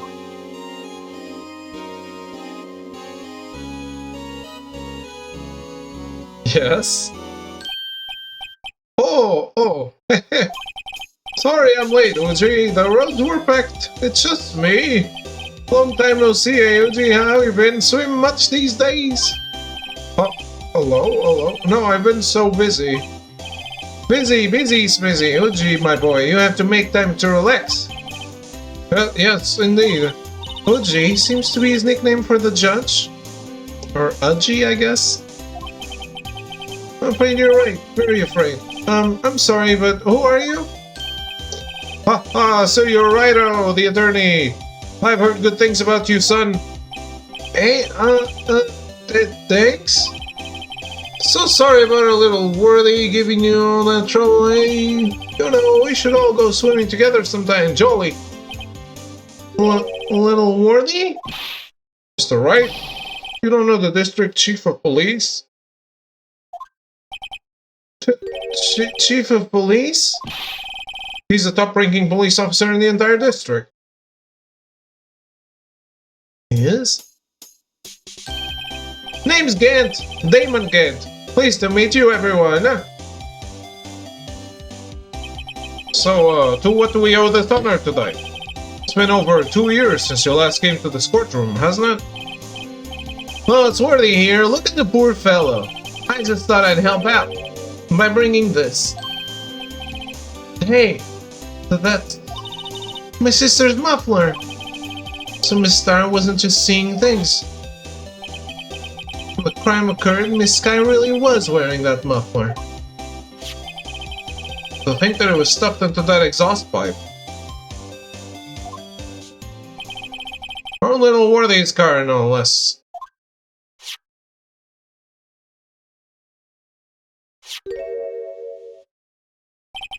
It's really quite embarrassing, even for us.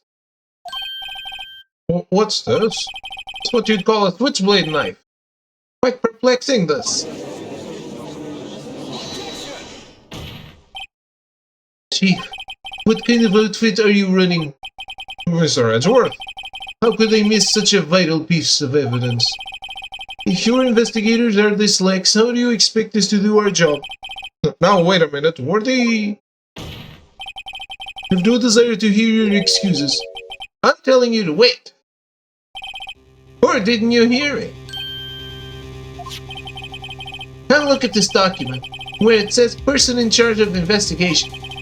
There's no mistaking that signature, is there, Miles Edgeworth? That's not fair. On the day of the crime, I had your head in the clouds because you got that award. I know how you feel. But you're the person in charge. I'll expect a written apology. But are you serious? Don't be too upset. We'll find a way to clean up this mess that you made. This is the first time I've seen Mr. Edgeworth at a loss for words. This kind of major blunder is unlike you, Mr. Edgeworth. The court accepts this new evidence, but I'd like to ask the defense a favor first. Yes? Just to be sure, I'd like to take a look at the blade of this knife. The blade, Your Honor? Well, I don't see why not. Could you open it up for me, I wonder? Yes, well, I think all you have to do is push that switch and... If I cut my finger, Mr. Wright, I wouldn't be able to pound my gavel anymore. Yeah, but if I cut my finger, I wouldn't be able to point it at people anymore. Come on, just hurry up and open it! Why are you doing this automatically for me?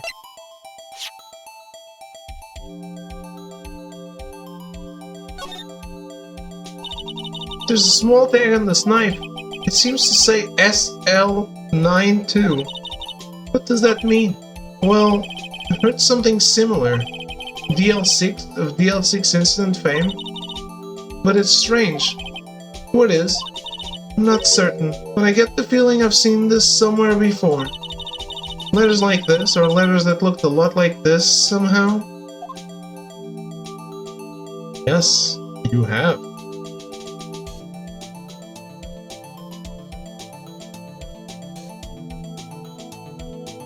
Okay.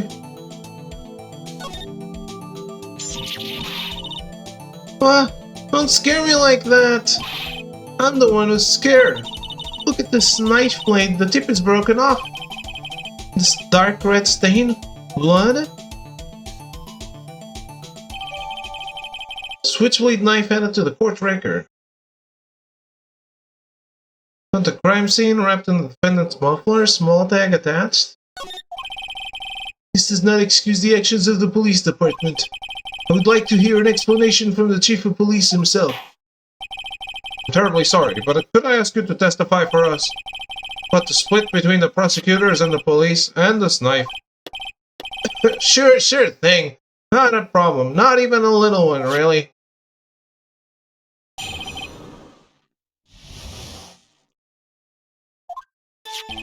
This knife is special, but I can't say how here. Unless there's evidence to prove a connection between this knife and Goodman. That was a bad day for the department. We weren't in any shape to do an investigation. The detective was killed at the police department, see. What a mess. The time of the crime? 5:15. Scary coincidence, eh?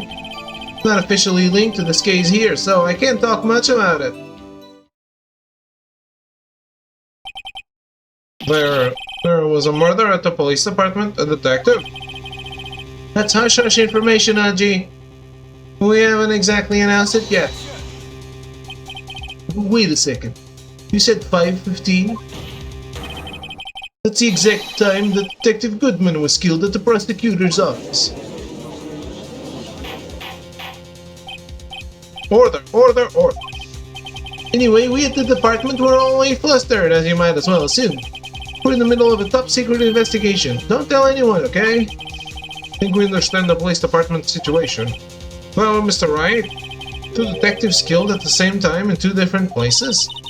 The chances of that are really slim, scientifically speaking, of course. I'd like to exercise my right to cross-examine the witness. Very well. However, keep your questions focused on the case at hand.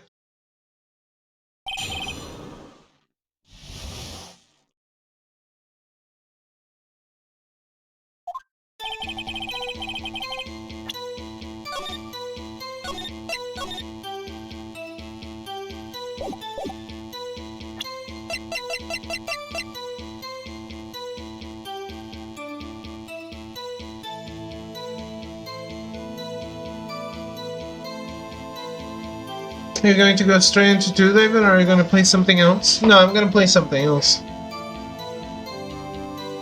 I don't want to be like Burnout.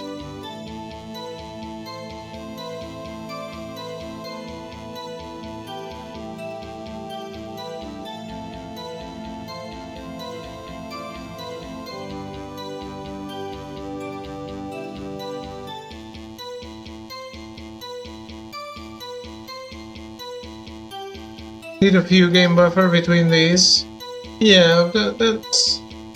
It's not like I'm not interested, but I just don't want it to be like too much.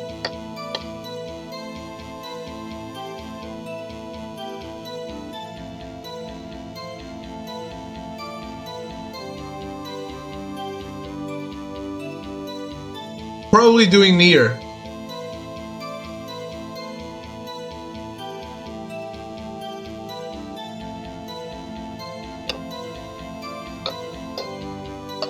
Also, yeah. The less I voice act in the next one, the better.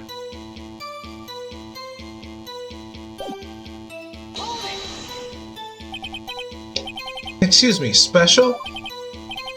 Hard to come by this particular knife anywhere else. Might that special thing be this little tag? Oh, sorry, Ryder, but I can't say that now, not that. We've established that the knife in Goodman's chest was this knife. Now why was there another knife at the scene of the crime? That's quite a mystery. Like a mystery, it's wrapped in something, a muffler.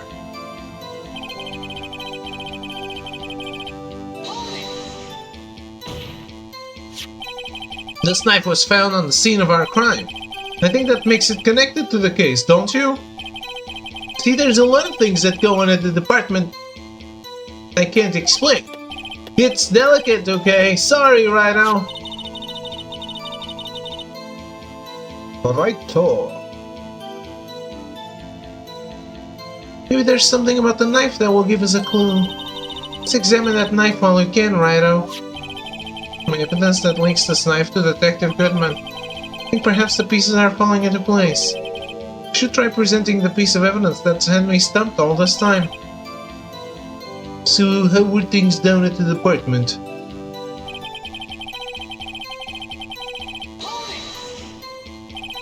Something happened at the police department too, huh? I got a good look in your eyes there, Righto, my boy. Sharp, hungry. So, something did happen, and why wasn't I informed? Why weren't you informed? Well, why didn't you ask? No matter, I understand. You were busy, what with that Lana's case and all? Well, what happened? What happened at the police department that day?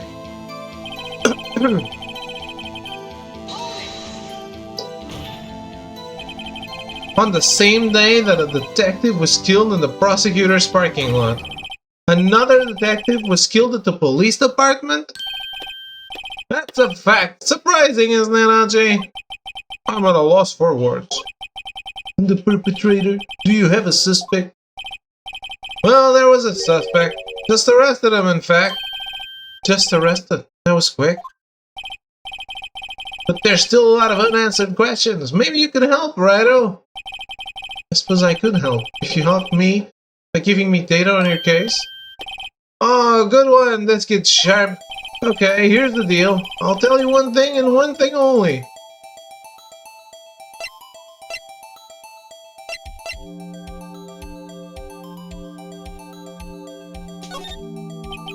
So tell me, where was the victim found?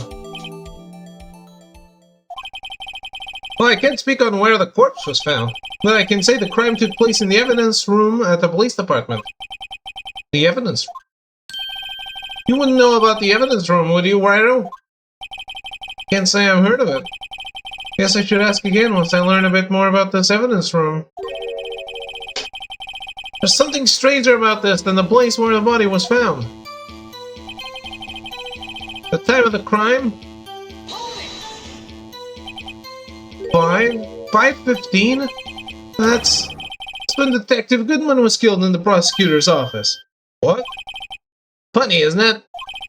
A murder at the prosecutor's place and a murder at our place at the very same time. What are the chances? Coincidence? This is just my gut feeling, but I'd say there's a 0.001% chance of that happening. Chief Gant, please tell us more about the incident.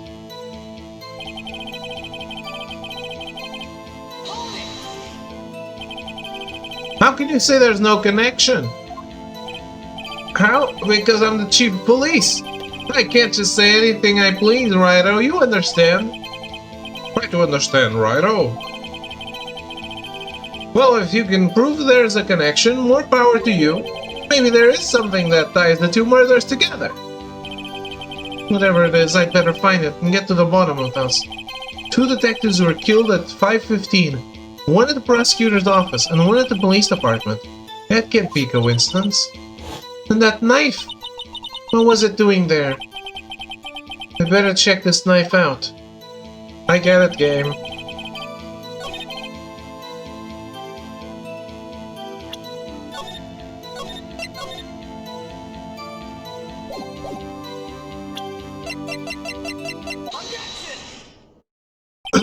Wait a second.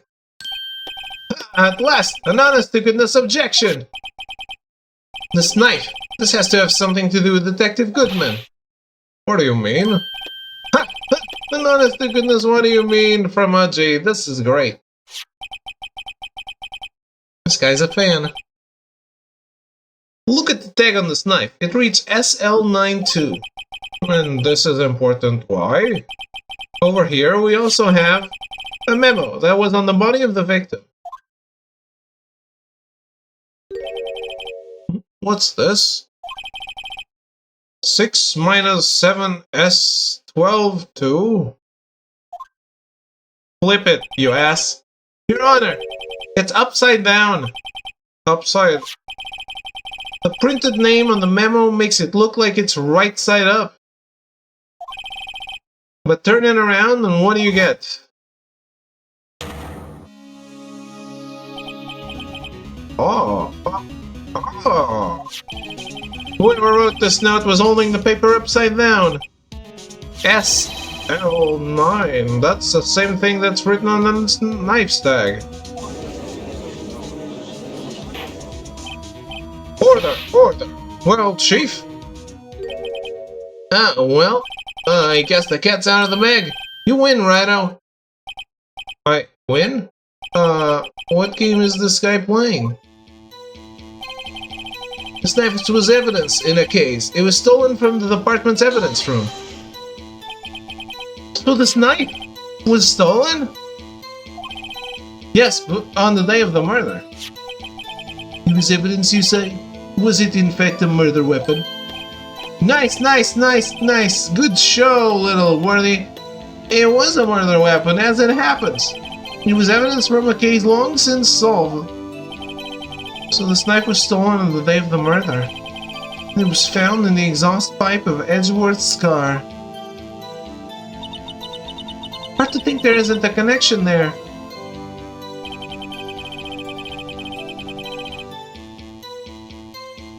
Oh, he's just revised it and keep going?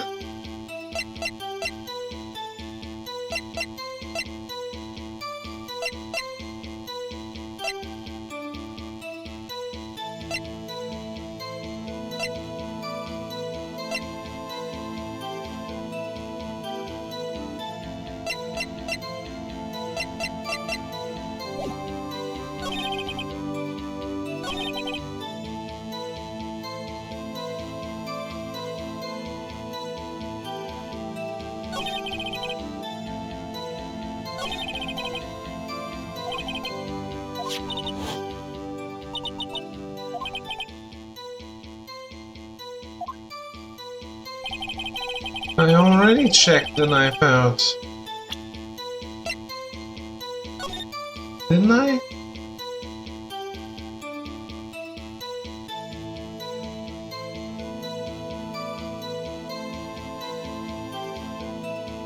Can I check the stains?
So this knife was stolen? Yes, but where's the murderer?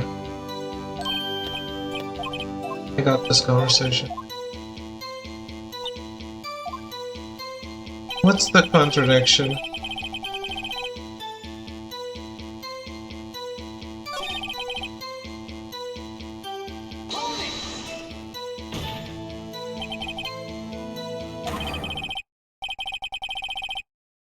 Another detective was killed at the police department.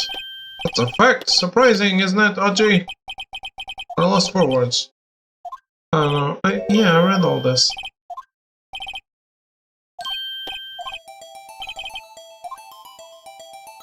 Oh, okay. Well, how was the detective killed? How was he killed? Now that's the interesting part. It was what we in the forest call a stabbing with a knife. A knife? It's exactly the same as Detective Goodman. That's the spirit we're cooking now! But you know, that's not the only thing that was exactly the same. What do you mean?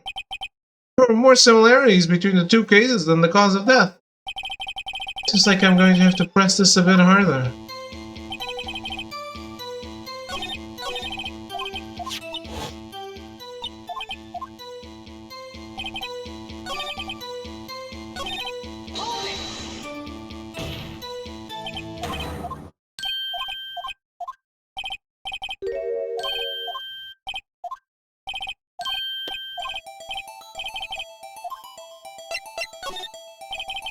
So when did the murder at the police department occur?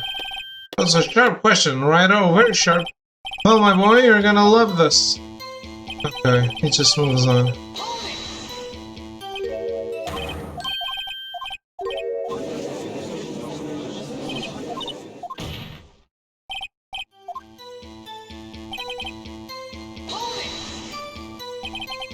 How can you say there's no connection?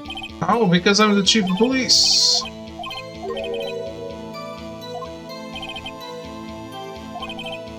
Didn't I? Didn't I just prove they're connected?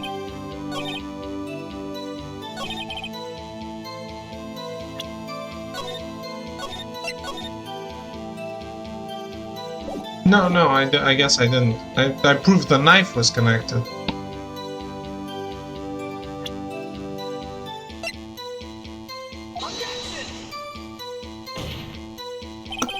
Your Honor, that statement... No, it doesn't.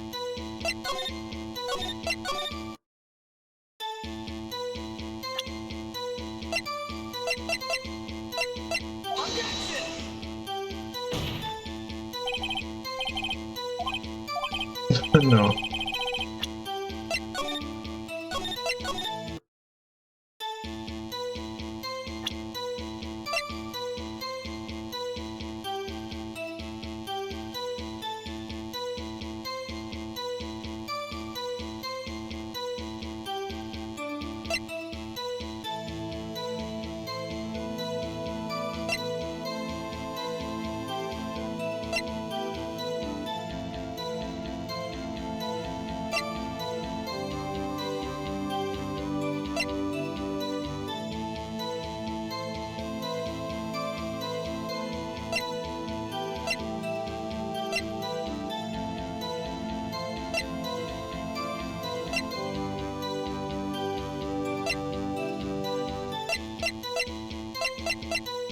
This is my only option.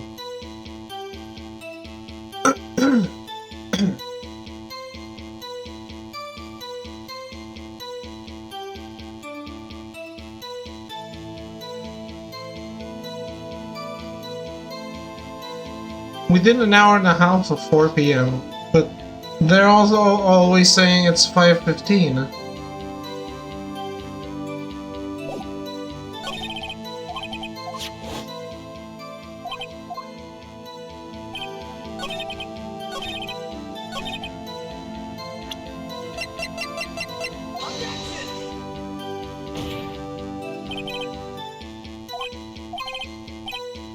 No.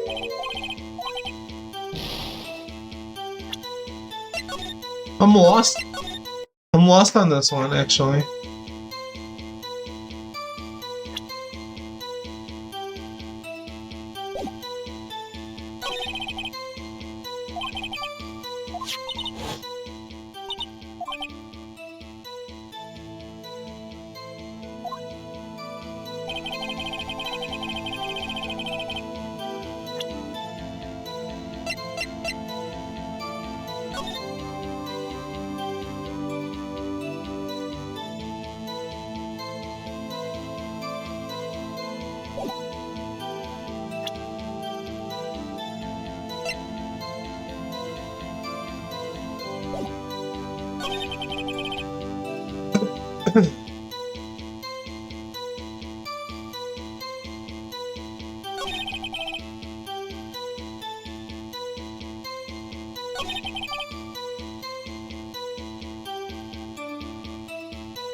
What could connect the cases?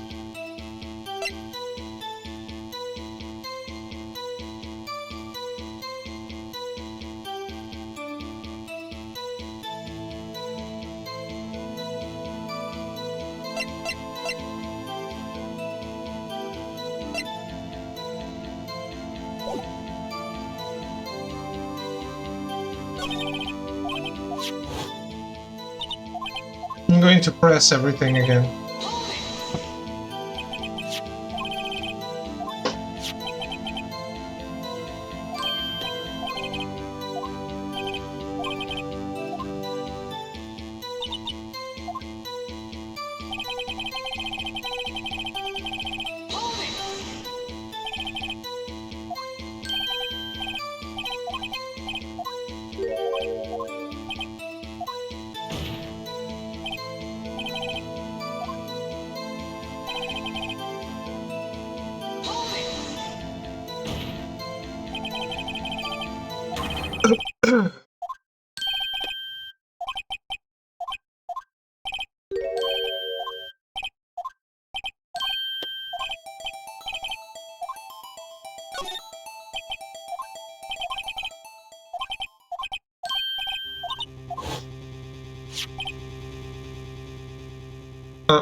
Oh, okay. I guess I advanced it.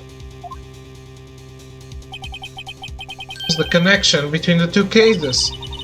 You seem happy, Mr. Wright. Happy? Yeah, I asked that before. Oh, that sucks. I wasn't gonna ask that again. We just got handed our ticket to go to town on this case.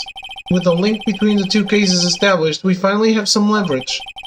Now we can get Gan to testify about the details.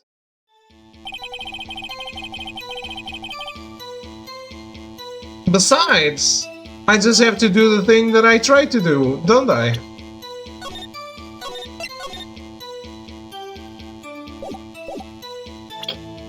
If I did, that's bullshit.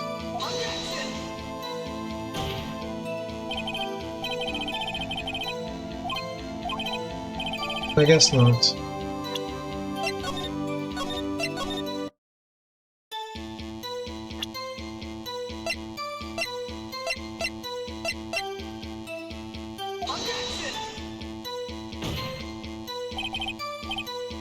No.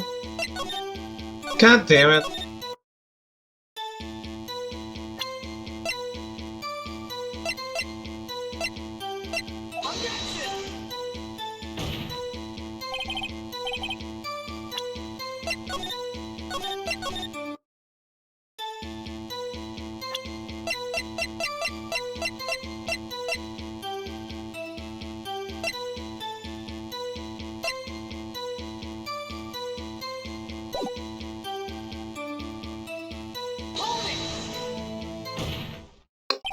Maybe I need to press it again. Oh, okay. I need to press again.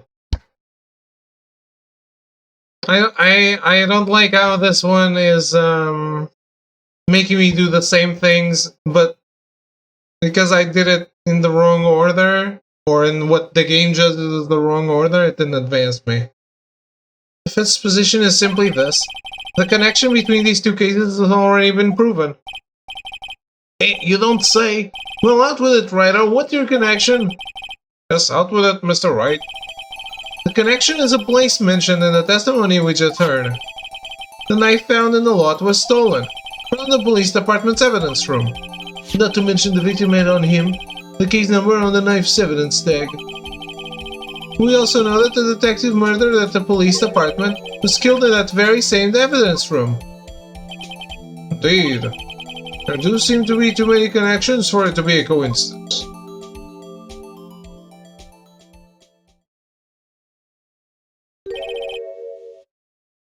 You two make a good pair. It took my man 2 days to find out what you deduced right here. Chief, I request that you release your information on the victim at the police department. See, that's the tricky part. It hasn't been announced yet, no. Can we get the information unofficially?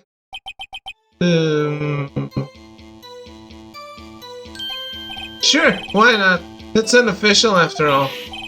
What, really? Who would have guessed? I'll cooperate, but I can't reveal the name of the victim at the department. Okay?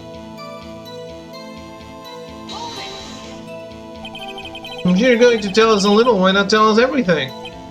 Ah, well, case information is sticky stuff. You have to do everything properly. Oh well, I guess I might as well try to get what I can out of him. The victim's ID number. That's the same as asking who it is.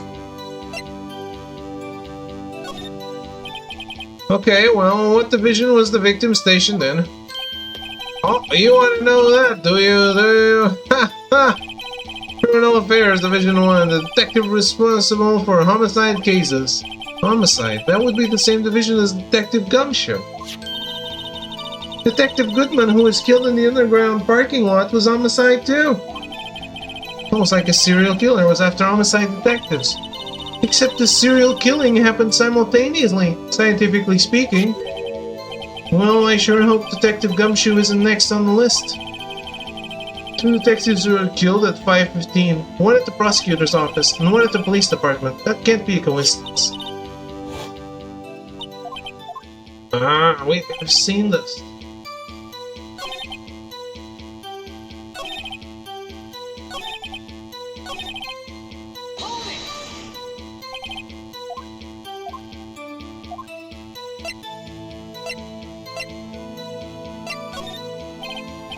Okay, how about the gender of the victim?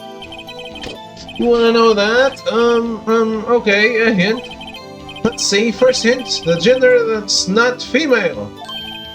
Aha, he was a guy. What did I tell you, the voice sharp? Stop goofing around, Mr. Wright, this is serious business. Sorry, Your Honor. Hey, tell that to the chief of police. Two detectives were killed.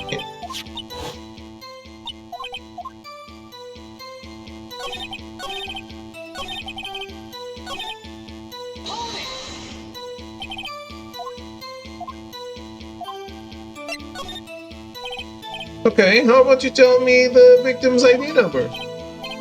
Sure, why not? It's not like you'll be able to tell who it is from that. Of course not. You won't tell me their name after all. We keep a tight lid on ID numbers, so don't go getting your hopes up. The number is 58421189.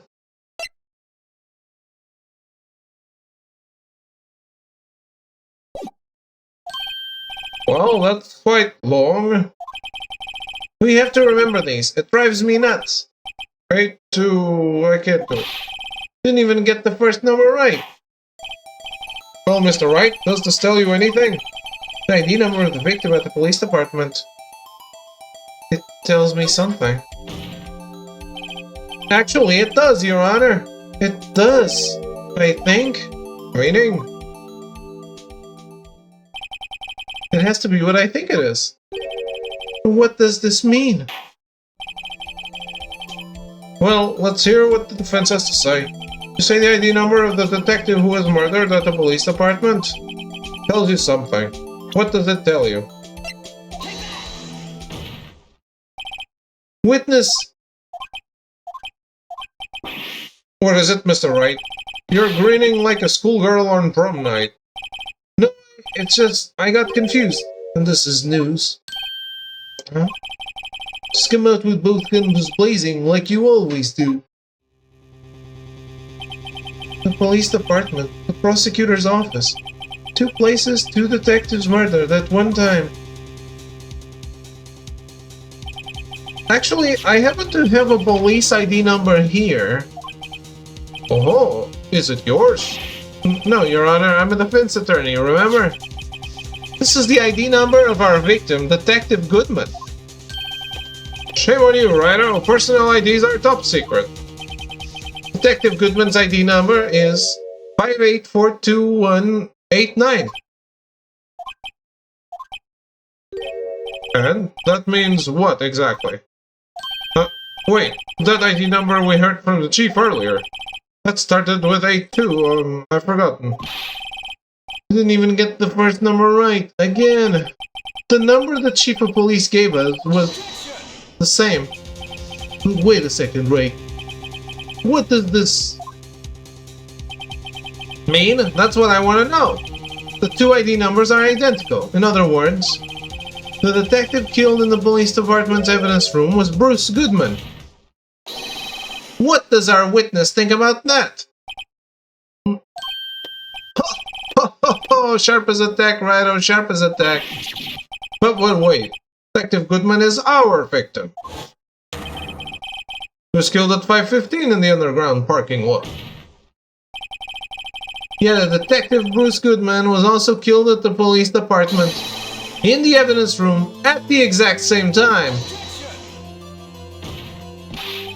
That's impossible. So what we're saying is the same person was killed at the same time? Welcome back, Throw. And in a completely different location?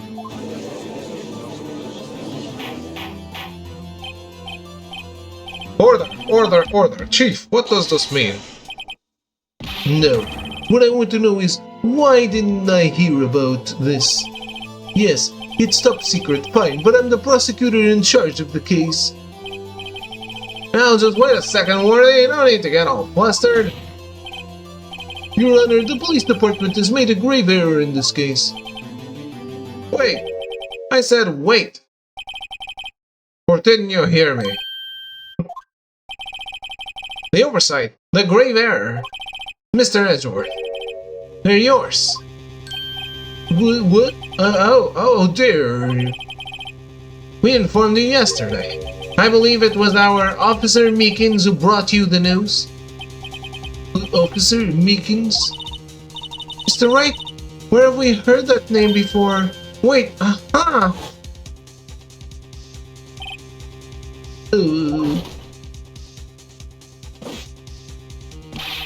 Excuse me, but is Mr. Edgeworth anywhere in the premises? I'm here, sir, at the request of the chief, sir. I forgot your report, sir.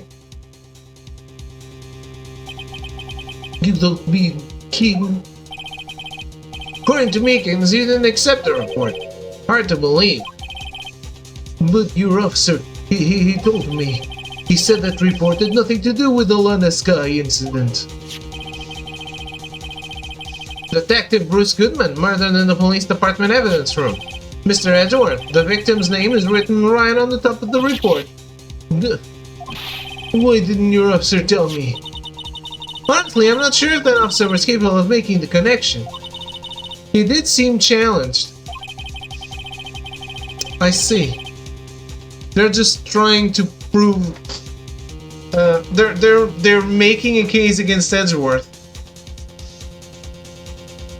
to get him thrown out of the office.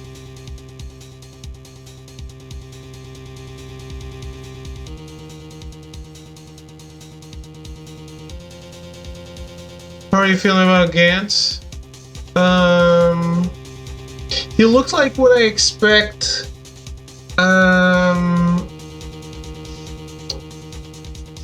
Let's say the devil to reincarnate as in an anime.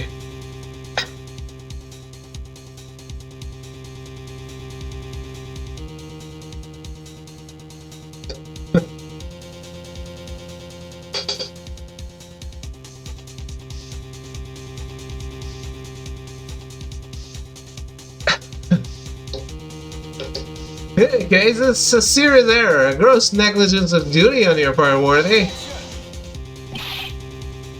But sir, you could have submitted that report this morning to the court as evidence. Then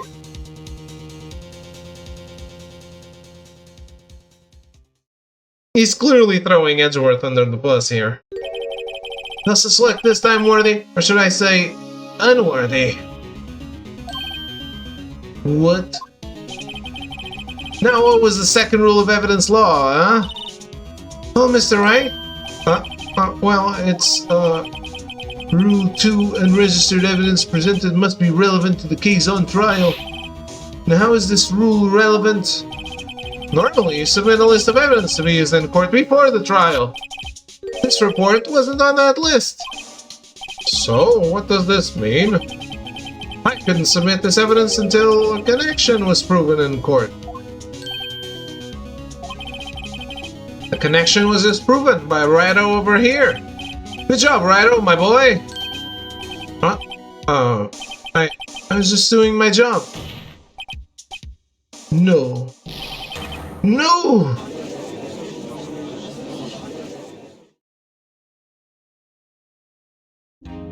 So Edgeworth's head is again on the chopping block.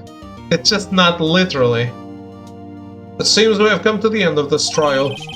I know you're going through a tough time, Worthy. What with all these rumors? I bet this shield is broken because of some sort of... hazing. Like... they elected him the king of prosecutors as a joke. And broke the shield in his trophy to show how they didn't actually think he deserves it.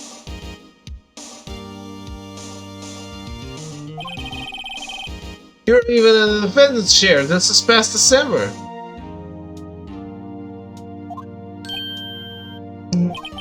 I apologize for this terrible lack of due diligence on my part. Not the boofing kind? I don't know what boofing means. Come! Mr. Edgeworth. Please, just give me one day. I'll get to the bottom of what happened. If it's the last thing I do. You'd better get results this time, really. You have my profound apologies, sir. For Mr. Edgeworth. I don't think there's ever been an error that serious in the history of the sport. I will grant one further day as the prosecution has requested. Will that be sufficient, Mr. Edgeworth? Yes, Your Honor. Thank you. Whatever your punishment for this is, for your sake, I hope it's not decisive. Farewell. Court is adjourned. Seriously, these people have more than 24 hours in a day. How do you prepare trials, witnesses, evidence, travel around, interrogating people, all in one day?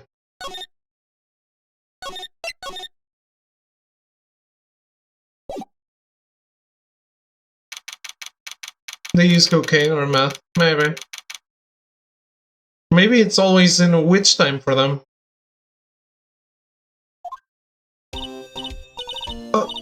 Mr. Wright, so what's going on with the case anyway? I'm a little confused. Well, let's see. What's going on? The victim, Detective Bruce Goodman, was stabbed to death after 5 p.m. on the 21st. He died in the prosecutor's parking lot and the police department's evidence room. What's this and the evidence room part? The prosecutor's office and the police department are 30 minutes apart by car. Well, that's what we're going to find out, or try to at least. Alright, let's do it. Glad she's in good spirits, but I'm not sure she's going to be much help with this. Don't be so sure, Mr. Wright. Huh? Look, we're in this together, right? I'll prove that these thick-rimmed glasses of mine aren't just for show. Let's go! Science awaits us!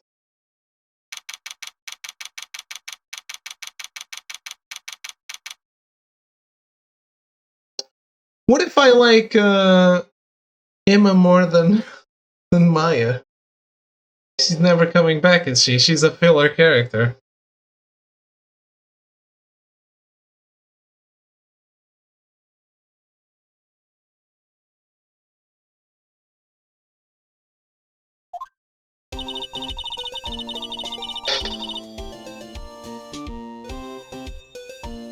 Is it canon? Maybe. The credits have already rolled, sir. You know, I really don't think we should worry about the police department murder. There wasn't even a body found there. Who cares? Yeah, it was only our victim who was killed in their evidence room. No biggie. Besides, my sister would never do such a thing. I know it. That oil drum. Was it empty? The oil drum kicked over by the chief prosecutor was brimming with water. My sister erasing evidence at the crime scene. Never. Even though she says they don't get along, Emma really likes her sister. That's not it at all. It's just, we're both professionals at what we do, and I trust her. Big words for a high school student. But whether there was blood on the floor or not, the water in that oil drum washed it all away. Ignore the strength of my science at your own peril, Mr. Wright. Huh? What's that grin for? This situation calls for one thing, and that is luminol deathing fluid. Luminol? Blood is sticky stuff, you know. You can't just wash it away with a little water. Even if you can't see it, it's still there. Wouldn't the police have already done those tests? Never trust anyone's eyes but your own, Mr. Wright. Just give it a try. Me? Why do I have to do it? I'm a minor, I can't even drink yet. We're testing bloodstains with the stuff, not drinking it. Here, look, I'll lend you these glasses. Huh? You had an extra pair of those things? To test for a blood reaction, just spray the luminol on it. Like this, see? Press the X button to spray it on. Okay, let's find us some bloodstains. Oh, damn.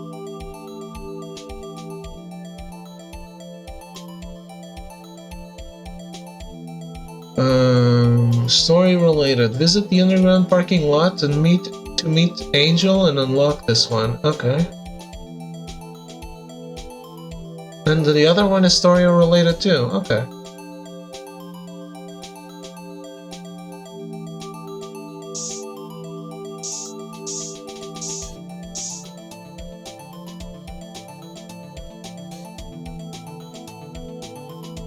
I want to spray more. I want to spray it all over. I can see her eyes shining behind those glasses. So, is this a blood stain? It's so, Emma, you're shaking. It's just, this is my first time seeing real blood. Scientific investigation in action. Okay, well, we definitely know that this is a blood stain. But doesn't something strike you as odd? Scientifically speaking, of course. What's odd about this, scientifically? Ah, shit. The bloodstain's location, of course. It's elementary. No, I didn't read the options. I was just skipping text. Huh. Why is that elementary? I mean, I would think that if there was a fight, you'd expect some bloodstains here. I suppose you might think that. Come on, Mr. Wright. We're all counting on you.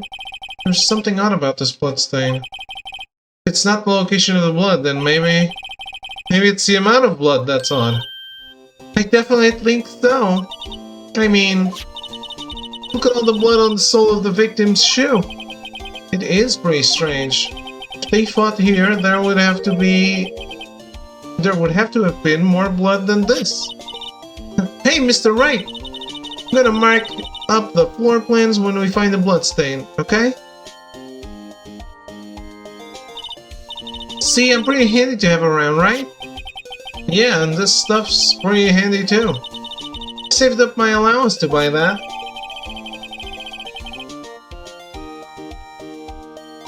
Okay. Luminol testing fluid received from one very proud-looking Emma Sky. We can't be sure that the police will reveal all their evidence in court. Sometimes they fail to mention evidence that doesn't fit their view of the case. Let's strike that hidden evidence out into the light of day. Yeah! Feels like we're really investigating a crime now, doesn't it? Guess I should give this a spray on anything suspicious. Ah! I wonder how that fluid of yours would react to a nice deli box. Miss Star! You only trust your own eyes, huh? Not bad, you two. This day old deli box is on the house. Sorry, it's just that kind of lead... Sorry, it's just that kind of lead-in doesn't really get my mouth watering.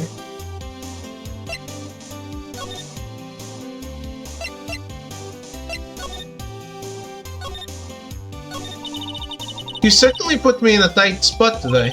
My apologies, Miss Star, but... No, it's okay. It was my fault. Oh, we know. I witnessed everything from that security room right there.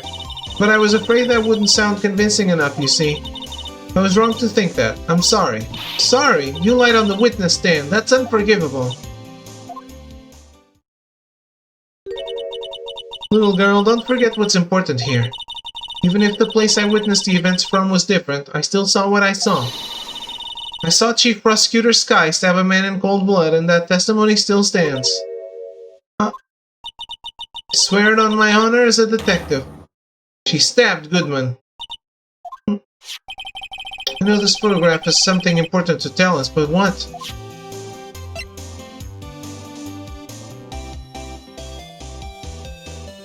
You need to present Goodman's note and crime photo to open up more talking options.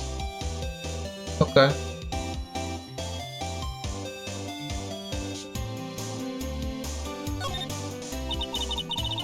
So, you were a detective, weren't you, Miss Star? Yes, it was a long time ago. Well, 2 years ago. No matter how hardened the criminal, when they faced me, they cuffed it up. Cuffed it up? They confessed. They babbled like babies. You know. I may seem like a demon sometimes, but I can be an angel too. I wouldn't doubt it.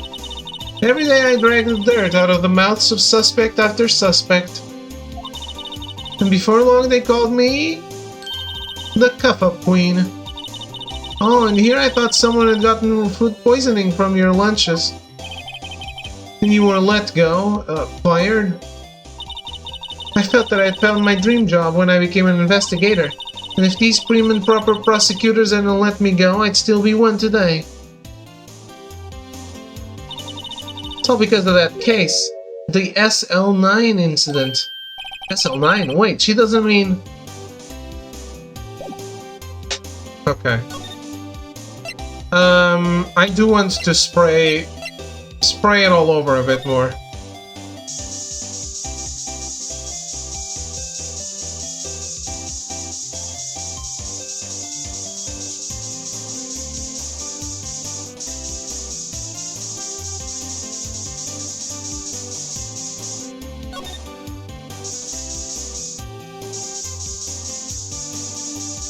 Aha.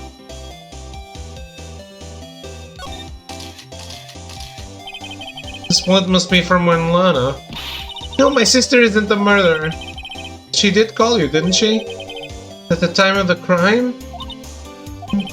Her right hand is bandaged. Hey, just whose side are you on? This has nothing to do with taking sides. So, this means that Lana's hand had blood on it. It just keeps getting worse.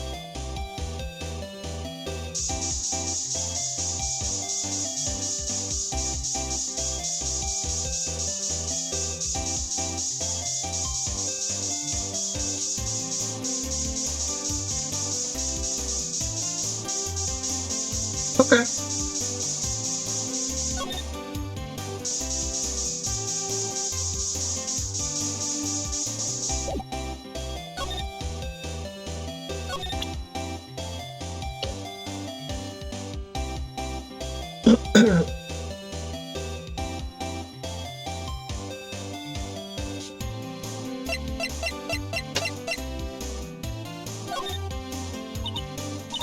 What do you think about this? The SL9 incident. It's written on that knife. And on that note. Goodman. Goodman was the head detective on that case, you know. Really? That knife was evidence from that case, the murder weapon. It was due for transfer the very day that Goodman was killed. As I suspected, the SL9 isn't over. Not yet.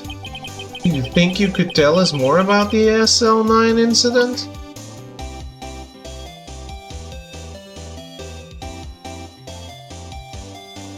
Okay.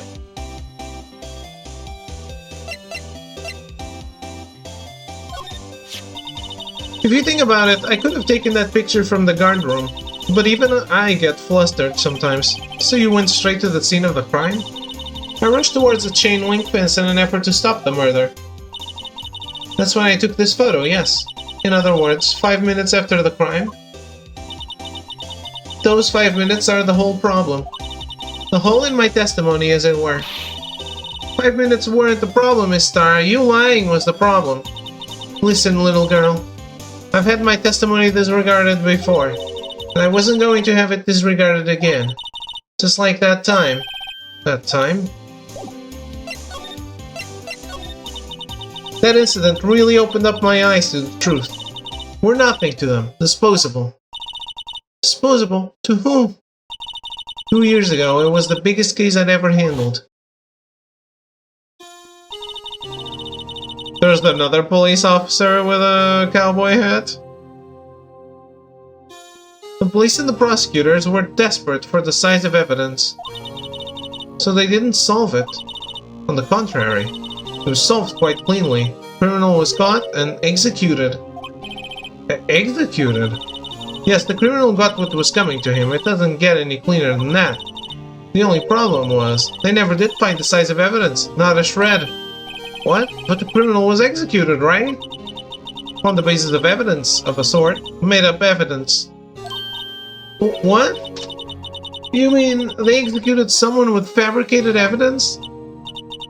The best part came several months after the trial. Every detective involved with the case was dealt with. Some were demoted to patrolmen, others found themselves out of a job. And you were one of those? Myself and one other person you know well. Wait, could it be... Les verres Coca-Cola sont de retour chez McDonald's en version street art. Un verre offert pour l'achat d'un menu Maxi Best of.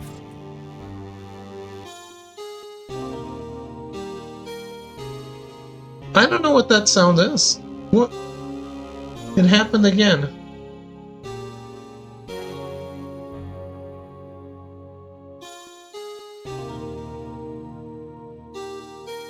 The ghosts are back. Look, I can't think of anything other than there's some random sound in the game that shouldn't be there.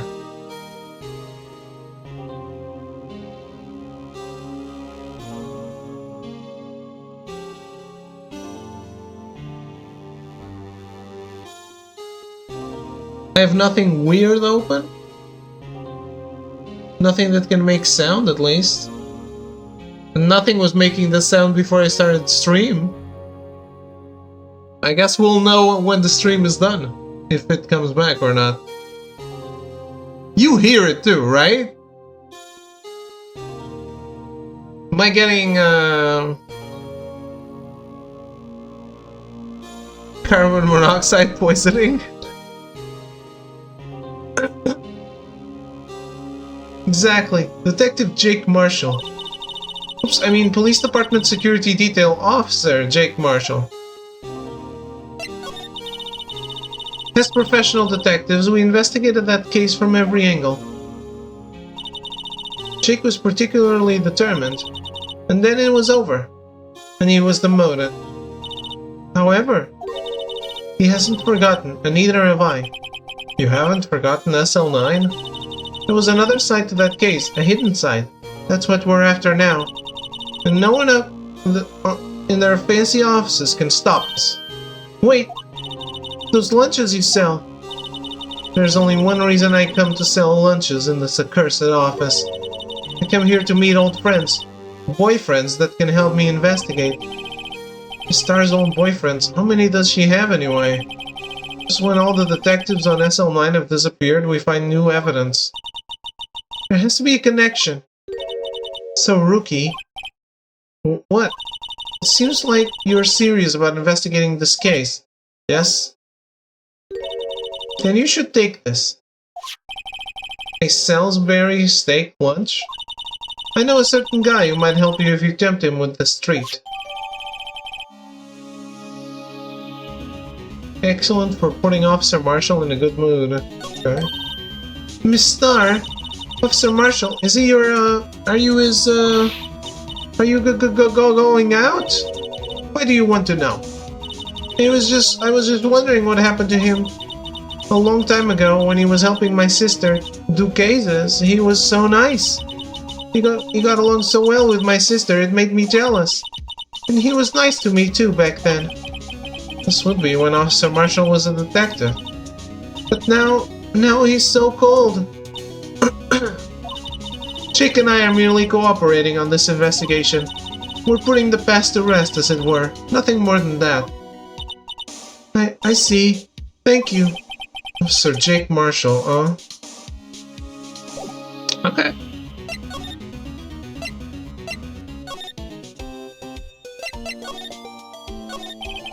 Well, where should we begin? Oh well, isn't it obvious? We should begin with that, that thing. And the mystery of the victim, I guess. How could one man, Detective Goodman, be killed in two places simultaneously? Oh well, you see. We should go to the police department. The evidence room, was it? Huh? I'm not being very useful here, am I? No, you're being very helpful. Poor Mr. Edgeworth. You're going through a tough time, Worthy. What with all these rumors? You were even in the defendant's chair just this past December.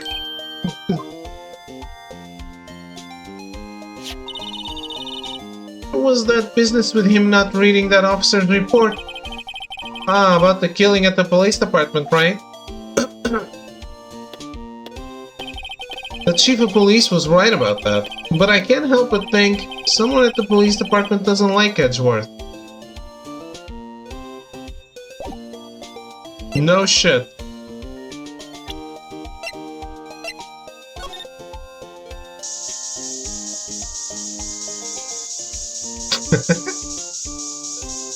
There's still blood from Mia.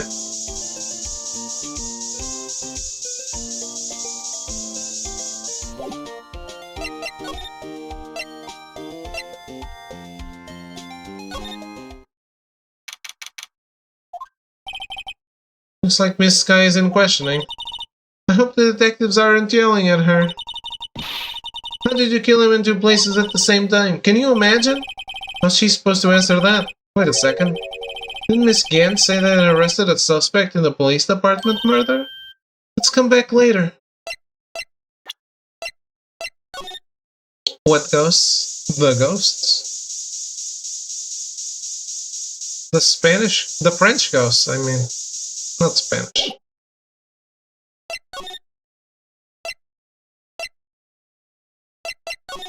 Alright. I think we're gonna stop here for today.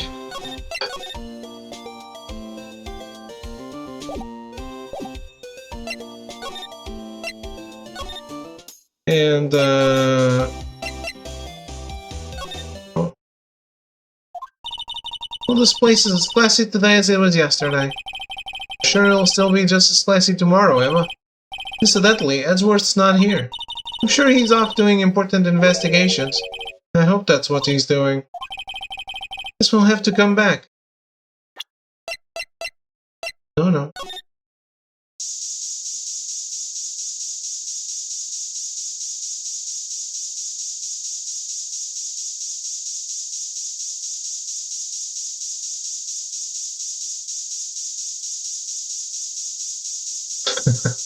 We're spraying his whole office with shit.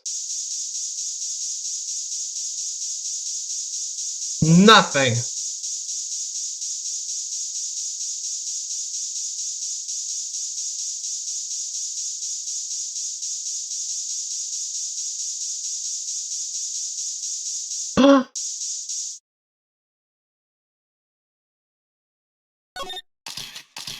Mitsketa. What? It looks like some blood has dripped down here.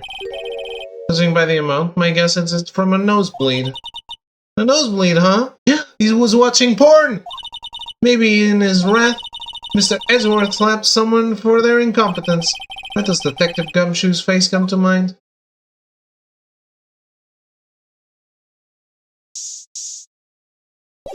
He was watching porn! And had got a nosebleed.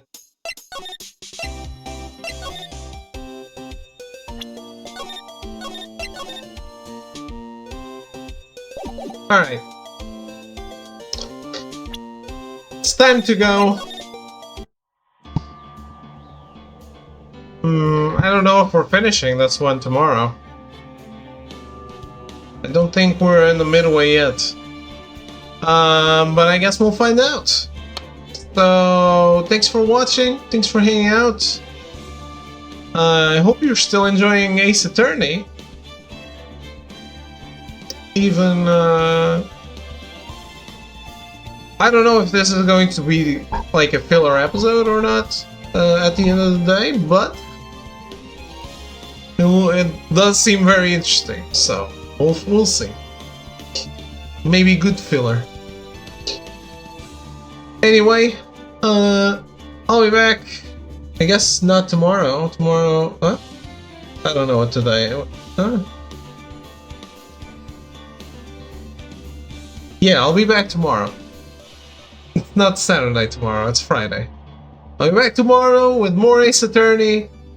I'll see you then. Goodbye, good night.